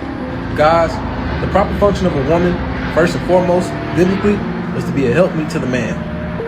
And if she can't do that, she can't help you with anything that you got going, your business, your life, hell, make you some food in general, she gotta go. She not good for nothing. Well, that's not what I want. It's not right to hold a friend back from her dreams. You don't own her. That's not how friendship works. You need to let her go. Hey. You need to let her go. I know. It's gonna hurt a little bit when you do. Who am I kidding? It's gonna hurt a lot. But you're gonna be okay. And we're gonna be okay. When she wanted out, I said okay. I drove her to the airport. I kissed her goodbye. I told her I loved her. And I wished her the best. And that's the last time we talked. I didn't beg her to stay. I didn't tell her she's making a mistake. I didn't ask her why. I went out like a man with my dignity and respect. I let her go.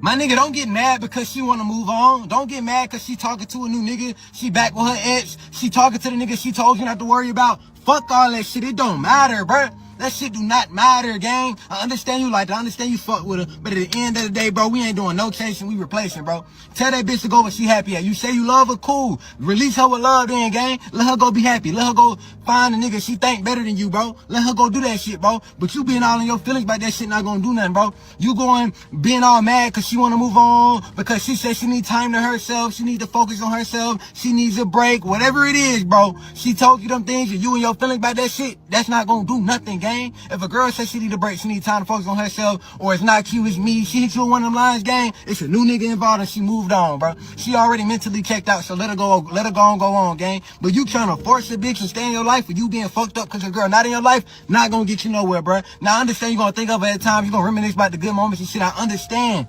But you just being so fucked up by that shit ain't gonna get you nowhere, gang. No relationship, no fucking relationship you in with no girl should never have that much power over your life, bruh. And that's real shit. You gotta let that bitch go. Let that fucking woman go. She ain't fucking coming back, bro. That's the harsh reality. The reason why you have a hard time letting your wife go, ex-wife go, your ex-girl, or whatever you want to call her, is simply because you keep envisioning and you keep imagining and you keep holding on what it was or what it could be, instead of focusing on what is. Brother, I know y'all was together for a long time. I know she sucked y'all off real good. I know she rubbed your back. I know she spoke to you good and all that fucking shit. She don't want to be with you no more. Whether she don't want to be with you no more because of something you did or because she simply feels like you're no longer the best option for her. Whatever it may be, that don't change the harsh reality that she doesn't want to be with you no more. And brother, that's simply okay. You are strong enough, you are man enough, and you are valuable enough to pick up the pieces from your heart, move on with your life and go in the proper direction and go be with somebody who values you,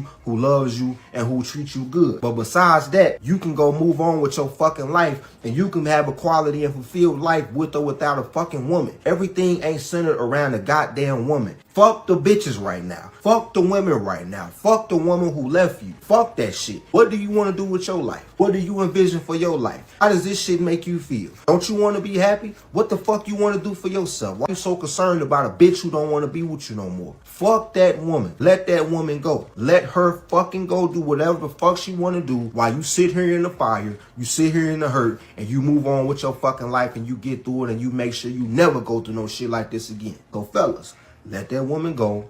Value yourself and realize who the fuck you are. And if you're going through it right now and you qualify and you're willing to invest in yourself, send me a DM. You might be able to qualify for my coaching program, or we can get on a one-on-one private coaching session. Send me a DM.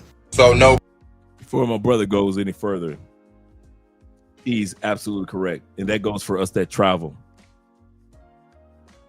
Gentlemen, let's not make the mistake of allowing any woman to be the main reason why we're using our passports. You got lifestyle, you got law, you got love. 3 main reasons why I see guys relocate. The lifestyle, better food, better medical, healthier country, healthier everything. Cost of living is better. Less police violence, whatever be your reason, lifestyle, investments, business opportunities, lifestyle. Number 2, laws. You see that in other countries, the laws are better and how they do the laws are better. Police is not out there trying to tase everybody. Then comes the ladies. But I'm telling you, if you try to relocate to another country for the ladies only, you're gonna be disappointed. And if you try to relocate to another country for a lady first, bruh, if it don't work out, you're gonna be highly disappointed.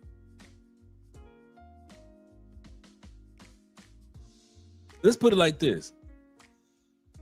If I wasn't with Andrea, I enjoy Colombia or just South America in general enough that I would still be in South America. Now, would I be traveling to other places like I do? Yeah, still, yeah. But I enjoy South America. I really do. So I didn't move here. I didn't even come here, man. I didn't know nothing that pay for play even existed like this. When I got the message, you know what I came for? All my friends were Colombian in Tampa. And so they kept convincing me to go visit their country. Then I saw the video about Passport Heavy, Jabril. Back in the day, this was like 2018. And he had a video on comparing the cost of living in New York to Medellin, Colombia. And I could not believe it. And I had to see it for myself. So I had a love for South America long before I had a love for a woman from South America. Don't let a woman be your main reason that you're leaving your home country. I'm telling you guys, you'll be disappointed.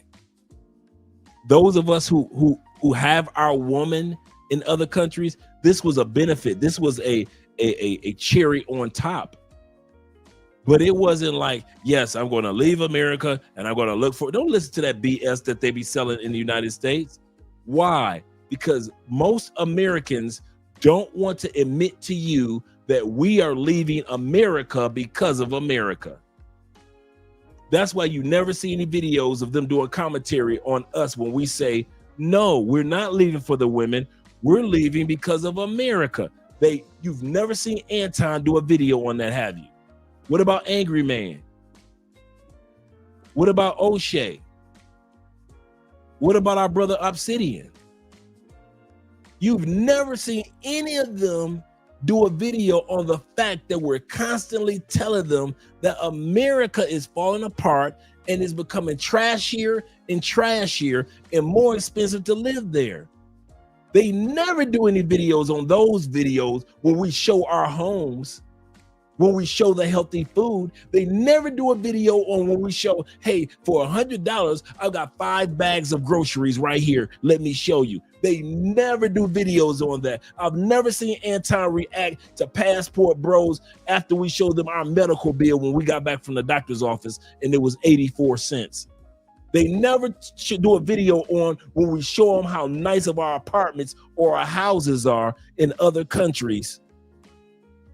And we only pay $425 or $525 or even $1,000 a month. And we got this amazing condo in this country. They never do videos on that one. You ever notice that? They never do videos on our lifestyle. They only do videos on the ladies. Anton and them talk about the Passport Bro and the ladies. They never talk about the laws, do they? You know why? Because they're stuck in the country that we are looking to get out of, and they will never tell you that you made the right choice of leaving America. So they will do videos on the Passport Bros and all the women. One thing I can say about the Passport Bro movement, it's balanced now.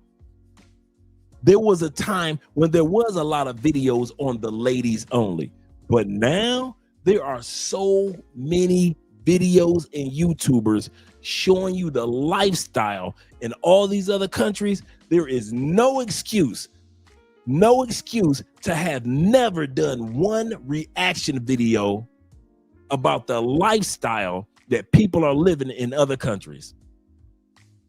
They never do it, ever. I've never seen them do a panel of 6 guys coming together talking about the Passport Bros and the lifestyle that they live.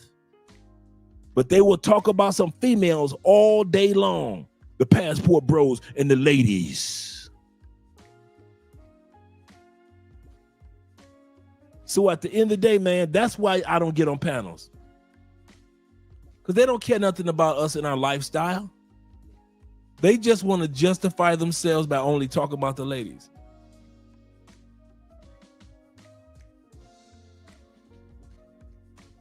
Yes, sir.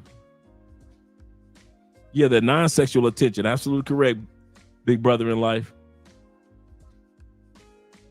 He said, I guess we need reminders sometimes because we can all get caught up, especially when you are trying to be vulnerable. Yeah. Yes, sir. Yeah, he said, I really enjoy South America. Yeah. If I wasn't with Andrea, I would still enjoy this country. I enjoyed this country before I met Andrea. Andrea was a benefit of me enjoying South America. Some of you guys, your lady friend is a benefit of you also enjoying that side of the world, whether it be Thailand, Philippines, Malaysia, Indonesia. You enjoy that part of the world. And your girl is a beneficiary of the fact that you enjoy that part of the world. Zeta said, living in Texas is plenty of, Latins or Latinas coming from Mexico, Colombia, Brazil. That's so true. He said, my Latin friends' parents convinced me to go south to South America, and I definitely wasn't disappointed. Right. It was them. It wasn't them. This is the funny part. The Latin community that comes to the States, they're the ones that are convincing us to leave the States. I don't think you guys realize that. It's not white people telling us, go see the world. It's not, dang sure ain't black people telling us to go see the world. A lot of times it's people from other parts. Hey, you've never been. I'm originally from the Philippines. You need to go visit our country. I'm originally from Russia. You need to go visit my country. They're the ones that's trying to convince us to at least visit. You think you like Russian women? Boy, wait till you get to Russia. And they will convince us about their country. Yes, sir. Yep, all types of Latinas or Latins. That's right, Ronan. He said, I'm a true believer that a change of location can improve your thought Absolutely correct. Absolutely correct, Dave. Shout out to my man Zeta. Zeta said this: I enjoy my visit to South America more than I enjoy living in my nice neighborhood in the States. Truth be told, I was the same way. I showed you my house and my truck. As soon as I came back from South America, everything had to go. I was having a garage sale of the garage. I'm gonna say this again. I was having a garage sale of the garage. It's for real. For real. Yeah, your health care, so much better. Peaceful sleeping. Yes, sir. Let's get back to the video, gentlemen. Yes, sir. Shout out to you, Ben. Call, I understand. No text, I understand. You don't got time for me? I understand. But when you see me, hey, with someone else, and I'm happy, like Pharrell say, and I'm jumping like a kangaroo, and I'm out here smiling like it's Christmas morning, and I'm posting them too. That's when I hope you understand. Let her get. My man said, if you leave me, I understand. If you don't want to be with me, I understand. He said, but if you see me happy like a kangaroo, shout out to Theo. Happy like a kangaroo, I need you to understand. My man Lennox King in the building. Shout out to you, brother. As well as Theo. He said, salute, Dre. He said, I still have about 9 months left in the U.S. and I'm trying to keep myself sane. Any tips? If it were me, okay, this is what I would do if I had 9 months left in the States. And you're right. Though that last 9 months, that last year is like, this is the first I got for you. It's going to go by fast. That last month is going to drag. But these next 8 months, especially because of the holidays that's coming up. So think about it. By the time Valentine's Day hit, that'll be another 4 months knocked out. But the key thing is to make sure, and I mean this, and I'm not just saying this to say this. These last for any of us, if you're relocating to another country, whether it be full-time or permanently, your last year is dedicated to one thing and one thing only. Crossing your T's, dotting your I's.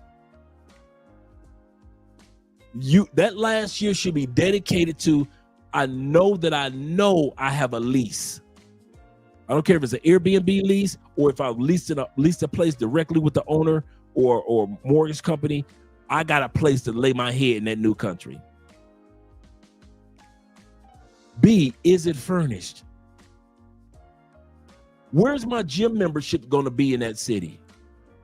Oh, there's 3 gyms in my neighborhood. Let me do some research on those 3 gyms. What are the restaurants or the malls near me? How many hospitals are within a half an hour radius of my new home? How long does it take for me to fly there? Does my family have my emergency contacts? Does my family have emergency contacts of somebody in this new country other than me? A lot of times when you guys come to Cali, I tell y'all to do this. Make sure you give your family member my phone number. There is no way you should be in Colombia and your family member does not have my number. Why? I get calls from mamas, aunties, cousins, and all them all the time because they're checking up on you and they're supposed to. There's no way in the world you have my number on WhatsApp. You coming to Colombia and your family ain't got nobody to talk to just in case something happens. You might twist your ankle playing basketball. Your mama don't know you twisted your ankle playing basketball. All she knows her baby's in a cast. What happened? At least she got me to call to calm her nerves. So you ain't got to ask. So if you're on WhatsApp and you got my number, there is no way in the world, especially if you come to Cali, for what? You come to Cali and ain't none of your family got my number? Why? Why? I mean, I've said this several times in the last 7 years. Give your people my number, dude. I don't care if they call before you get on the plane. I don't care. I don't care if you know how many parents I've had call while I'm waiting at the airport to pick you guys up, and I be on the phone with your father for about 30 minutes. I'm talking to your dad. Then here you come walking out. I'll be like, he is. Give me a second. I'm gonna give him the phone. It's all about us working together, man. It really is. So those last 9 months, man, you're supposed to be focused on dotting your I's, crossing your T's. Do I have an apostille copy of my birth certificate? Not a regular copy of my birth certificate, apostille copy of my birth certificate. Let me show you guys a photo of it real quick. You should have this. There's no way you go into another country and you know that eventually you might get a visa and you don't have an apostille copy of your birth certificate. I'm going to pull this up real quick, let you guys see what I'm talking about. These are some of the things that you should be focusing on in your last months. Let me pull this up, let you guys see this. I'm going to drop this down for a second. And I'm going to go here, bring this up on screen. All right. You see these births. Now, this is just the state of Florida. I'm from Michigan. You see this birth certificate? You see that gold seal on that birth certificate at the bottom. You see that gold seal for the state of Florida. You see that if you look up under the word state of Florida, it says apostille birth certificate. Most people do not have a copy of the apostille birth certificate. That seal is like an international notary that says, this is you. This is yours. You are that person. You don't have a copy of this, and you plan on living in another country. Not a regular birth certificate. What about your affidavit of singleness? You haven't been down to the city county building yet to get a copy of your proof or affidavit of singleness. You can be in the smallest town or the biggest city. All you got to do is go down to the city county building and ask them, where can I get a copy of my proof that I am single, that I'm not married, or affidavit of singleness? And they'll point you down the hall, make a left, and you go in there. And they'll ask you, how far back do you want us to go? Do you want us to go just this year? Do you want us to prove that you've been single for 5 years? Do you want to prove that you've been single for 7 years? How far back you want us to go? You don't have an affidavit of singleness? I don't plan on getting married. You still might need it. You still might need it. Dental. You plan on getting veneers in another country, or braces, or a root canal in another country because now it's cheaper, but great quality service? A lot of dentists in other countries, especially Colombia, will tell you, if you're already in the States, go ahead, get x-rays done on your teeth. Bring those x-rays with you so we can see what cavities we got to work on, what root canal, if you need a crown. Do you need veneers only, or do you need, first of all, get braces? So go ahead, throw a couple $100, get your, you got a lot to do. I just named off all the stuff that you need to do in the next 9 months. And I just talked about this in 9 minutes. You got a lot that you need to be working on, brother, in 9 months. Because I'm telling you, if you don't have these things that I just mentioned, you're going to be mad at yourself. You're going, man, I got an FBI background check. All visas around the world are asking for them now. Get on the website. It's called Vita or Veda. Let me look it up. Let me look it up. Vita check, or Vaycheck.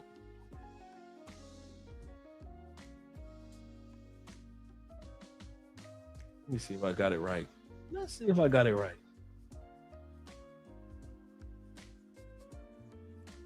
There we go. Vital. That's where it is. Let's bring it over here. Let's bring it over here. Let you guys see this. Man, I'm hooking y'all up, man. My brother said got 9 months. So be it. I'm going to drop this link right here for your criminal background check, marriage information, all of this right here. All of this right here. Let me put it in English.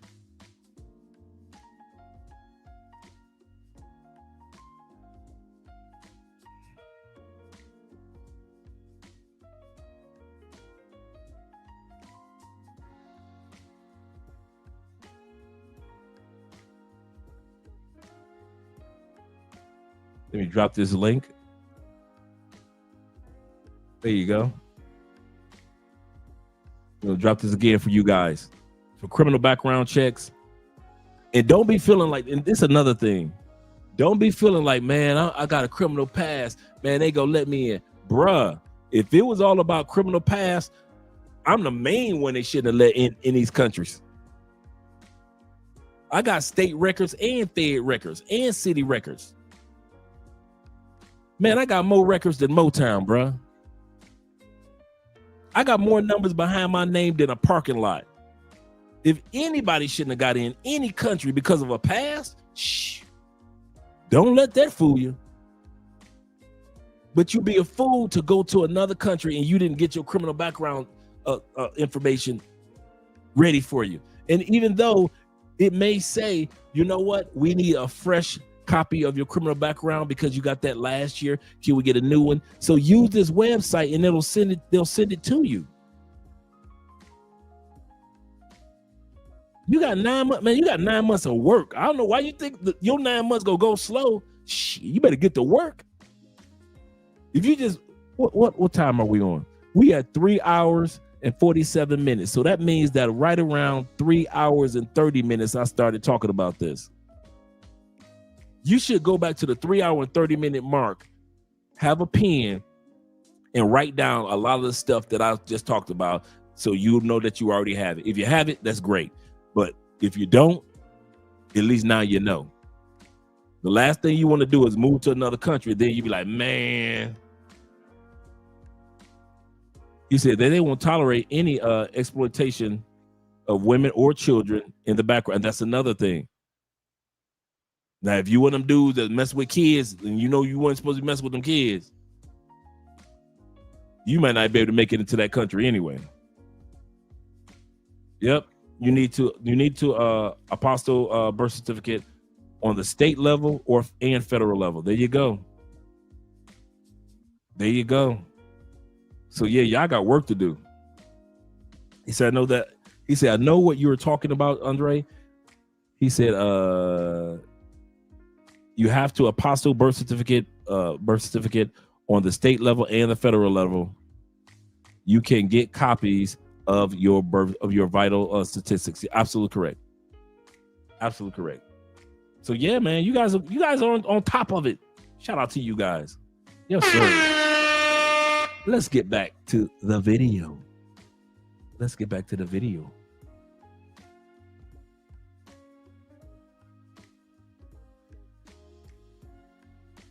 A shot with somebody else. Let her get a shot. Because regardless, it don't even matter, bro. It don't. Because at the end of the day, she's gonna go regardless. Because it's so much that a woman could take that'll make her just be like, I'm done. That's it. It's over with. Bye. So why not let her just be with somebody else? Save yourself to her. Save yourself the trouble. It's because you don't know how to live with being by yourself. Or you don't know how to live with just being alone with your thoughts, with your mind, with your mental, with your hurt. You don't know how to be by yourself. And that's the problem. You're the problem. Because at the end of the day, we are men. We are going to feel hurt. We are going to cry. We are going to want help. So why not do that alone instead of bringing somebody else down with you? Then what? You're gonna tell yourself you want to kill yourself. I can't live without you. I don't want to be there without you. That's what you're gonna do? Because you can't live with being by yourself. How are you ever going to grow? As a man, how are you ever gonna grow? Knowing that your life is depending on somebody else. When she breathes, you breathe.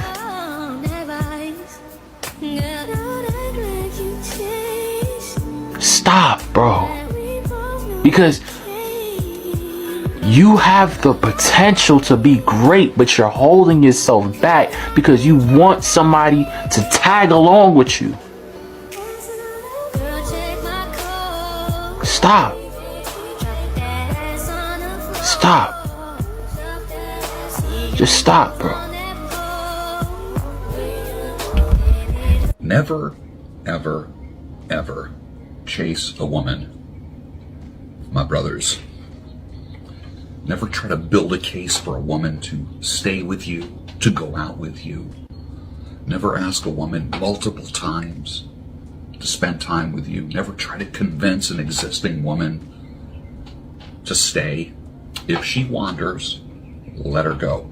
Let that bitch go. Let her go. Fellas, a lot of you guys have a very hard time letting go and detaching away from a woman. And it's completely understandable. I've been through it. The guys I coach go through it. So I'm gonna fucking help you out and finally get you to a place and let this bitch go. You have to understand that true healing is not never thinking about the woman again. True healing is never having memories, flashbacks, and wondering what she's doing, thinking about what if and all of that wonderful shit. True healing is when you can think about the woman and is no longer associated with her. I don't give a fuck what nobody tell you. You cannot just snap your fucking fingers like you Thanos and never think about the lady again. I was together for a year, 2 years, 5 years, 10 years, or whatever it may be. So you're not just gonna be able to snap your fucking fingers and never think about this fucking woman again. That's not how that shit works. But what you can do is start valuing yourself. So yes, when you get up in the morning, you're gonna think about it. Still take your ass to the gym.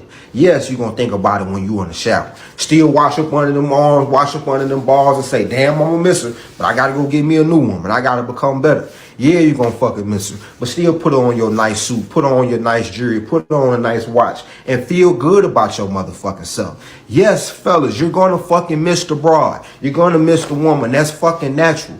But you still have to be stoic and you still have to get up and do what the fuck you gonna do. You gotta work on your fitness, your fashion, your finances, your mindset, and your appearance. You have to work on becoming the best version of yourself. And it's within you doing those daily fucking habits, those daily activities that will allow you to look in the mirror and be proud of who the fuck you are. And then once you go outside and you see that you getting attention and validation from other women, you're gonna say, damn, these bitches still love me. These women still love me. What the fuck was I tripping about that one for? So if you're having a hard time letting go of the woman, you're having a hard time detaching from a woman, that's how you do it. Don't focus on not thinking about it. Focus on when you think about it. You still do the actions. You still do what you're supposed to do. And you still use that energy to become the best version of yourself. If you need any additional help, send me a DM. She doesn't see you as the guy in her life. And here's I'm going to tell you why. Because if you were the man, like if you were the man in her eyes, she would know, I don't even want to look anywhere else. I got what I want. And I'm not saying this to shit on your confidence. I'm saying this to tell you, let her go find what she wants. Leave her alone. Don't try to like squeeze or make her something she's not. Like let her go do what the fuck she want. Guess what? Time go on, you might not even want her anymore. You might not even want her as badly as you do now. Go let her do what the fuck she want. You might have a new type by the time she try to come back and spin a block and realize what she missed out on. Why would you even want a woman who cannot even recognize the value of what's in front of her? That should be a test of a sign for you. If you know yourself as a man, if I know who I am as a man and she can't recognize that, by all means, she don't have the she ain't qualified to even fuck with me in the first place, respectfully. But let's say you ain't shit and you ain't even nothing to recognize to begin with. Bro, get on your shit in life, bro. Let that hoe go. Please let her go. What Pimpin' Ken said, man, I don't sweat a hoe, I let a hoe. I don't need her, I let the welfare feed her. Come on, brother, get up. And then, but guess what? You gotta be ready to filter them out, though. You gotta be ready to filter out the ones that's here because you want shit, and the ones that's here for you. And you can also show her yourself in a way to which she can realize, I know you see the glitter and the glam, the money, the clout, or whatever, my height or my looks, but here's what really makes me as a man.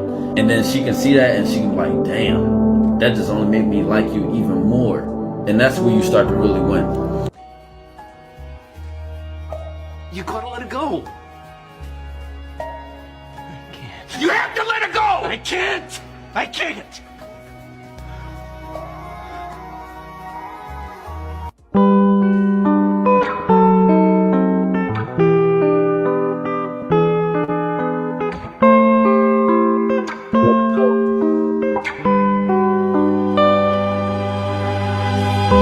She's not coming back. Let her go. Y'all really be out here trying to believe delusions that girl is gonna come back into your life when the whole time you know she's moved on. It's been months. Shawty done blocked your number. She done blocked you on all socials. If that isn't enough for you, the moment she broke up with you, she decided that she doesn't give a fuck about your existence no more. Shawty doesn't even care if you woke up and took a breath this morning, but you're still here feeling sorry for yourself at the fact that y'all didn't work out. Now it's like your whole existence seems to revolve around her. You're thinking to yourself what she's doing with her time, who she's spending it with, who she's walking through the hallways in school with, who she's probably walking home with. Nigga, you're obsessed with somebody who does not give a fuck about you. And it's sickening. When in life have you ever thought that much about yourself like you're thinking about this girl? It should never be like this. When somebody leaves you, they decided not to choose you anymore. You're not a choice in their life. You have to move on and you have to let them go. You have so much life to live and so much more stories to make with different people. This is just a fucking chapter in your book. Nigga, flip the fucking page. Never force nobody to choose me.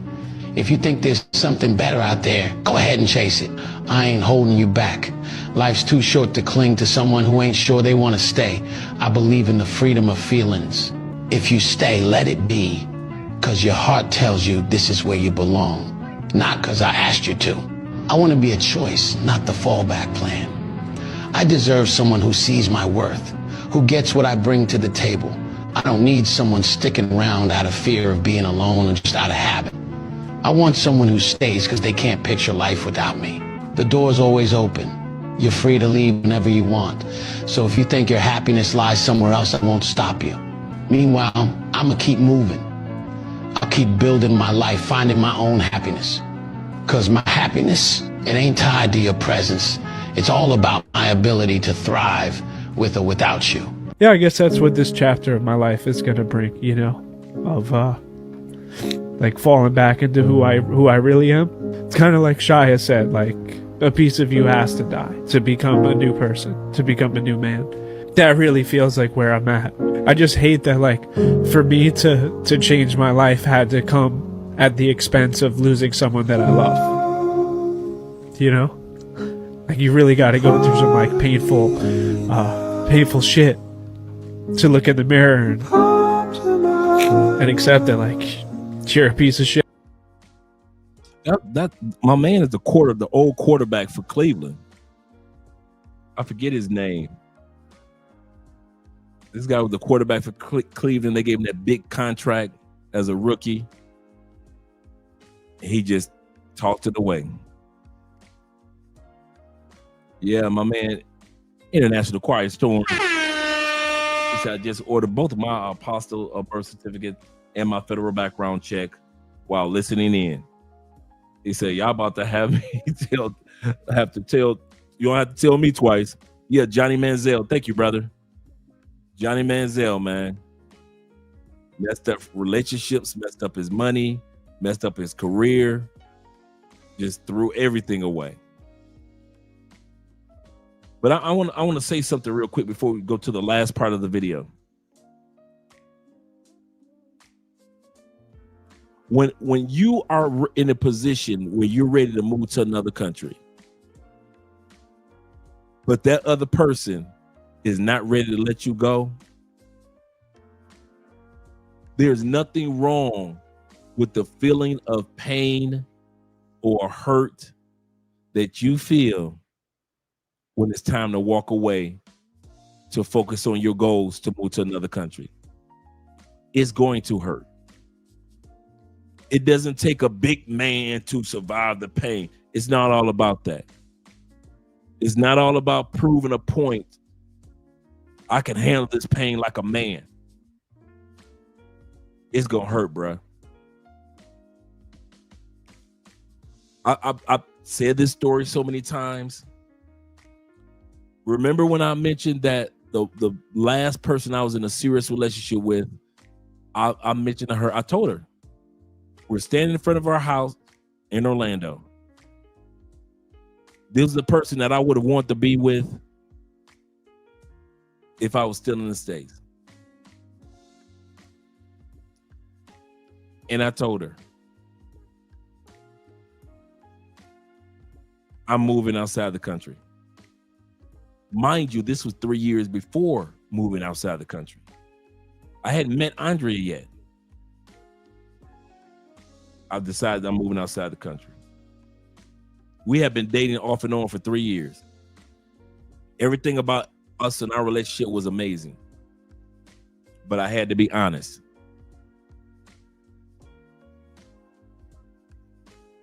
Some of you guys have heard the story. She broke down crying on my chest. Grown woman, professional. I'm talking about sister making $250 a year, traveling the world. Broke down crying on my chest. Do you know how much that hurt me to tell this woman? And I remember as she's crying and her tears are bleeding down my chest. My shirt is soaking wet. She's beating me on my chest saying, but you were the one. You were the one. You were the one. You were supposed to be my one.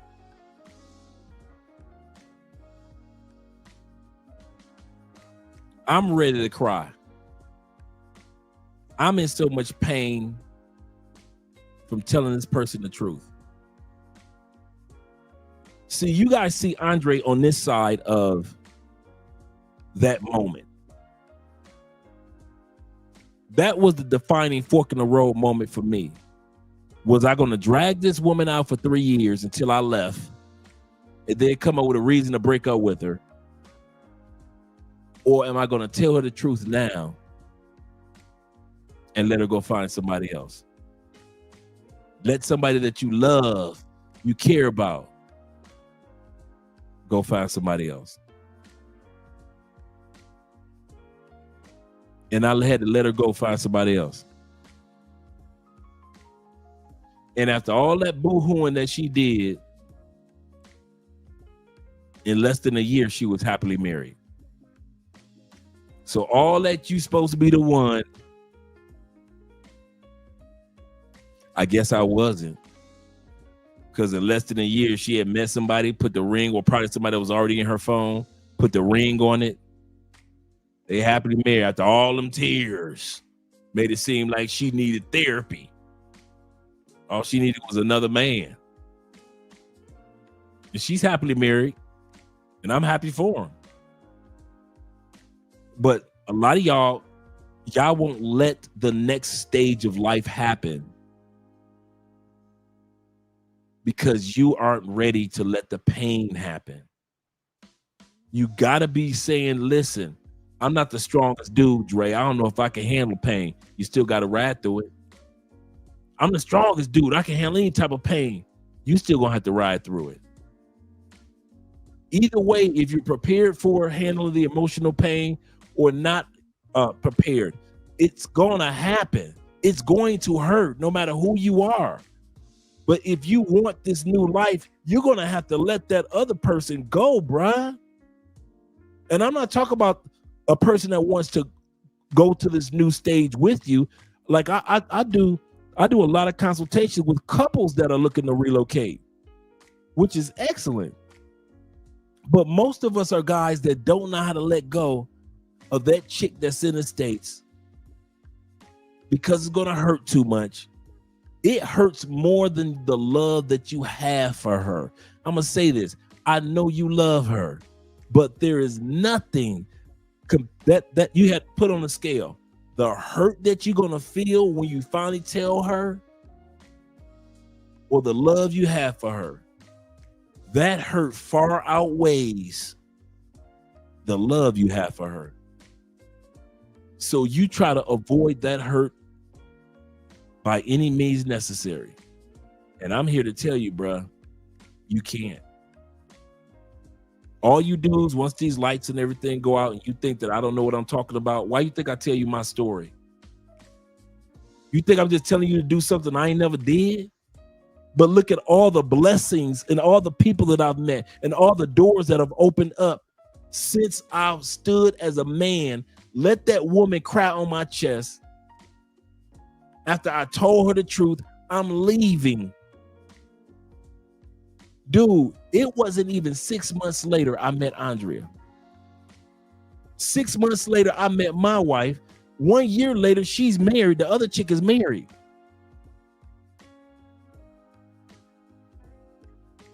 It wasn't like when I let her go, no blessings was coming my way. And a lot of times we do that as men. We think that if I let this one go, that scarcity mindset, I ain't gonna find another one like this one. There's another one like Karen. Karen was the one.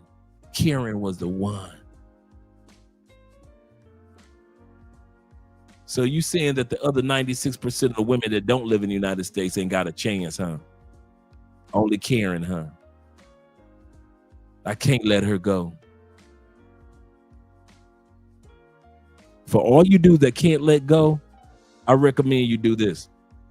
Stay in the States. Yeah, you can travel, visit places, but that dream of talking about I'm living in another country, no, you're not. You aren't. Because if you're going to do it, sometimes a sacrifice needs to be made in order for the dream to come into fruition in your life. I wish I could tell you it's going to be an easy route to tell the female no. It ain't. Now, for some of you guys that ain't got nobody, hey, you good. But for some of you guys that really know that you're going to leave and move to another country, don't be having that woman hang around for another 7 years until you leave. Tell her the truth. Now, if she decides to hang around after you told her the truth, that's one thing. That's on her. But if you wait until like a year before you decide to move to Thailand, and you're going to wait another 6 years to tell her, you a dirty dog. And that evil going to come back on you. You a dirty dog. That evil gonna come back on you. My brother Montrez said it's similar to the thing that happened to Ray Rice. Everything, on video. It cost him his football career. Absolutely correct. Crazy in the elevator. My brother said this. He said, let her go. Find someone else. I kid you not. You would have thought you would have thought with those tears that she threw, I kid you not, you would have thought that she would never find love again. There was nobody like Andre. My life is over. That is it. It's Andre or busts. Man, she was married a year after that. Remember, I was leaving to Colombia full time in 3 years. So that means I had 2 years of actualization while still living part-time in the States, that the woman who I was so in love with was married to somebody else. She's happily married before I even get a chance to fully move to Colombia. She's married a year after I tell her that.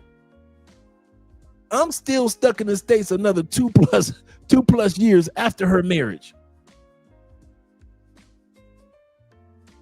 But I was happy. And I was happy for her. Yes, sir. Save yourself, black man. Save yourself. Shout out to Isam in the building. He said, father son talk. Yes, sir, Jay Anderson. He said, facts. Don't want to let you go and go through it because of fear. That's true. Fear of the pain, fear of the future, worry. Dude, I've been there. I kid y'all not. I know some of these stories that I tell are repetitive, but for those that hadn't heard it, I kid you not, man. I have been there. I've literally had to stand there like a man and tell this person, I am not living in this country. I've decided that I am, and I didn't say it like, baby, I need to talk. I don't think I want to live in the United States. No, I said it with my chest out. I didn't wait for an argument. I didn't say, yeah, I'm gonna wait for an argument. And then when we get in an argument, I'd be like, well, fuck it. I'm leaving this country anyway. I didn't do that. I stood with my chest out, scared with my chest out, because I'm thinking to myself, like, am I making the right decision? Am I throwing away a good woman? Maybe I should be here. Maybe I'm just thinking with a vacation mindset, and I'm just thinking about Colombia because I had so many good vacations there. Am I making the right decision? If I tell her this, there's no going back. We got a good thing going. All this, remember I said earlier, the war you have within yourself. But I still had to stand there like a man, even though I was warned within myself. I had to tell her the truth. And I kid you not. Have a good one, brother. We only got like a few minutes, like 2 minutes left on the video anyway. Have a good one, brother. Glad to see you here. The most said, my therapist once told me to go through the pain. True. Through the pain a year before I divorced my wife. True. Ride that pain out, fellas. Either you gonna ride it out now or you gonna ride it out in the future. Don't think you about to avoid it. I don't know why dudes think they be gonna do. If I put it off, then what's gonna happen is no, no. Sacrifices must be made, and you will survive to tell the tale. He said, like Obi-Wan, yeah, like Obi-Wan said. That's your uncle talking. For real. Theo says this. He said, talk more. I'm on the elliptical machine. Hey, you about, shoot, Theo, we about 4 hours plus in. We got a few minutes left on the video. Let's finish watching the video. Because I do have one more I want you guys to check. Oh, that is the end of that video. I got one more I want y'all guys to check out. Ask for a man to love them and they get one, yet he's simp or he's too soft for them. Because I'm gonna let you know now, hey, coming from Georgia, I was raised by a single black woman and I know how to love a woman, but I'm trying to figure out why a woman don't know how to love me. Here's the problem. Before we go any further into this is a good scenario. And I want you guys to think about this when you're dating women in other countries. Because you were raised, many of us, including me, were raised by single mothers. We have a tendency of only understanding women from the perspective of the female being satisfied, or the female perspective, or the female being happy. Happy wife, happy life type of thing, right? A lot of us are like that. We don't want to admit it, but yes, we move with the mindset of flowers, cards, and candy. Because we didn't have a dad in the house or even the uncles around to kind of like maneuver us through. Now, this is how you want to do this when it comes to women, son. Many of us, if not most of us in the black community, don't have that experience. So now this brother's coming up on the panel. He's kind of lost because he's like, wait a minute. I'm doing everything my mama showed me to do when it comes to understanding and knowing women. But every time I do, They call me a simp. They call me emotional. They call me gay. Because the brother was raised only seeing one side of the coin, the female side. He didn't get a chance to see the other side of the coin, that being raised by a man. Shout out to my man Deep Soul in the building. He said Medium Man was just talking about this before ending his live stream a few minutes ago. Shout out to Medium Man and my man Deep Soul. Yes, sir. Let's bring that beat back for you guys. So why women ask for a man to love them and they get one, yet he's simp or he's too soft for them? Because I'm gonna let you know now, hey, come from Georgia, I was raised by a single black woman and I know how to love a woman, but I'm trying to figure out why a woman don't know how to love me. I know. I stopped it again. I know. This is another scenario of, y'all ready? When I often say this to you guys, and you guys kind of take this for granted. Some of us are built or born in the States. You are built beyond the States. Some of us were born and raised in the States. But the type of man and traditional person you are built to succeed beyond the States. Some of you, your good woman was not supposed to be in your home country. Ask Abraham. Ask Abraham's son Isaac. Did he get his wife from his home state? Ask Jacob, Isaac's son. Did he get his wife from his home state? Ask King David, who had his wives. Was his wives, were they from David's town where David was a shepherd, or were they from the Jerusalem area?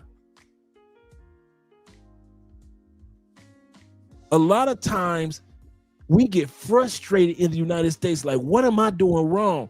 Bruh, you ain't doing nothing wrong. You just so happen to be born in the States, but you weren't born for the States. Y'all gonna be keep knocking knock your head up against the wall on suicide watch, trying to figure out, why can I get things working out in the States for me? Because you were born in the States, not only for the States. Now, if you find love in the States, cool. But if you don't, 96% of the planet's female are outside of the States. Some of y'all sit up there like this right now. I can't let her go, Dre. I can't let her go. I know, because you think that you were born in the States and only for the States. And I'm here to tell you, dudes like this young man could be in another country where women want traditional, yet a little sensitive type men. They don't need no dude to be all hard and angry and street in the hood. That's the women in the States. Some of y'all are quiet souls. Okay.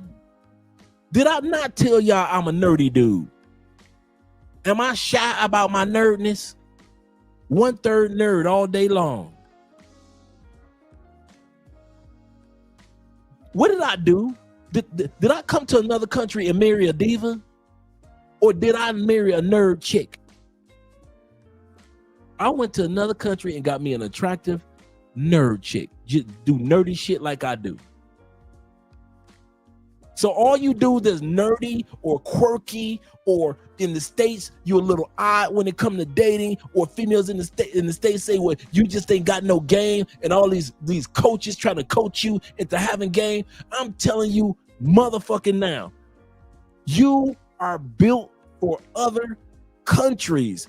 That's why you don't work always in your own country.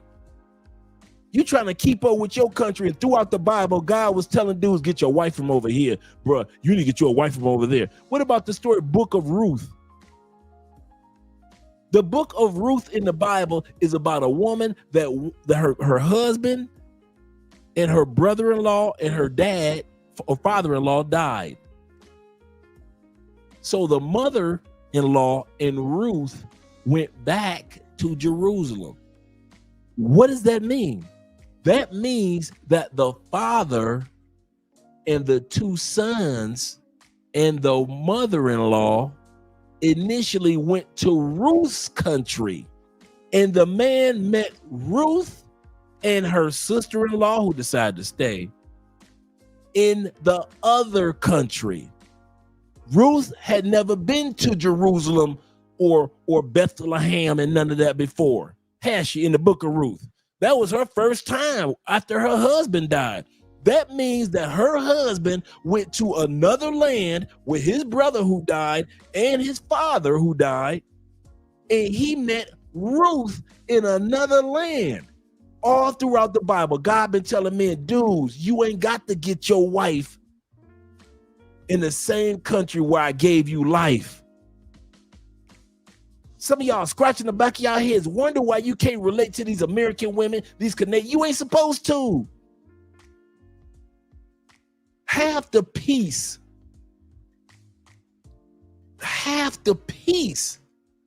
that brothers like Ronan, Jay Clyde, Richie Mack, Andre, my man Marcus from Love, Purpose, and Passports. Half the peace we get because our wives and girlfriends don't remind us nothing of the United States. They don't act like the U.S. They don't move like the U.S. These women are themselves. They have no problem with being feminine, fit, friendly, supportive. Okay, here we go. Y'all ready? If your woman, if Andrea, the way that she is, was in the States, they would call her a pick-me. If Elle with Richie Mack, the way that she is, and the way that she treats him, if she was in the States, they call her a pick-me.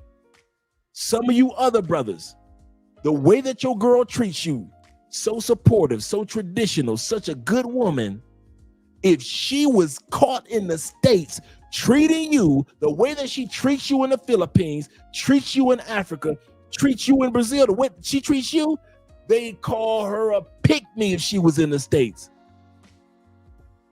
They talk about your girl so bad for cooking for you, bringing you a drink, going to the gym, taking care of her body and her wardrobe, praying all over you, kissing all over you, giving you good sex, traveling with you. Man, they like, if your woman that you got in another country was in the United States, they mock and laugh at her so bad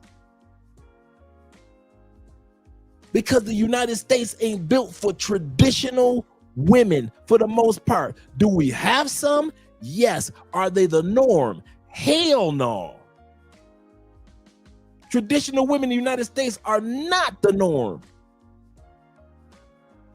And some of you dudes get frustrated, you get mad at yourself, and you're like, man, maybe I should make some more money, and then the women will want me. No, I give me a fancy car. Then the women will want me. No, I'll buy me a few more houses. No, your ass ain't made for that bullshit in the States. You are made for traditional women that may so happen to be outside of the States. If you get one in Canada, or if you get one in the States, or if you get one in the UK, cool. But if you don't be on no damn suicide watch for a country that you on suicide watch for a country of women that traditional is not the norm. You like pancakes. Love them. You mad at the pizza shop for not making any pancakes. You on suicide watch in a damn pizza shop because they don't make pancakes. They got the dough. They can fry it instead of baking it. And they can make your pancakes. traditional pancakes. But they don't. It's a pizza shop. The United States is a pizza shop. So why are you dudes that love pancakes, meaning traditional women, so frustrated about a country full of pizzas? There's nothing that women in the United States can do to make me frustrated. Nothing. Not a damn thing. I don't expect them to be traditional. If they do, I'm surprised. Like, hey, she's traditional. That's a good one. Oh, that's a good one over there too. I support it. I believe that there are a lot of really good women in the United States. But mind you, I'm not about to sit up here and hunt in a damn pizza shop for pancakes. There's a lot of women in this country. You just ain't looking in the right area. Dude, I've been all through that pizza shop. All they sell for the most part are pizzas. So now I'm sitting up here out front of a pizza shop in tears, crying, because every time I want some pancakes, don't nobody in this pizza shop know how to make them, know how to give them to me, know how to fry them just right, don't know how to make no goddamn pancakes. And as soon as you walk out the pizza shop, you got IHOP right there, you got Denny's right there, International, you got all these other spots, breakfast spots all around, and they can make all the pancakes you want. And you in the United States bitching because you live in a country of pizzas. Get your ass out the pizza shop and get to the pancakes. I don't know why y'all do that, man.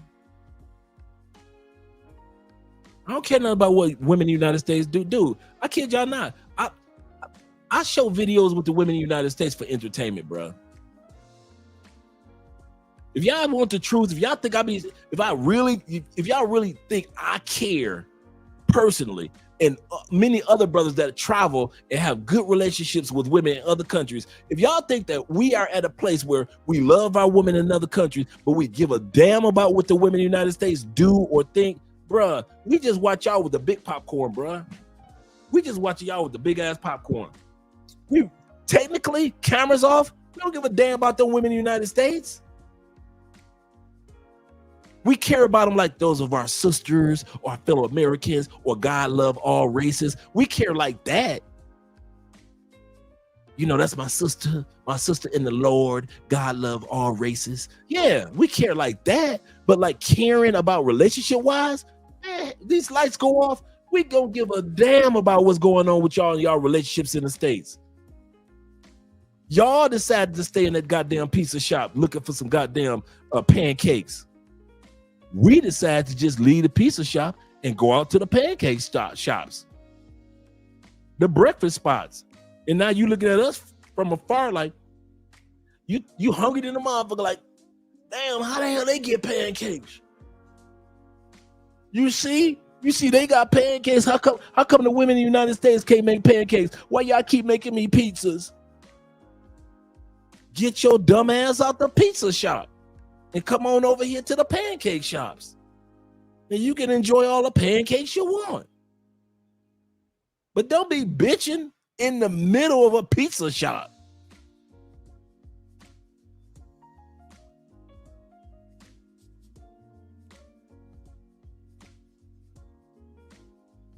I'm not black, I'm OJ. Okay. This brother here,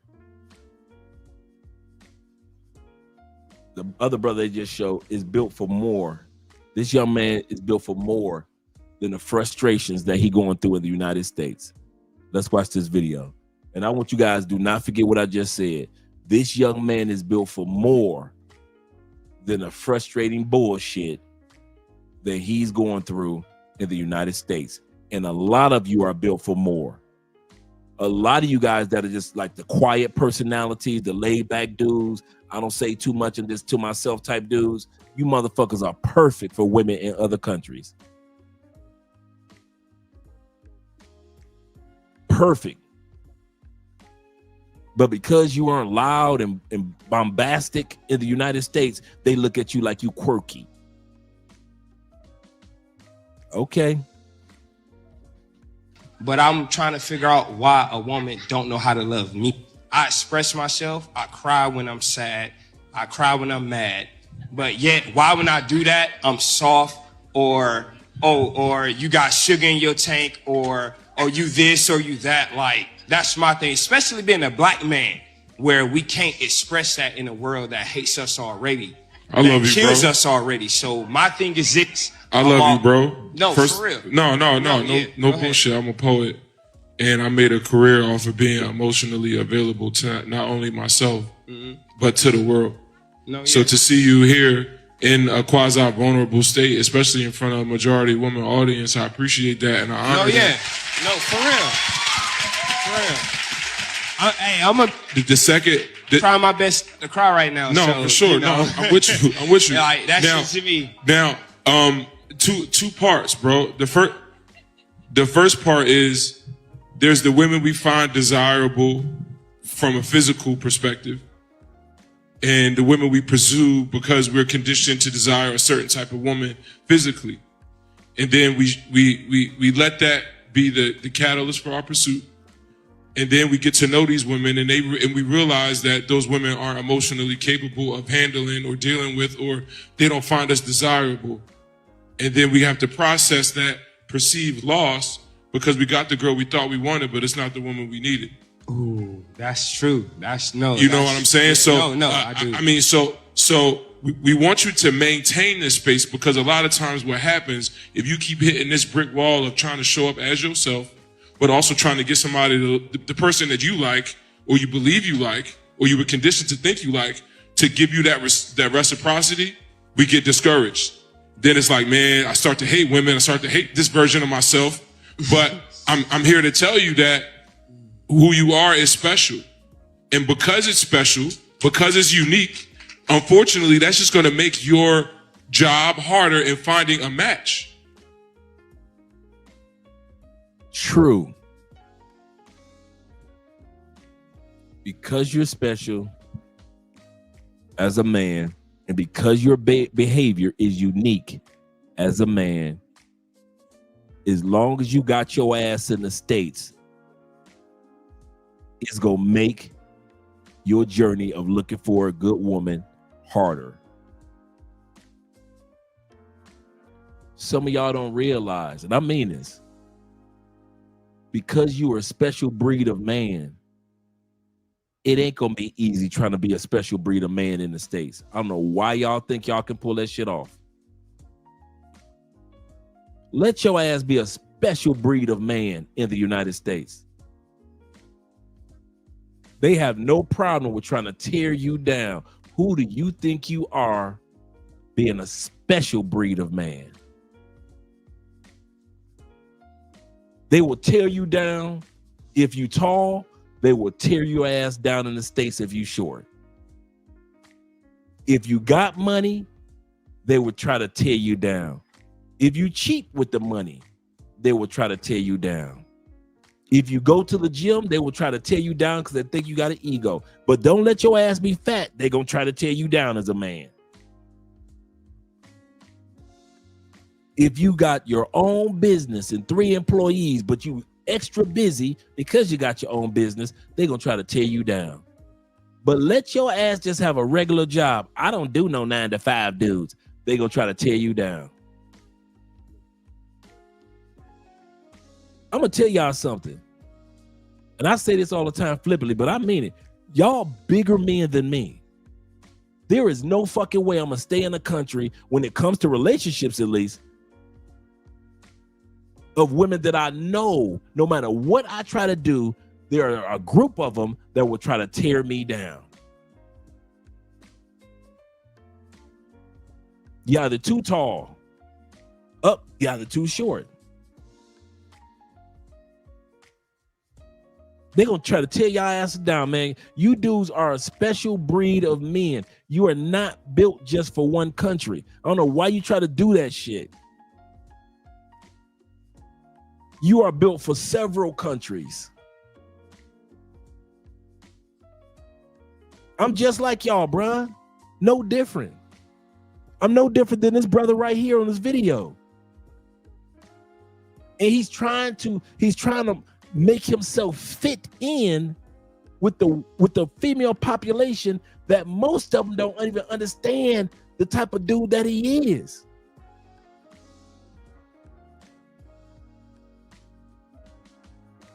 You know how many quiet dudes I've met down here that are in relationships right now? I'm talking about that quiet in the cut dude.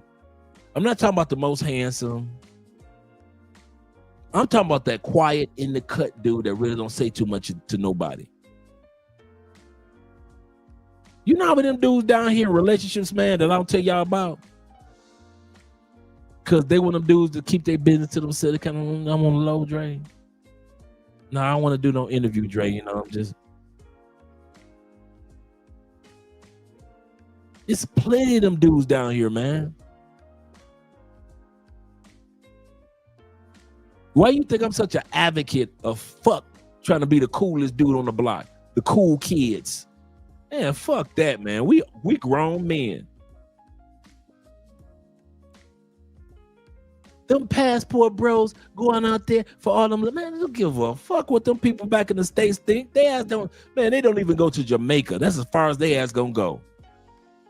They gonna get on a cruise ship and think they done some shit. They done been around the world on a cruise ship, huh?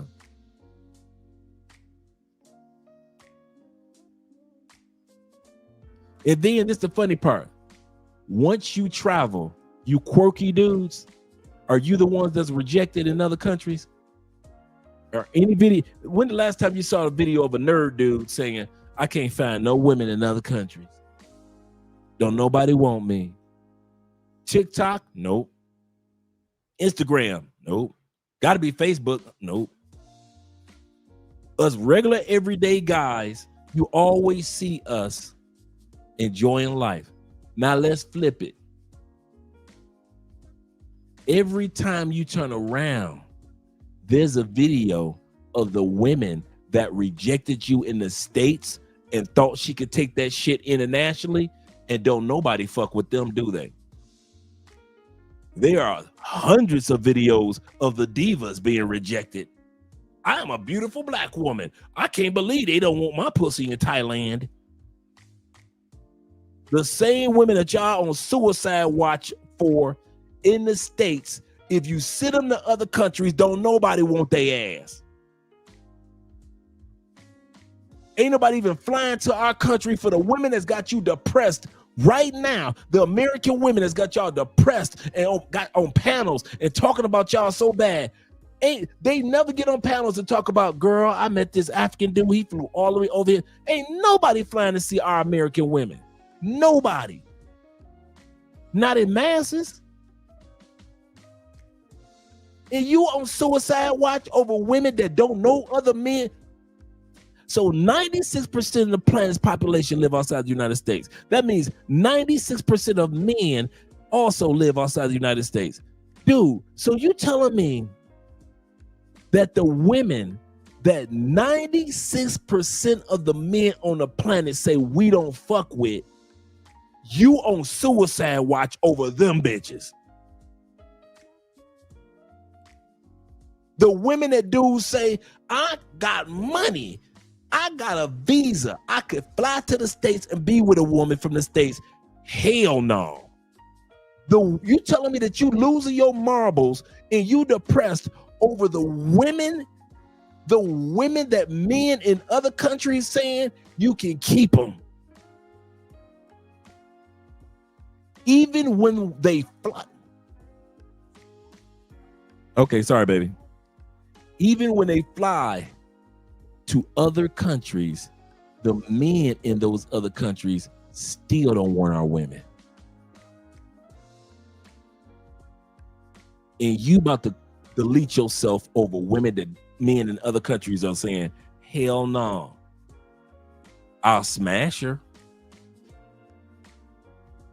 The same ones that be, I'm a diva. I remember one video a chick came out with a couple weeks ago. Cute sister, right? In the States, she would be a cutie, right? She'd be a cutie. She said, ladies, if you come here to Medellin, Colombia, you better have your A game. She said, I went out to the club. Some of you guys have maybe seen this video. She said, I went out to the club. She said, it was on a Tuesday night. I thought I could, just nice little cute outfit, nothing special. She said, them Colombian women in Medellin showed up to the club. She said, and they were gorgeous. She said, and I felt so out of place. I felt empty and lost, like, what am I doing here? That's the norm of how American women, black or white, feel when they leave off the plantation. And you are losing your mind over them, the women that ain't nobody else checking for? Nah, bruh. Ain't nothing wrong with us, except for we in the wrong country. That's it.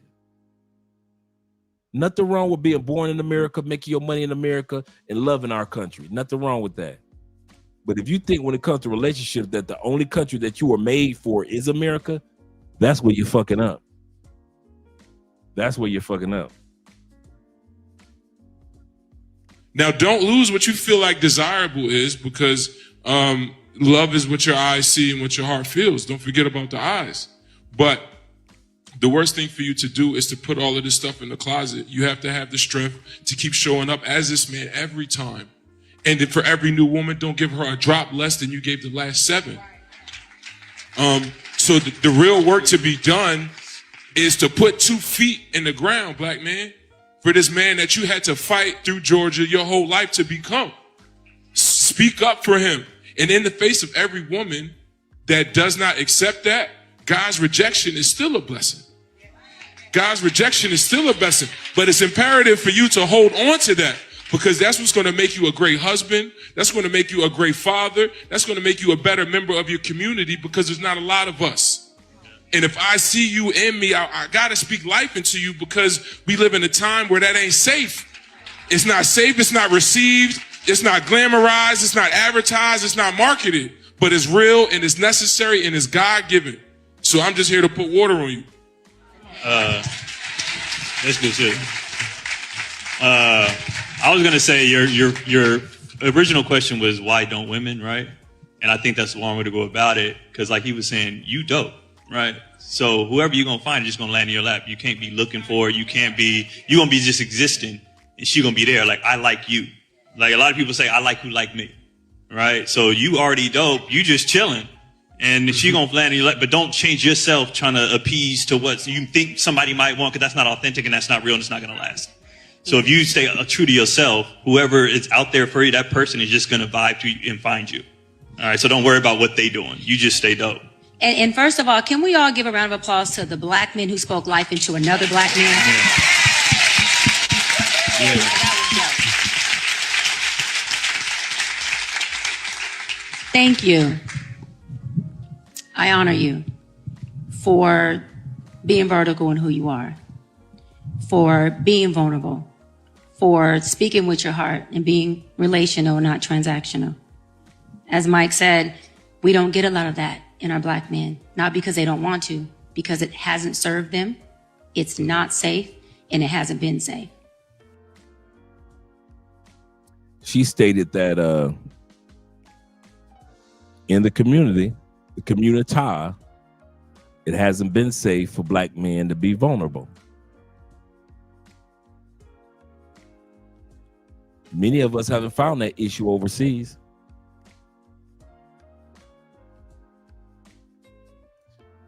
Many of us who are in solid relationships with 1 or 2 or 3 women overseas have no problem with being open and vulnerable and communicate, in other words, in ways that may not be acceptable back home.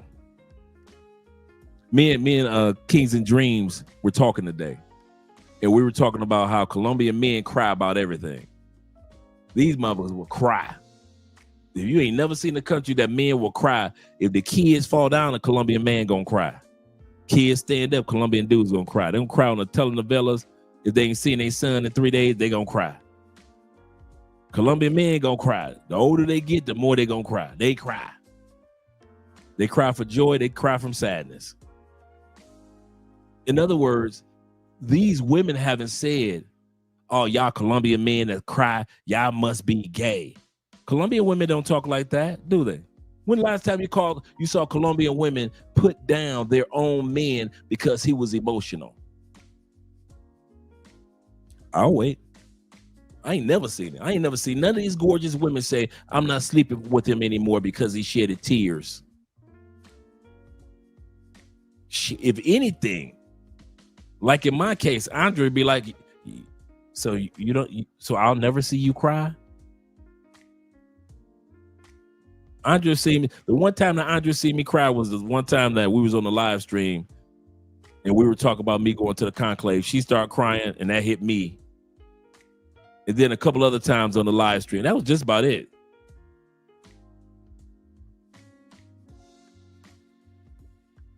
But yeah. Yeah, I caught that fakeness too.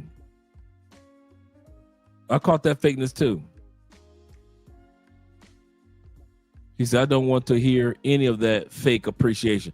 I sense that too, brother. They should have just let the brothers talk to him and not let the women interject, because the woman, she sounded fake. Yeah, that was the ladies that was clapping.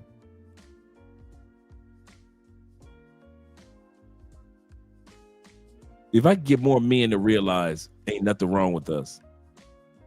I wish I could get more men to realize, bruh, there is nothing wrong with you. And there's going to be so many dudes that live and die in the United States, frustrated, lonely, thinking, am I doing something wrong? Am I saying something wrong? There's going to be so many dudes, man. They're going to go to the gym and they're going to have their body just right. They're going to have the right car. They're going to own a couple businesses, 3 or 4 pieces of property. They're going to own some land.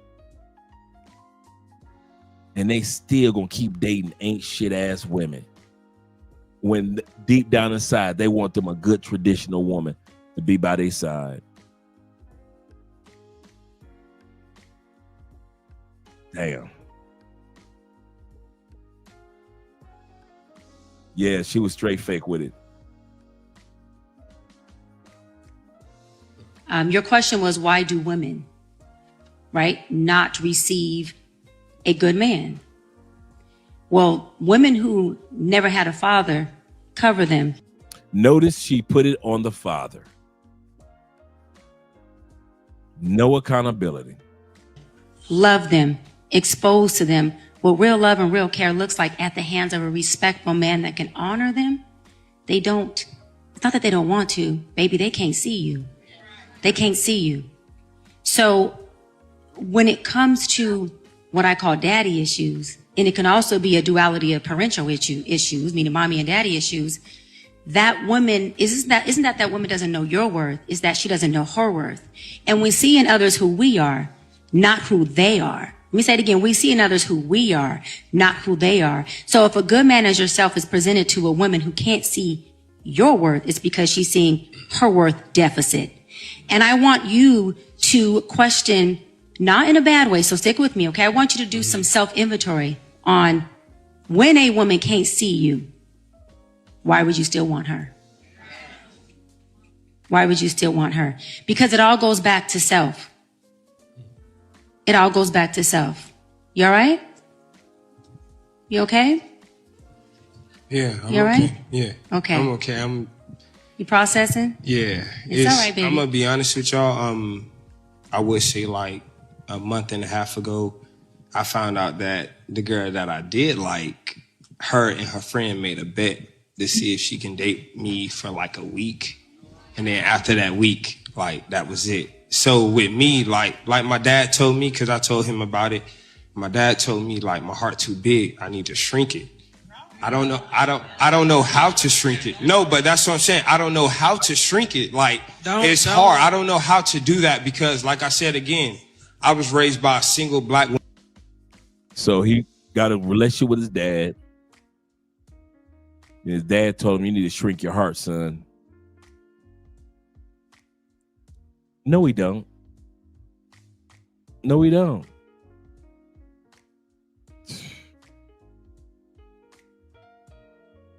The problem is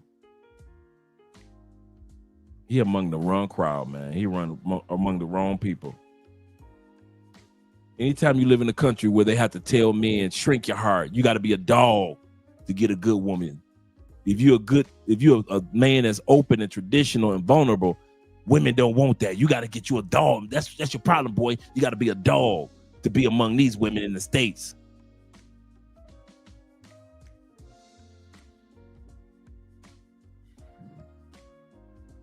Y'all, yeah, man, y'all struggling in the States, bro. Fuck that. Woman raising 3 boys and a girl, like I seen my mom. It's about love just everybody. it's about being smarter where you direct that to. Before I get to that though, did you have something? Yeah. No disrespect to daddy, but don't harden your heart because of what an evil person did to you. Like that person had evil intent. That's on them.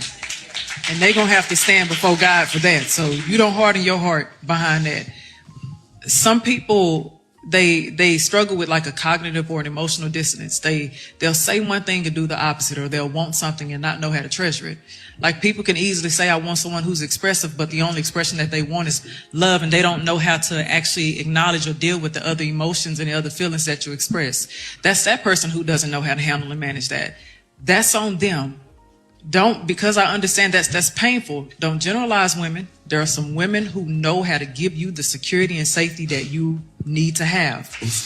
And I know in today's time, it looks like that's unrealistic, but also when you keep on allowing yourself to be around those people who show their motives early on and you ignore it, you keep yourself in that perpetual cycle with people who reinforce that same belief that everyone's going to do you a certain type of way. No one's trustworthy. That's those type of women.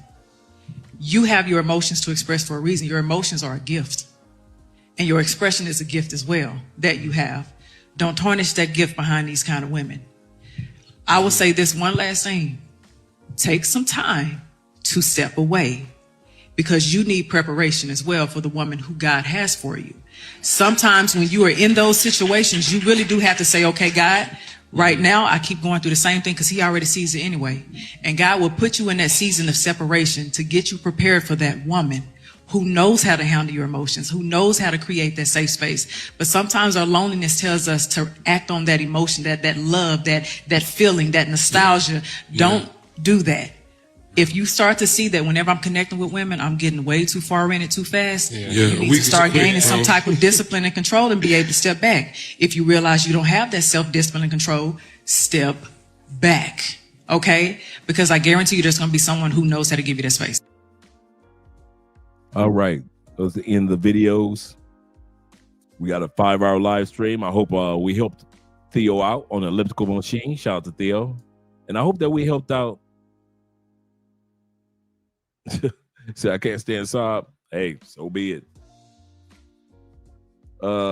Take your time, step away, get your passport, go to Brazil, Thailand for a month. Facts. Brother need to get a passport. That's all I was thinking the whole time. I was like, man, dude, all this heartache and headache and these petty ass games.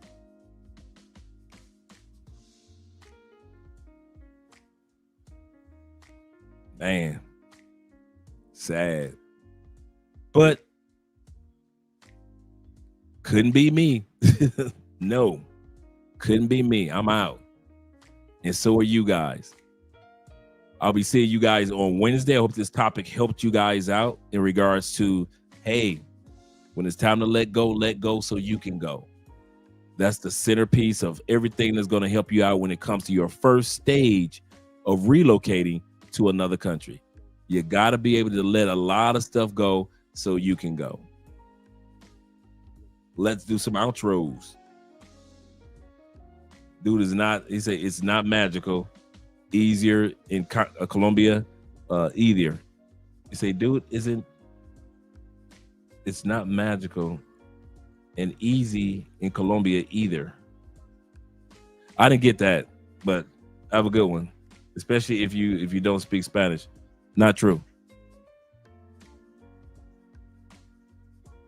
Not true.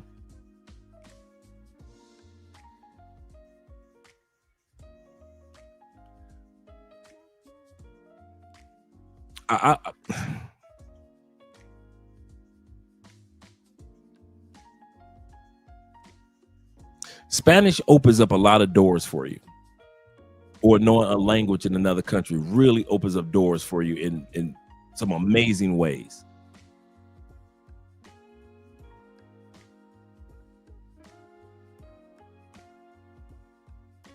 But the key part that we're talking about tonight is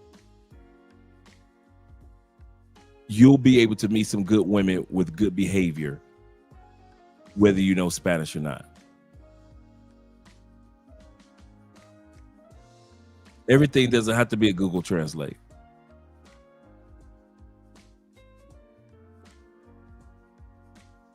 I know guys that are in a relationship with women from the Middle East and they don't speak any Arabic language, and the couples are happy. I know dudes that have a relationship with women from France and she barely knows English and he barely knows French, and they're happy.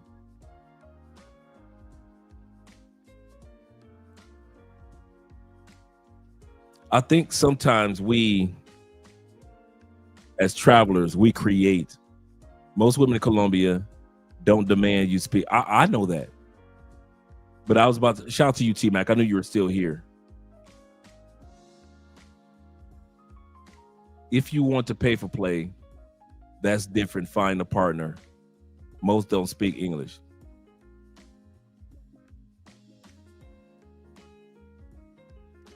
I'm gonna say something. Yeah, I knew I was gonna let y'all go. I'm gonna say a little something.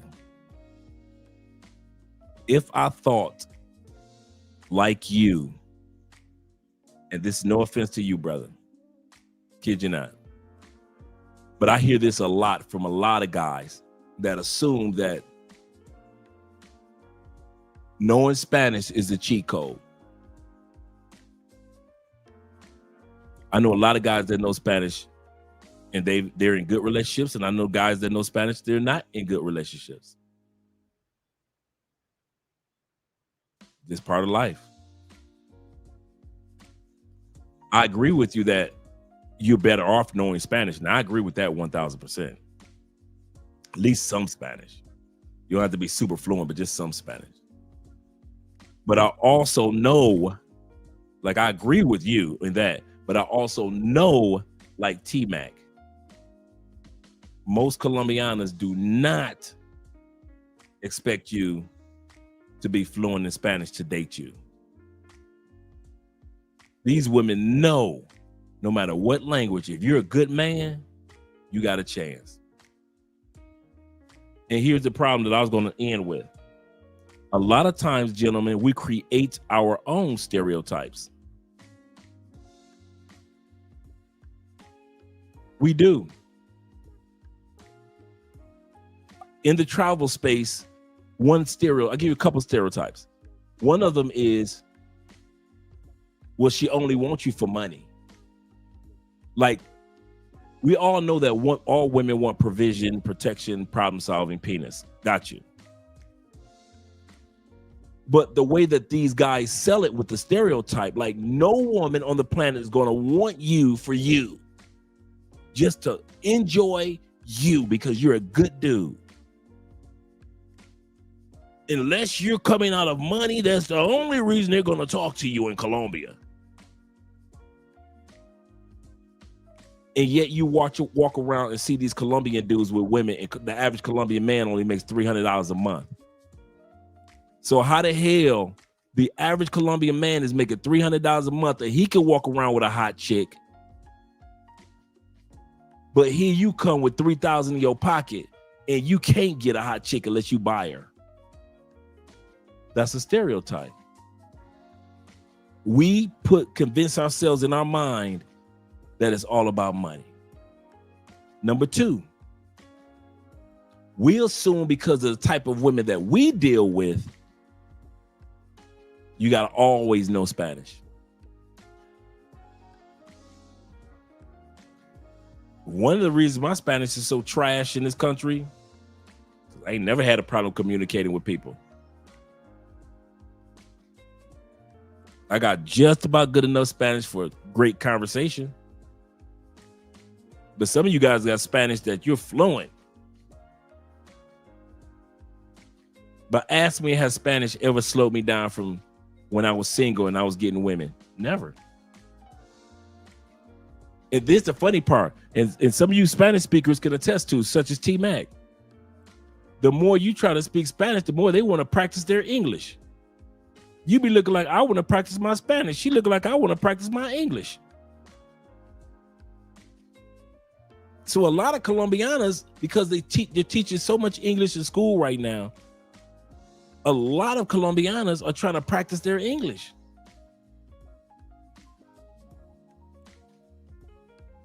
But hey, we create our own mental stereotypes. I'm going to say this before I let you guys go. Some of you guys are never going to succeed with women internationally. Never. I've been watching your type for years. I've been hearing how you talk, how you disbelief in yourself, how you assume things. You are never, outside of your money, are going to succeed with women in other countries. It's never going to happen. And when you should never say never, motherfucker, never. You are never going to succeed. As long as you create those mental stereotypes, you are never going to succeed outside of sharing your proceeds. If you're not opening up your wallet, you're not going to succeed in Thailand. If you're not opening up your wallet, you can forget about Brazil. If you're not opening up your wallet, you can forget about Poland, Portugal. You can forget about going to Sweden. You forget about taking your ass to Spain. Barcelona, you ain't getting no pussy in Barcelona unless your ass open up your wallet, because you've created so many stereotypes. And I've seen so many guys do this. Their mind are filled with so many assumptions and stereotypes that the only shield that they have to help them overcome those stereotypes is their money. And that's why I say, if I thought like a lot of you guys, I'd still be single. And I want to thank the Lord for not only not letting me think like a lot of you guys, but keeping me away from a lot of you guys that think like that.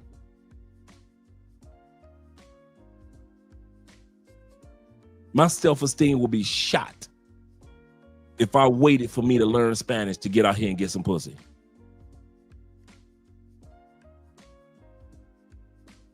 My self-esteem would have to be shot if I had to wait until I spent some money to meet my wife.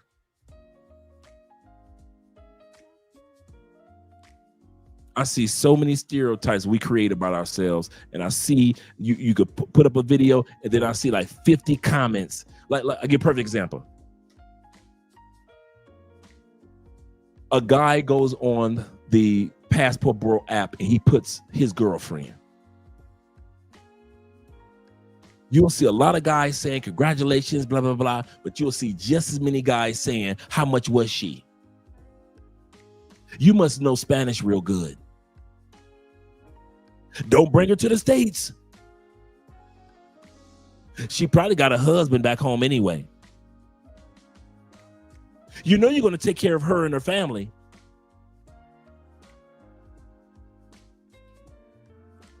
All the dude was put in the passport group a photo of him and his new girlfriend, and he just wanted guys to celebrate with him. But here comes some guys celebrating with him, and here come all the other guys that have put mental stereotypes in their own brains about their own situations, and then try to project it on everybody else. And this is why I say I'm glad God didn't give me your mindset, and then God didn't let me be around dudes like you guys, because I wouldn't have shit in another country following you dudes. Nothing. None of this would exist following what y'all think. If I had waited till I had Spanish, waited till I had enough this, enough that. If I waited around like you dudes, I wouldn't have shit. And it's funny how you dudes that so-called have Spanish or so-called have money, but y'all can't keep a bitch in no country for nothing. Y'all got the looks, y'all got the height. Y'all the party dudes, everybody know y'all in the clubs. Y'all got the bank full of money and full of crypto. You know Spanish, Portuguese, a little bit of Thai. You handsome, you stay in the gym, you're a social butterfly. And you can't keep a bitch. If I gave you $500, if I gave you $5,000, say here's $5,000 bet.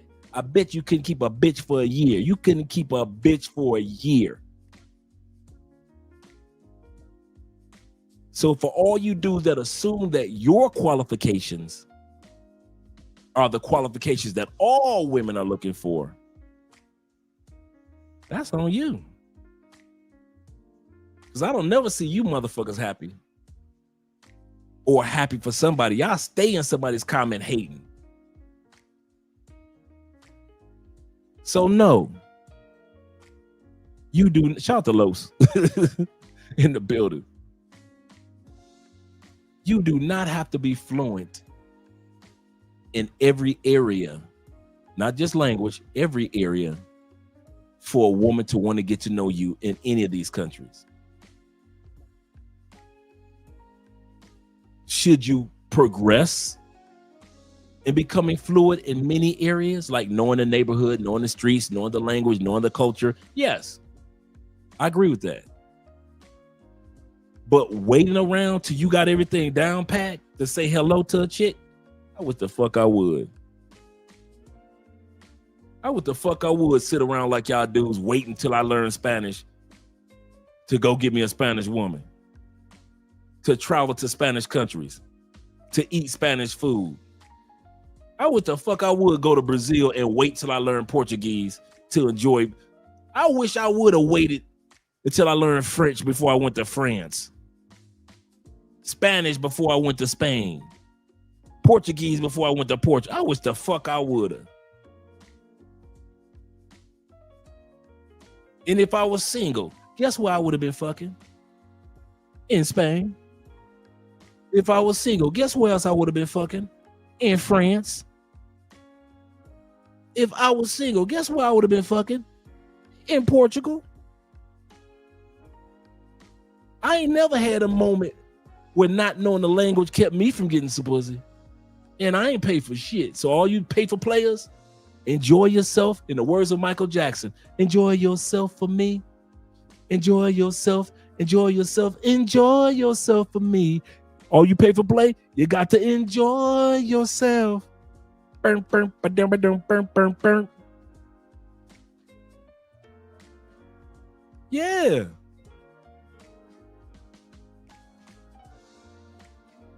Y'all make it harder than what it is, bro. And I'm glad my brother came up here and said what he had to say. Shout out to you, brother. But I'm telling you, you or anybody else, y'all making it harder than what it is. Y'all making it way harder than what it is. Yeah, and maybe a brother that doesn't travel. Shout out to my man Richie in the building. Shout out to Richie in the building. Appreciate you, brother. Ronan says this. He said, I'm sorry, too many brothers back in the days were so insecure.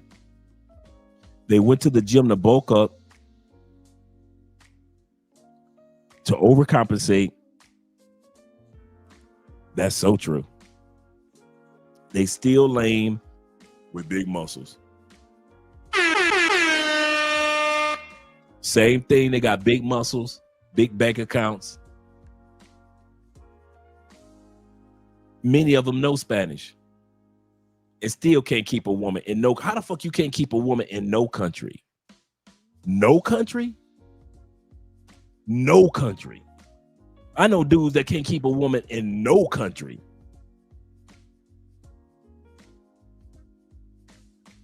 Man.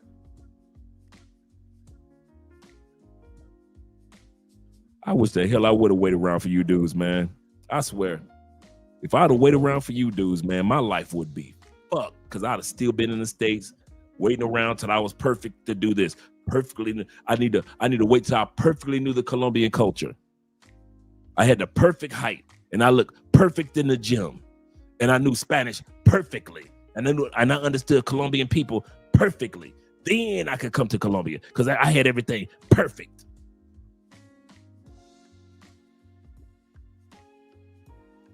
You niggas crazy.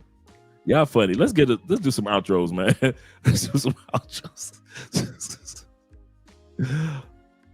Perfectly. Gotta have everything. Shout out to Charles Bed in the building too. He said there's no right or wrong way to travel. Absolutely correct. He said if you want to learn the language, cool. If you don't, cool. He said that's cool too. It's all about preference. Absolutely correct. Now we all want to learn the language over time. Some guys are faster. Some guys lollygag like me. You see, I don't downplay myself like, oh man, it's because of no. Just lollygagging. My Spanish is good enough. I go to the grocery store. I can go to a movie. If I was single, I can go on a date. I can have conversations with people. I can laugh. I can watch sporting events. I can go to a football game. I can watch a boxing match with a bunch of Colombians. I sat up there in bars. I'm the only English speaker. I'm in the bar. My Spanish is good enough to sit up there and talk bullshit in the bar while we're watching soccer.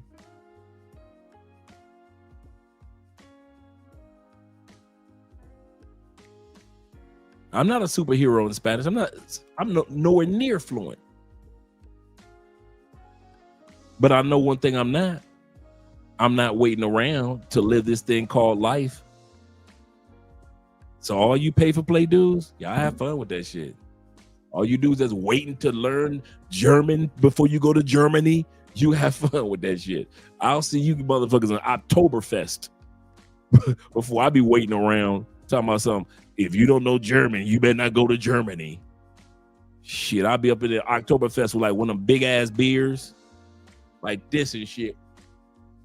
Beer all down here and shit with a giant pretzel in my hand, taking a photo and shit. You got our brother Sheldon right now. Sheldon is one of those brothers that don't give a damn about what nobody said. Sheldon is blind. He has been to more countries than the average bear. He's in Thailand right now. What you gonna tell him? Well, until you get your sight, I don't think you should be traveling because you can get scammed. Until you get your sight, you can't get no pussy in another country. It's just because you ain't got no sight. Oh, you're not fluent in their language? So you blind and you're not fluent? There is no way you should be going to other countries. That's what you're gonna tell Sheldon? To stop traveling to all these damn countries that he been to over the last few years? You gonna tell the blind brother that because he blind, he shouldn't go. And he don't know the language. His videos are fake. He's not really having a good time in all those countries, not as a blind man. And then his friend, the white brother, who's in a wheelchair, quadriplegic, he shouldn't travel at all because he's in a wheelchair. Unless Jesus resurrects him, he shouldn't travel because he's in a wheelchair. So Sheldon, a blind dude, and his partner, who's in a wheelchair, he shouldn't travel. Those videos are fake of him just dancing in a wheelchair while in Mexico with the ladies. That's fake. Men in wheelchairs can't have fun. If these men had waited around for how a lot of dudes think, Sheldon would be just like a lot of blind people, spending time feeling sorry for themselves. If that white brother would have been like a lot of people think that's in wheelchairs, he'd have been sitting around depressed and shit instead of traveling the world and bitches twirl him around in his wheelchair. Life ain't perfect. It ain't fair. It ain't perfect. It ain't the right time to get married. Ain't the right time to have kids. It just happens. It's just, hey, let's get married. Hey, let's have these kids.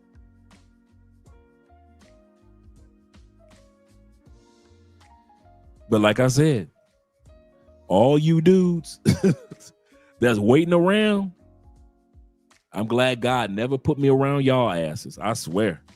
I swear, I praise the Lord that I'm glad he never put me around you dudes. My life would be fucked. I'd be still stuck. Fuck around with y'all. I'd still be stuck in a cubicle in the United States, making good money, but stuck in a damn cubicle, waiting for the magic moment, waiting until I was fluent in Espanol.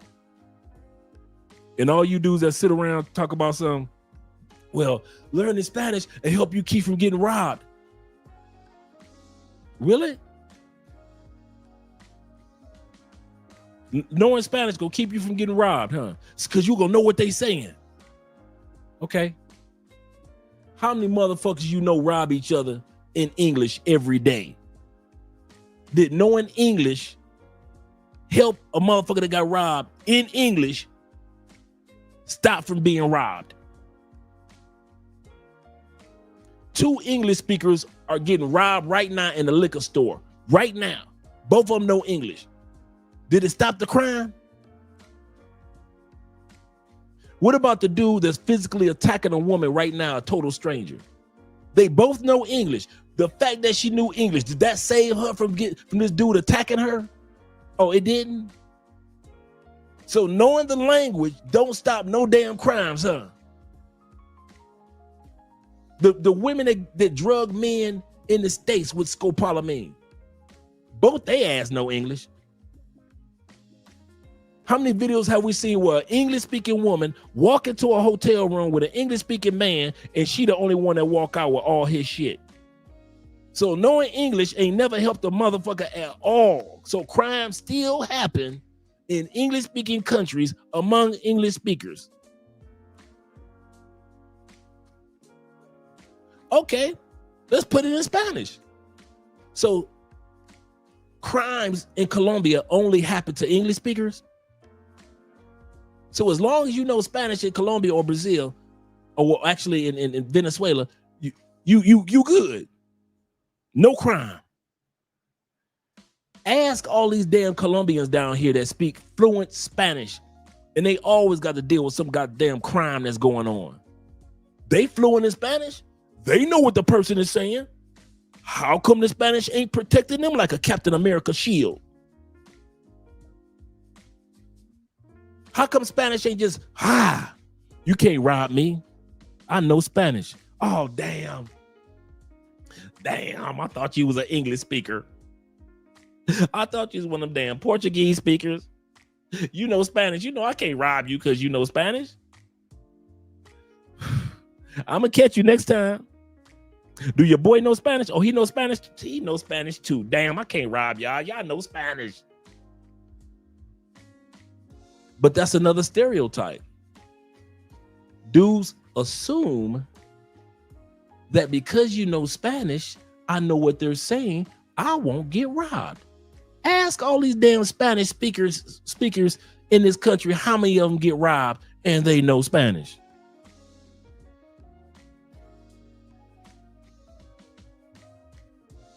And if you know Spanish, a lot of times y'all get robbed by the time it's too late.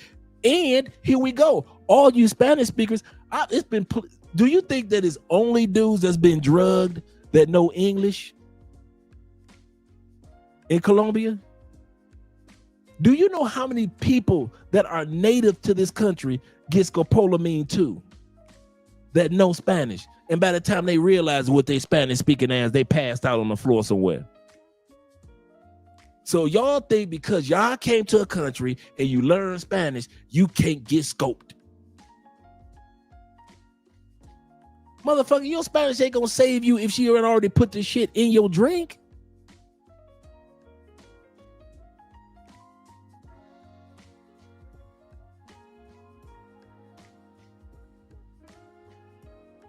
I know Spanish. I know plenty of motherfuckers that woke up 9 hours later with their Spanish speaking answers. 25 hours later, fluent in Spanish, and woke their ass up 25 hours later, all they shit gone. I didn't say don't learn Spanish, but that think you gonna lean on Spanish is about just as good as leaning on English in the United States. You all in the States talking about you can't rob me. Why? I know English. I heard y'all coming. I know what you said. You said get them. And I start running and y'all start chasing me. You can't rob me. I know English. Girl, you can't drug me. Why? I know English, bitch. You can't drug me and rob me. Am I safe? I'm an English speaker in America. Fucking idiots, dog. Some of y'all need to leave this live stream because there's a village missing this idiot. There really is a village missing this idiot. He said, what part of Colombia and what type of visa category? Oh, well, the M, migrant visa. Yep, investor, yep. When do you get it? 5 years. I'm just dipping in T-Mac conversation. Let me get the heck out of the way. Shout out to Los. Los know what I'm talking about. Los knows Spanish. Los knows Spanish, and he's still just like me. Los is a Cartagena. He still got to sit back and act like he got some sense in his head. Los can't be sitting around like, now that I know Spanish, I can walk at 3 o'clock in the morning through every neighborhood. What? Now that I know Spanish, no one's going to rob me. I'm an American that knows Spanish. You can't rob me. The fuck?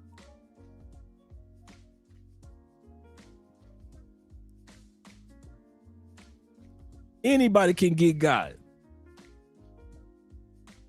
Anybody can get got. I don't know why dudes think they can't get got. I ain't no Spanish. You can't rob me, Papacito.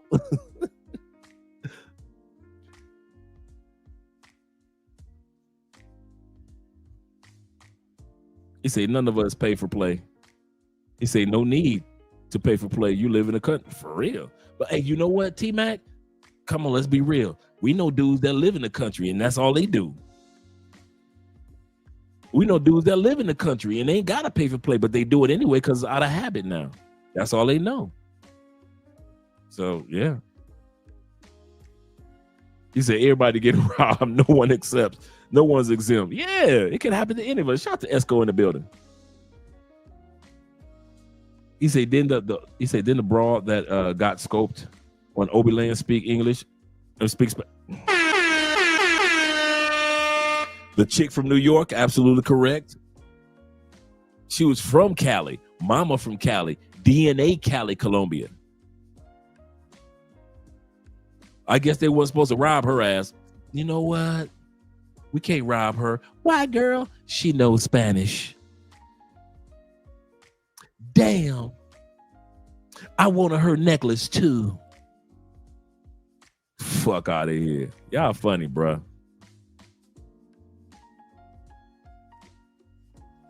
If you don't know Spanish, you can't.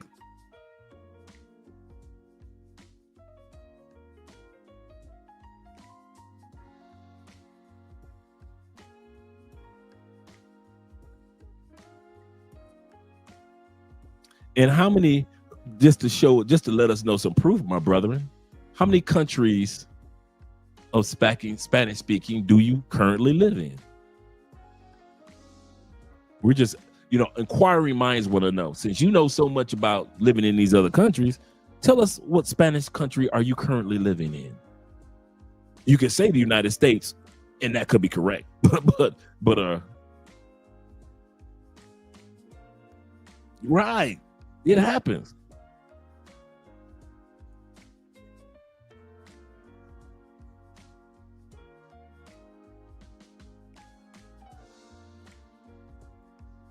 They robbed and scoped Latinos. Yeah, all the time. I know. That's why I don't know why my man talking about the superpower of knowing Spanish. Like,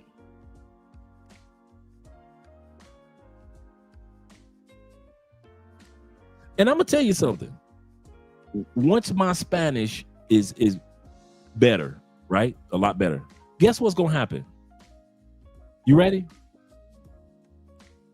Nothing. All the people that I want to communicate with, I communicate with. All the salsa clubs that I want to go to, I still go there and dance. All the brothers and sisters that I laugh and crack jokes with that of Spanish descent, I already crack jokes with them. The grocery stores that I want to go to, I still go to them grocery stores.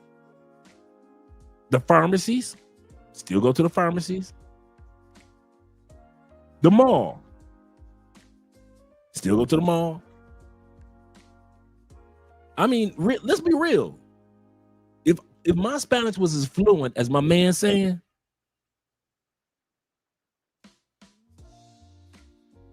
basically,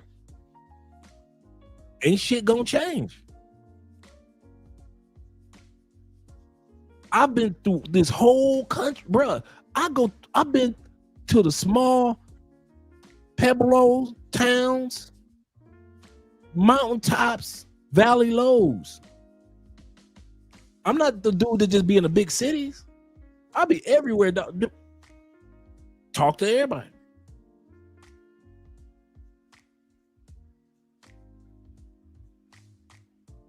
It ain't like I be going to the Andrea gym is that way. My gym is that way. I remember Andrea was like, if you want to go to that gym, then you sign your membership up. I guess she thought that I was like some dude that like, oh no, Andrea, I need you to sign. Shit. I walk my ass right up in that gym. Walk right out with my gym membership. not 24-hour fitness, but a Smart Fit. Andrea goes to 24-hour fitness. And I just needed a change up. So I needed to go to a different gym. And I said, I'm going to go to Smart Fit. Went in, got the tour, had a great time, met the staff, cracked some jokes, got my membership, walked right up out of there. I guess Andrea thought like my man that Andre gonna be scared. Shit. When I park my car and I go pay for parking, when I get pulled over by the police and they got a question, nothing gonna be different. I kid you not, in all sincerity. Other than I will be able to read Spanish books and I'll be able to talk maybe to politicians a little bit more because I do volunteer work. And maybe, no, that's just about it. Volunteer work and reading books.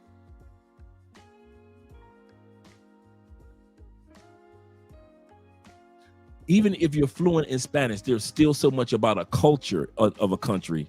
It takes years to learn. You cannot learn the language and think you know the culture.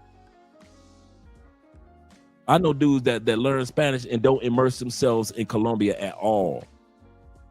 They just do parties and pay for play, and they can't tell you nothing about this country. They ain't been nowhere. The only city they ever been to was Medellin or Cartagena, and that's it. And these dudes are fluent in Spanish and ain't been nowhere in this country.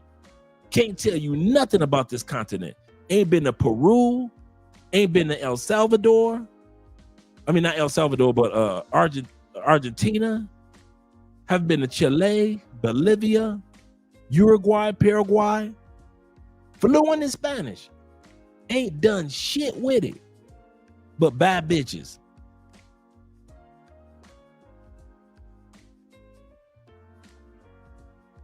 Like I said, if I follow y'all blueprint, boy, I'll be stuck in the States. I know he trolling.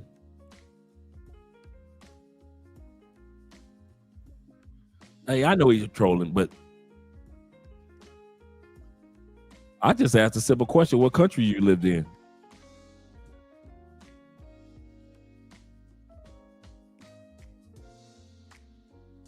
No, I should never been to Colombia. You can't speak Spanish.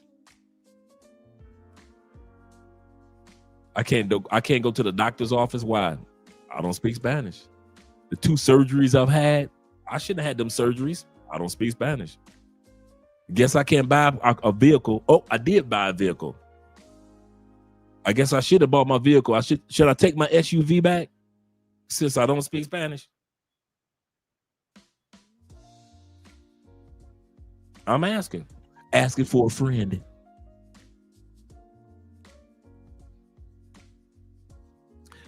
Every once in a while, I'll let a troll say what they need to say, and I'll tell you why. A, he's correct. We all aren't going to agree on every opinion on every live stream. You know, I never want to be one of those dudes that if somebody don't agree with me, fuck them, block them. I'm not, you know, it's not that serious. But I also want you guys to realize that there are stereotypes that are out there that trolls and other guys actually truly within their hearts believe. And I don't want you guys to be convinced of that. So that's why I addressed this. Remember, I was about to leave about 10 minutes ago. But the reason why I addressed this, because it needs to be addressed. Because dudes make assumptions and will have you guys thinking in their stereotypes and mess up your confidence to go to other countries because they're not confident to do it. They're not confident without, if I don't know the language, I'm not going. If I don't have $10,000 a month, I'm not going.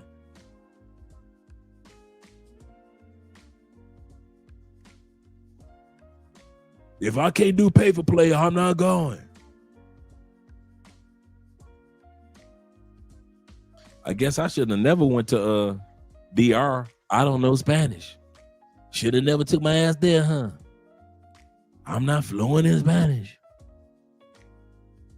I know dudes happily married in DR. And their Spanish is like, They Spanish like my Spanish. And their wives are fluent in Spanish.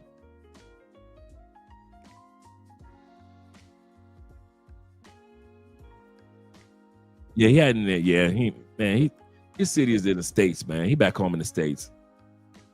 It's okay. Let me do the outros, gentlemen. I appreciate you guys being here. I appreciate you gentlemen being here. Let's do the outro videos. Yes, sir. Yes, sir. Let's go with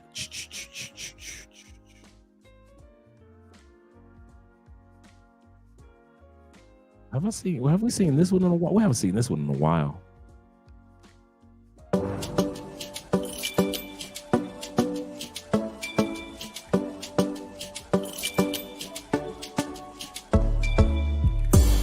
Det var första gången vi möttes. Våra blickar bara möttes. Kommer du ihåg det igen? Kommer du ihåg igen? Du vill ha icy little fingers. Då du vet det chalas. All in, ingen broms, schackmatt på din vänster hand. Du är så viktig baby. Ja, du är allians. Du är försiktig baby. Men du gav mig en chans. Det är 50-50 baby. Men det är balans. Jag växlar upp med dig baby. Ingen annan. Det var fan ingen dans på någon ros innan jag träffade någon som dig. Som dig baby.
helt i min city, nej.